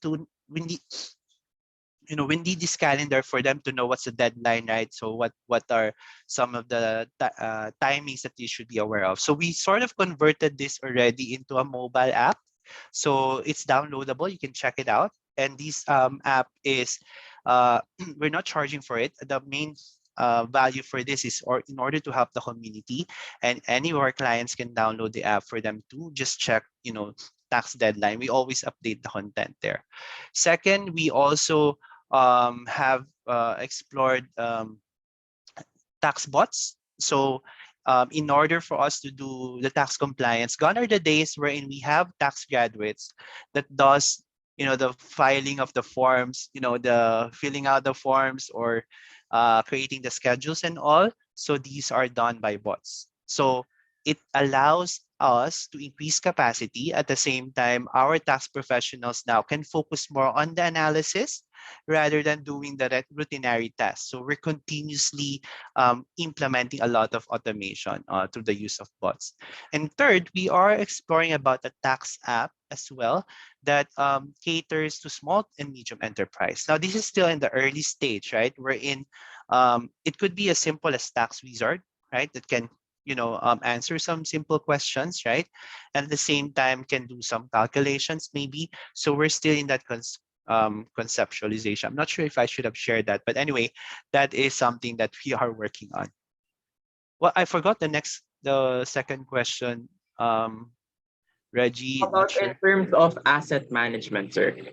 Oh, okay. Asset management, I can only speak more from a firm, right? Not on the front end. So asset management is really more for us on, we have created tools as well to our platforms for us to be able to monitor asset, maybe fixed asset and even IT assets. No, at least for us, that's the most relevant one. So we also do implementation work to clients wherein we partner with different technology companies like Microsoft, and other companies that have asset management platforms wherein we are the implementing party and we use their tool to help our clients. No? So we are in that space as well, but there's really more to discover as well in asset management. All right, thank you, sir. And I think this will also be the last All right. question for this portion. And for the questions left unanswered, we'll be sending them to Sir Manrique and we'll be posting it later on. Sir, what is your viewpoint? What challenges do you see in digitizing the client engagement and asset management system? What tools or nascent technologies do you suggest in digitizing client servicing? Okay, client servicing. It's quite broad, no? So what I can say is that kasi client servicing could be in different areas, no? So I don't know if it's a service, let's say in consumer market, right? So that's also client servicing. There could be unprofessional services like our firm, right? But one thing is for sure, and these are the maybe a few things that technologies will play a critical part when it comes to client servicing. First is strategies right now should be customer centric, right? Everything revolves around what the customer expects and what the customer needs. So it means that customers now would have expectation that everything can be done online and virtually, right? At least most of them. So that's why technologies like mobile app, everything will be going to mobile in order to address that need, or at least online. So that's one technology, definitely. Everyone would go for machine learning in order to analyze the behavior of the customers. So machine learning and even artificial intelligence will be used. Further on artificial intelligence, it will create more immersive experience. Anything around immersive experience technology would be a critical, no, in order to be more relevant in the market. So I can name a lot of things, but these are some of the trends, no, when it comes to technology.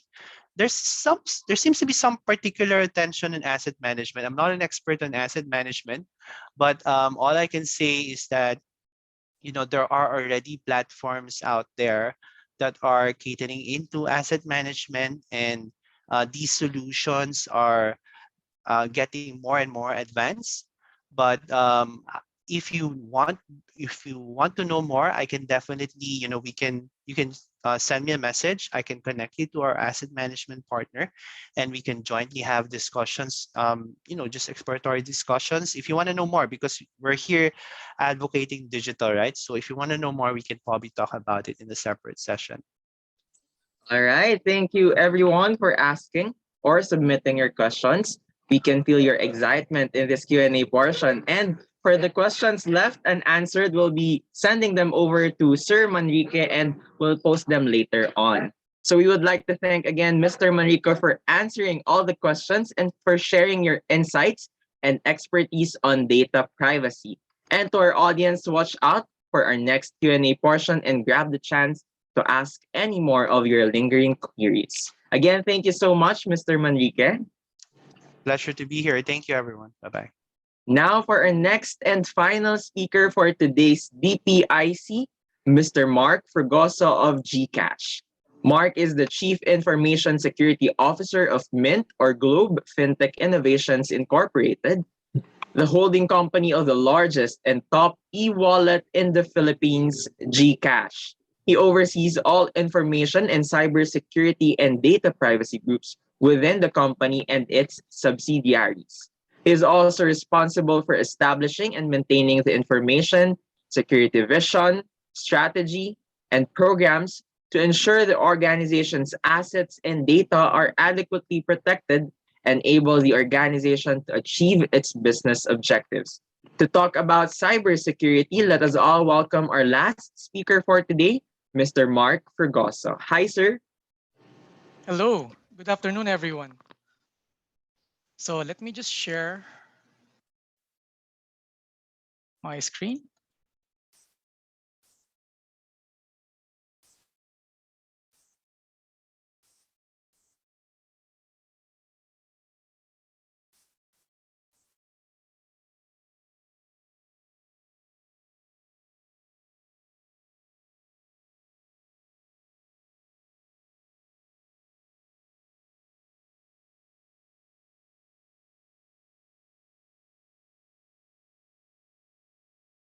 Okay, can you guys hear me?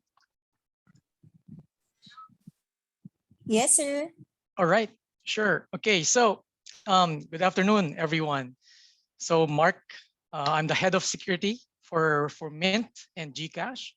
So basically, as you heard, um, I pretty much lead the organization in terms of developing and building all the security programs for us to be able to protect the organization itself, and also all of our transactions, as well as all of your information. Okay, so thank you to Jelaine, because I think he made my life easy in terms of this presentation. I'm very much an advocate of really promoting cybersecurity as a profession, as a career. So if what you see on the screen is not just what you read, but it's also something that makes sense on a different context, I think you can be a cybersecurity professional. All right. So I have two things to discuss this afternoon, and this presentation is really just very short, right? It's about really stepping back and you just realize, do a realization, what's really is happening out there. And with all of those things that are happening, there are definitely challenges, cybersecurity challenges and opportunities.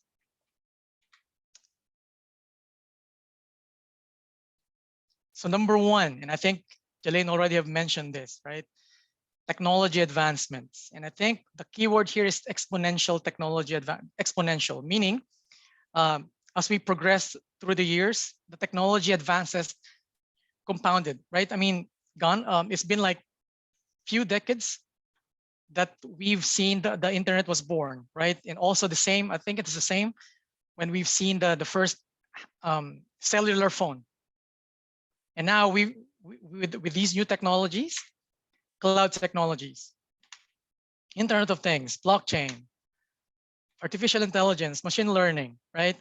All of these new technologies, it will further propel us to the far ahead in the future.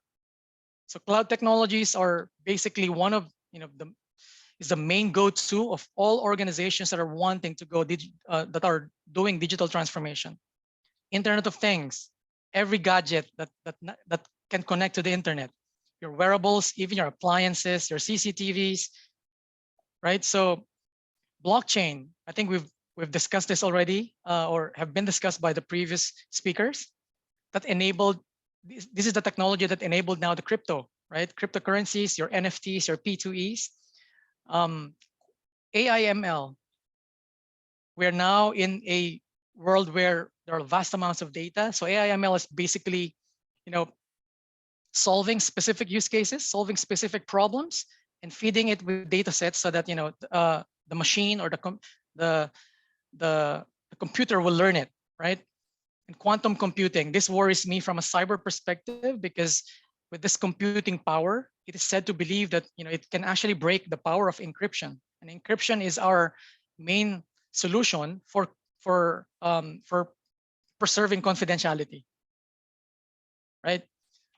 The next is new business models, right? So we see fintech, we see other tech companies that are growing, they're leveraging these new technologies. We can see crypto companies leveraging the power of blockchain.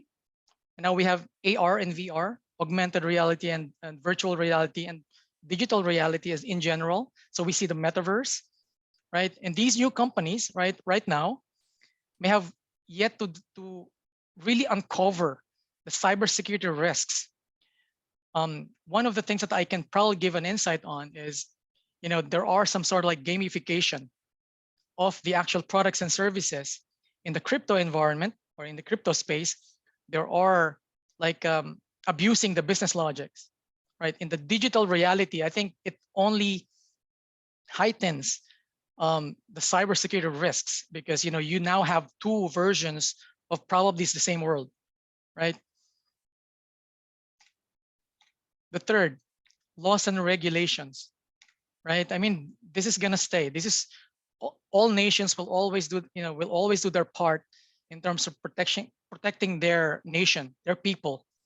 And so data privacy acts, cybercrime, cybersecurity laws are in place for data privacy, and we've seen very much progress in this particular space. More than 70% of all countries in the world actually have legislations already.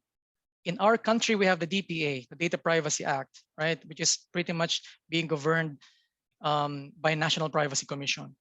Same goes with other countries, specifically not just in the region, but really globally, right? And these are now being enforced across the world, right? So the third, and this really is worrisome, right? The evolving threat landscape. I think Jelaine mentioned this already earlier, but just to give a bit of perspective, right? If you have a threat landscape or there are risks, there's definite threat agent and there are threat actors, right? So threat actors can be nation state. These are pretty much funded by the countries themselves. There can be organized crime groups, right? There can be some APT or advanced persistent threat groups. There are fraudsters or scammers, and probably is your neighbor hacking your Wi-Fi is also a threat actor, right? We call them skiddies. In companies, there are also even employees are considered as threat, right? Because they can intentionally or unintentionally cause harm to the company. Like for example, they can cause data breach, or as an example, they can send data through email directed towards an incorrect recipient, for example. Now, in terms of sophistication of attacks, right? These guys are really very good at their craft. Jelaine have mentioned about the dark web. That's the black market of of all the of cybersecurity, right? So here it's really an ecosystem. You can buy things. You can pretty much it's kind of cheap. There are cheap things. There are also like an attack as a service, if you will. Then you can just target an individual. You can target an organization. You can buy tools, hacking tools in that space.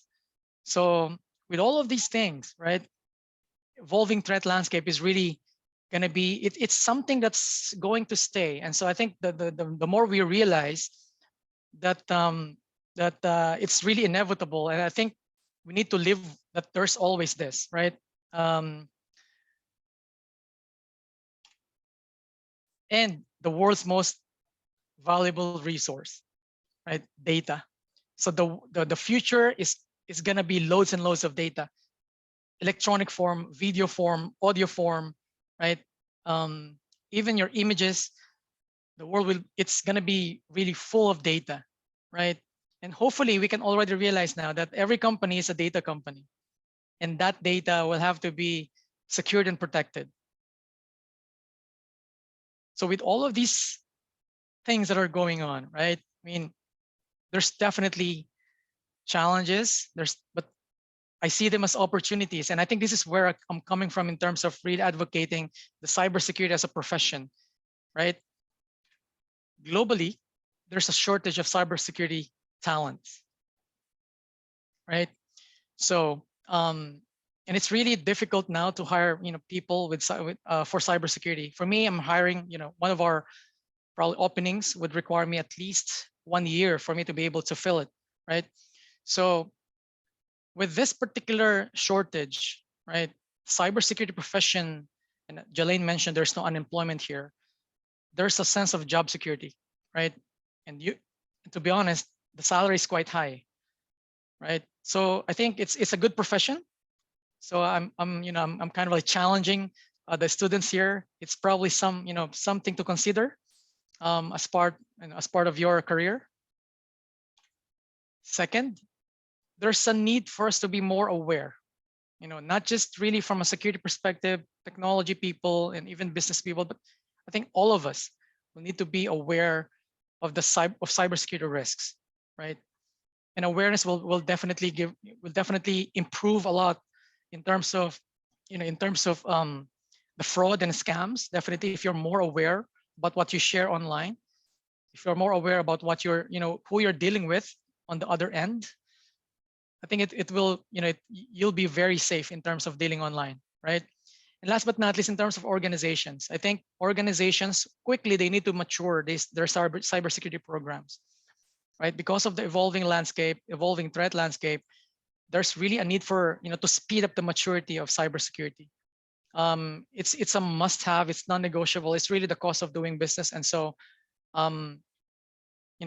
there's a need for us to mature this space. And for that, I end my talk. Thank you. I'm gonna welcome questions. All right, thank you, Sir Mark.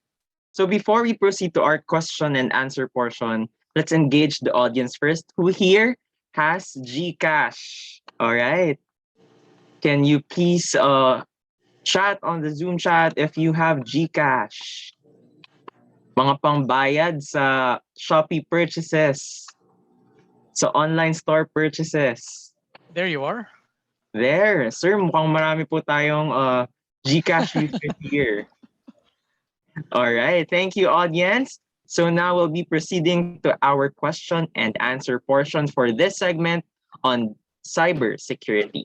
Sir, for our first question, how can e-wallets guarantee the data privacy of your customers? Yeah. So that's a very interesting question. No, I guess as a company, we always put enough due diligence for us to really perform those data privacy assessments and even information security assessments, just to make sure that the data is really protected. Just not just from transit, even also from storage and even from processing, right? So that's that. It really does enough due diligence, making sure that we're also compliant with the different laws and regulations by the NPC and the Data Privacy Act. So we have teams to actually that are doing that for us. So yeah. All right, thank you, sir. Next question. Given that GCash is one of the leading fintech companies in the Philippines, how does it make sure that it delivers quality customer service? Yeah. So this one is very it's very it's a very it's a very important question, because for us our mission really is finance for all Filipinos, and because of these I think this is still quite a new platform. I know GCash has been there for quite some time, but I think one of the things that we are wanting to preserve ultimately is the trust of our customers. We want to build that trust. We want to preserve that trust, right? So in order for us to do that, we need to, number one, just put really, it's always going to be customer first. That's one of our, one of our core, basically. So in terms of, we have all the avenues for a customer to actually report problems, issues, right?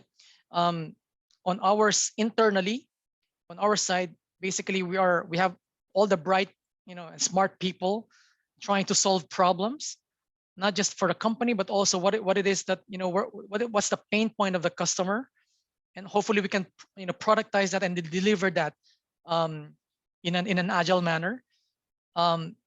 And on the security side and data privacy side, basically, we make sure that the company is very much secure, because one thing that we don't really want to happen, and knock on wood, is really a massive breach or a security incident that will put our reputation at risk, right? Because we're that is very important to us. All right, sir. Since you mentioned trust, how much data do e-wallets share with third parties to allow the seamless interoperability of these various service providers? Are your users' data secured?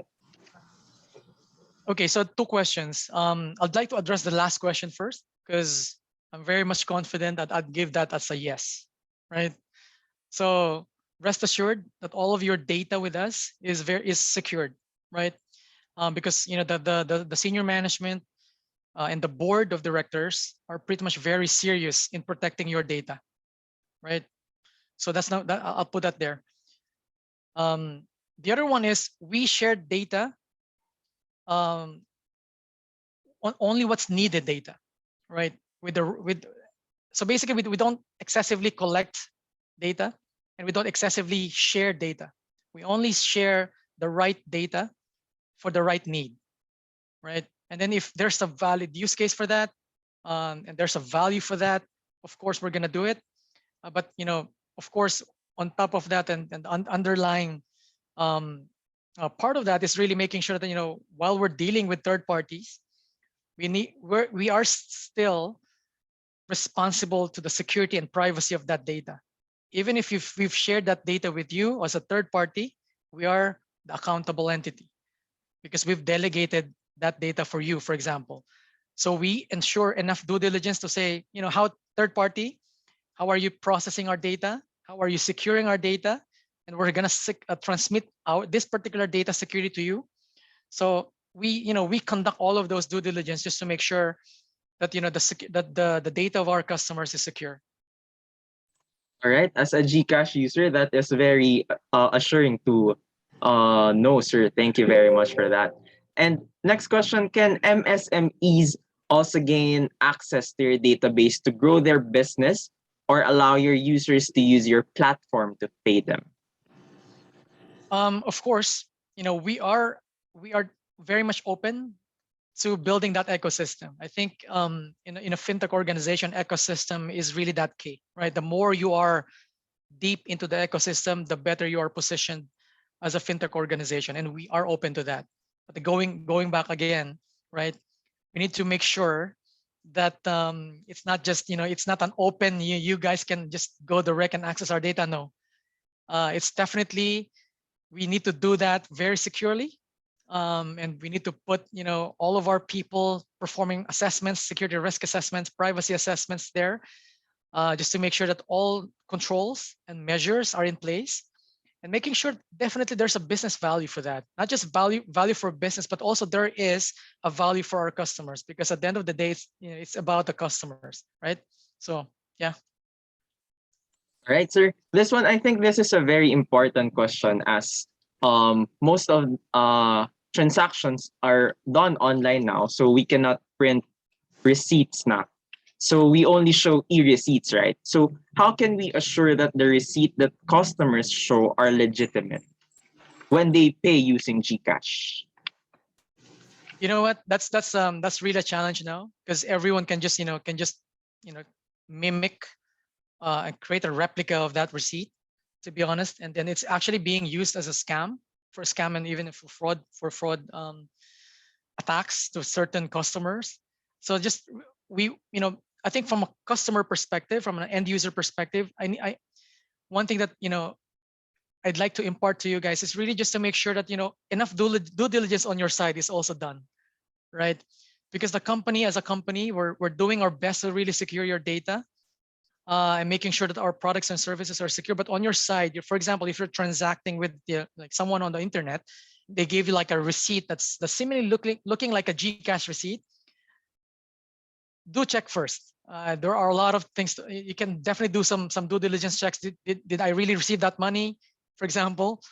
So if you haven't received that money, then probably it's not something that you can put trust on it already.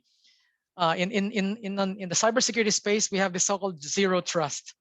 You need to always, but it's zero trust. But in the concept of, for me, the term zero trust is really about enabling trust, right? In the world where when we transact online, your trust of that other end should be very should not be easy.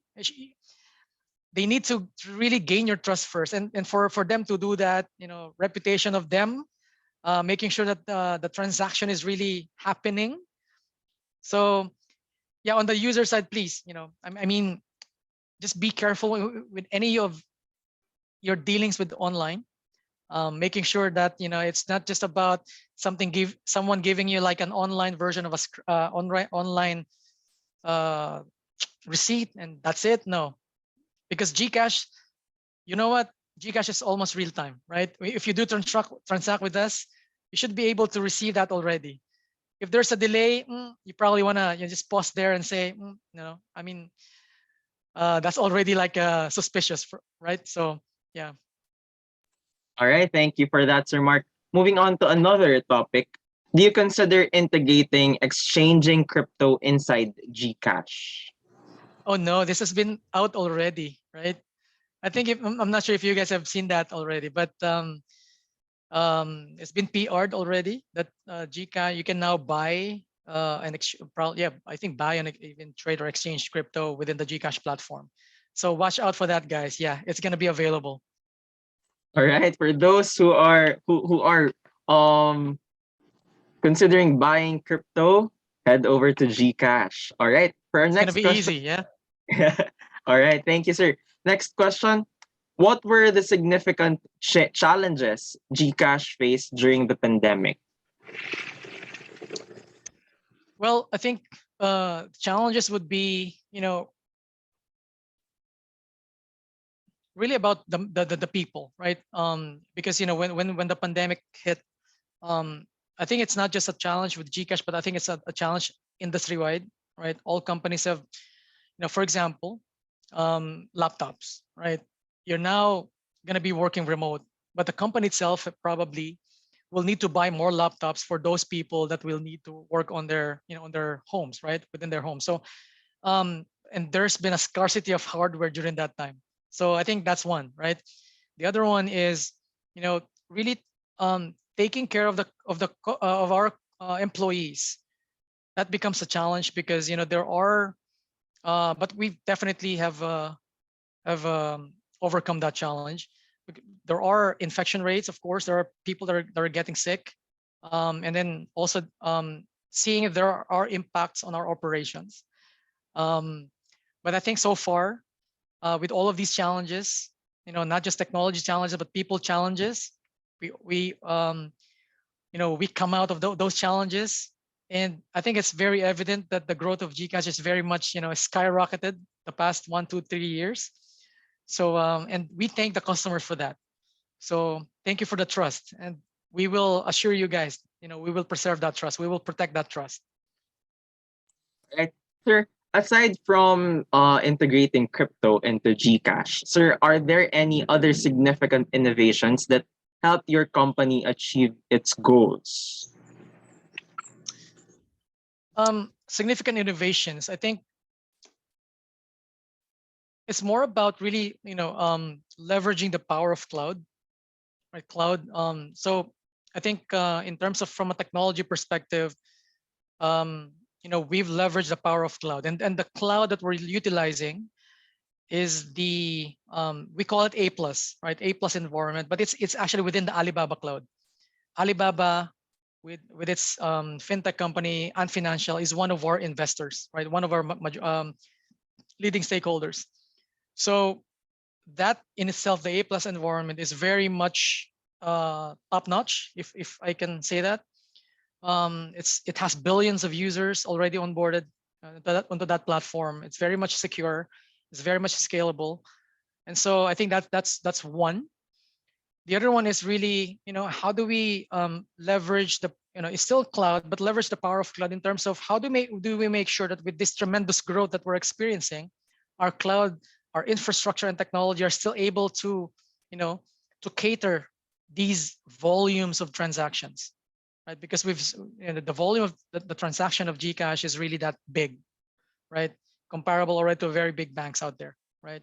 So what else? I think it's really about when we look at our products and services, it's really about customer in mind, and that's probably one of the innovations is really about what does fixing the customer pain point, making sure that their lives are improved, right? And that's with all of the products and services and even the partnerships that we did the past few years, I think that's somewhat innovation, partly, but there's somewhat really, but on top of that, it's really about how do we serve our customers better?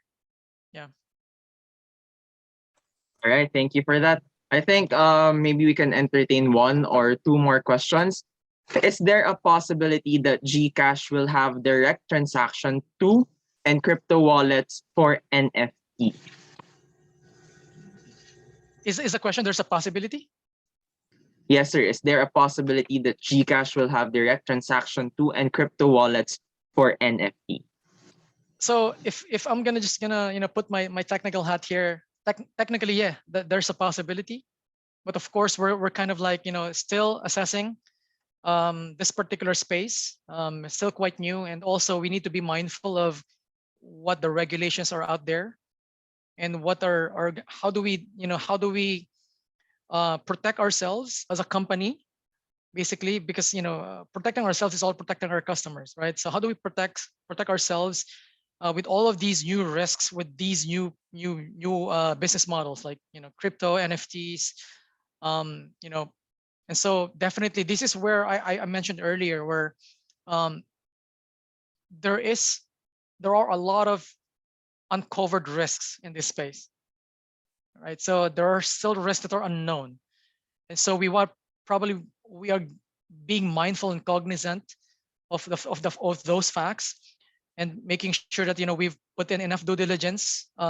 If we're gonna onboard those new capabilities in our platform, it only means one thing: enough due diligence have been made to protect our customers. So yeah. All right, maybe this will be our last question, sir. As input taxes are concerned, is there a way that GCash receipts are valid for claiming input taxes? Or is there an ongoing update for this feature? That's a good question. I'd like to get that question. If someone can actually just email me that question, I'd like to see if that's already in the pipe, because I really know that we need to make sure that those receipts, right? I mean, is really valid. How do we secure our customers? So yeah, please, Reggie, if you can get that question, I'll share my email. All right, sige, sir.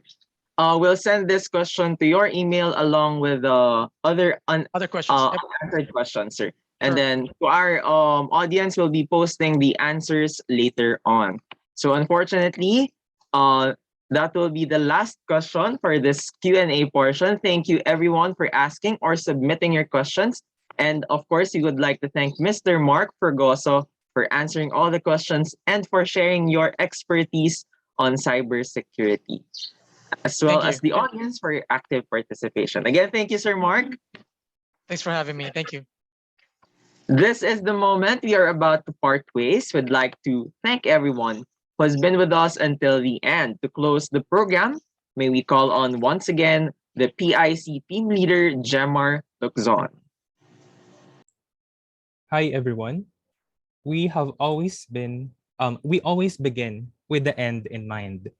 Look into the future, and we are envisioning a Web3 powered Philippines, a digital Pilipinas. Today, we've seen how GCash ensures cybersecurity and data privacy as it transitions to become a super app and enable convenience within reach. How millions of Filipinos are benefited with cashless transactions through e-wallet providers like GCash. How little by little, with just virtual assets, YGG is starting to change lives of many Filipinos and people from all walks of life worldwide. How YGG propelled to its current leadership in the guild gaming space, with 20,000 plus scholars worldwide and 11,000 of which from the Philippines. And how little by little, they are aiming to have 100,000 bagong bayanis ng metaverse. Today, we've seen how the Philippines is advancing consent-driven open finance to cope up with ASEAN neighbors. How Brancas, through APIs, enable smoother data flow and enable convenient fintech experience for Filipinos. We have seen today how Fintech Philippine Association sees an increasing trend in fintech driven by e-commerce sales growth, as shown by Philippine e-commerce dominance through topping sales growth last 2020 worldwide. We have seen how Kimstore has to pivot when their original marketplace shut down and when the pandemic affected e-commerce. We've seen how e-commerce can integrate NFTs and cryptocurrency as they take space in the metaverse. And lastly, we have seen how cybersecurity is an ever important aspect of the digital world. As we end this day's event, we'd like you to take note of these three main words: the what, the how, and the why, as formulated by Simon Sinek. We should, of course, articulate what we want to do, how we do it, and why we do it. We wanted to advance fintech and blockchain technology. That's our what. We wanted to skill up Filipino students to become innovation agents through these kinds of case competitions and digital webinars. These are the how. But at the end of it all, why are we doing all of this? We envision a world where Filipinos are global leaders of nascent technology. We dream of living a world where the Philippines is ahead and not behind. We want to raise the Philippine flag, like how YGG made a mark in the crypto space, like how Gcash is being eyed by everyone across the globe.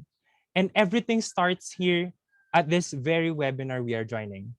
Thank you for embarking in this 5-hour journey, but I am telling you, this is just the beginning. Ladies and gentlemen, thank you for joining today's Digital Pilipinas Innovation Convention. Together, let's move to a tech-powered Philippines, a digital Pilipinas. Maraming salamat po.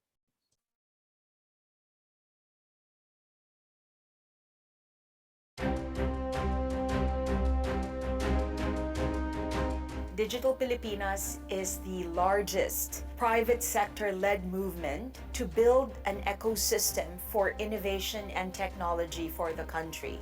And our hope is to not just take on some of the largest problems of the Philippines that are addressable with technology, but collectively to raise our innovation quotient as a country. We are experiencing a technology renaissance here in the Philippines, where the best and brightest from all over the world are actually choosing to domicile themselves here in the Philippines. Now what we're seeing is an influx of global technology talents choosing to headquarter themselves here in the Philippines because we have the greatest talent for it. We have a killer ecosystem, the most enabling regulators. So the formula for success to build a great technology business is here in the Philippines.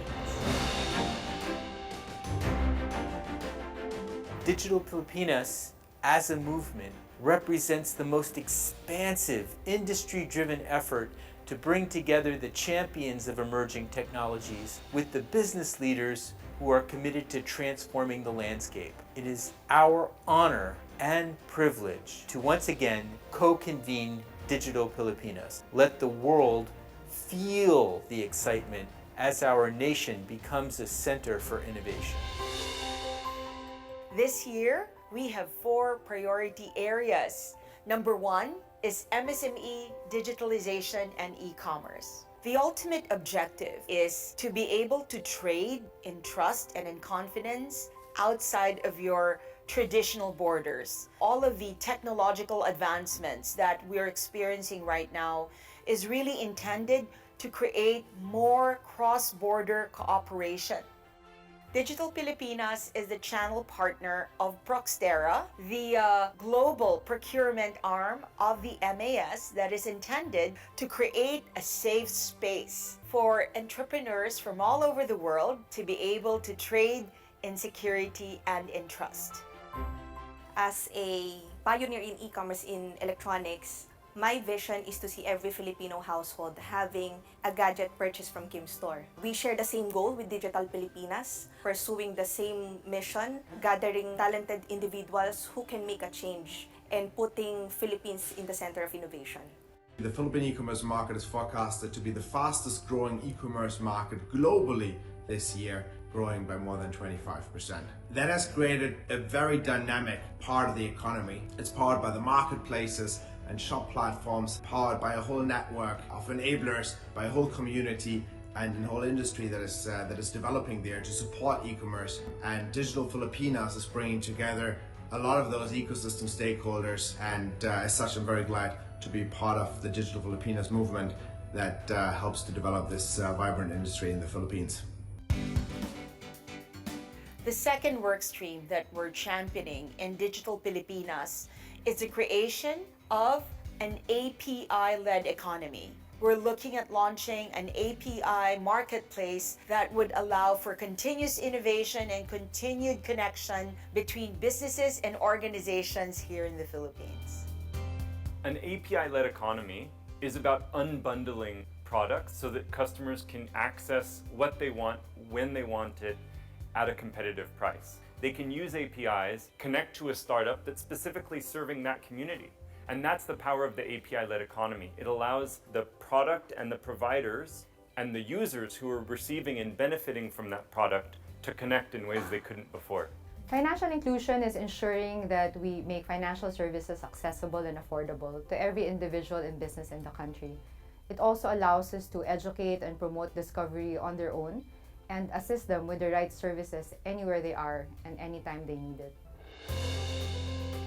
The third work stream that we're championing in Digital Pilipinas is all about micro-education and micro-certification. The way we look at education has tremendously changed throughout the years. No longer are kids committed to take a 4, 6, 7-year course in university, and instead they're focusing on technological skills that are snackable and easy to acquire, immediately certifiable, and with your credentials being carried with you in the blockchain. We will be launching this year an internship program that would allow undergraduates or career shifters to be able to experience several corporations in 1 year, so that by the time that they graduate from the internship or the fellowship program, they are Web 3.0 ready. We have to embrace the idea of micro-credentials, micro-certifications, or even micro-degrees. What it is really is learning less things and learning things faster. What we need to do, together with Digital Pilipinas, is create that bridge that will address the skills gap in this new economy. For what skills you have now and what you need to do to get the skills you need tomorrow. So the way we see EdTech is really to solve not just 1 or 2 pain points, but really solve most of the pain points of the entire ecosystem. And that's really by pushing for digital learning and helping both not just the students and their parents, but also the teachers, the schools, and all the institutions like government and corporates that are working towards independent, well-trained, successful citizenry that can get the jobs and the careers that they want. Embracing digital opportunities requires developing new digital skills. There is no question about it. This means empowering learning, supporting public policies for reskilling, and encouraging continuous improvements in that area. As we consider the challenges facing the world today, we at Microsoft acknowledge the enormous responsibility we have to ensure that the technology we are building benefits everyone around us. And it has to be in line with our mission, which is to empower every person and every organization on the planet. And last but not the least is, of course, FinTech, which is the fuel that fires all of these industries. We look at FinTech not so much as a vertical, but rather a horizontal that powers various industries. During the pandemic, everyone talked about the dramatic increase in digitalization and also in digital transformation. A lot of what precipitated that was actually the movement of money. And the movement of money in those various verticals was brought about by FinTech. In our case, we will ensure that FinTech will continue to not just energize but revitalize legacy industries for the country.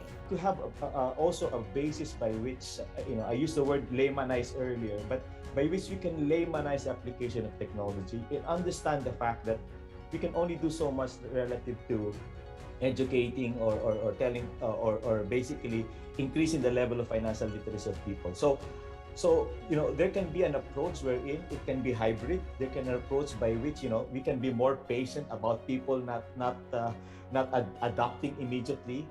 What FinTech did is they proved that the minimum digital hygiene of 24/7 accessibility, Six Sigma reliability, real-time transactions, safe and secure was very possible. The use of mobiles and other devices allowed those services to be self-service in many ways. So that basically increase the accessibility of financial services to a broader set of the population. We recognize that not one company can make finance for all happen. We believe in the power of collaboration and how it could speed up inclusion. This will help us in our desire to empower communities because even the tiniest contribution adds up and has a snowball effect to create meaningful waves of impact in the country today. Digital Filipinas has been one of the strongest advocates for the use of technology in multiple industries in Philippines. Now, for Philippines to be the center of cryptocurrency and blockchain, it's important that there are macro policies created that incentivizes companies to invest in Philippines. Secondly, the understanding of blockchain ecosystem and cryptocurrencies is included in the education syllabus. And last but not the least, the research and development around this technology is incentivized. The right timing, the right ingredients are all in place.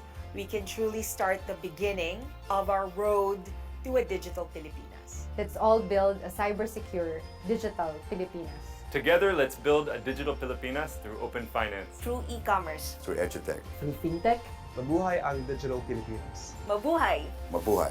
mabuhay. Mabuhay! Let's build a digital Pilipinas together.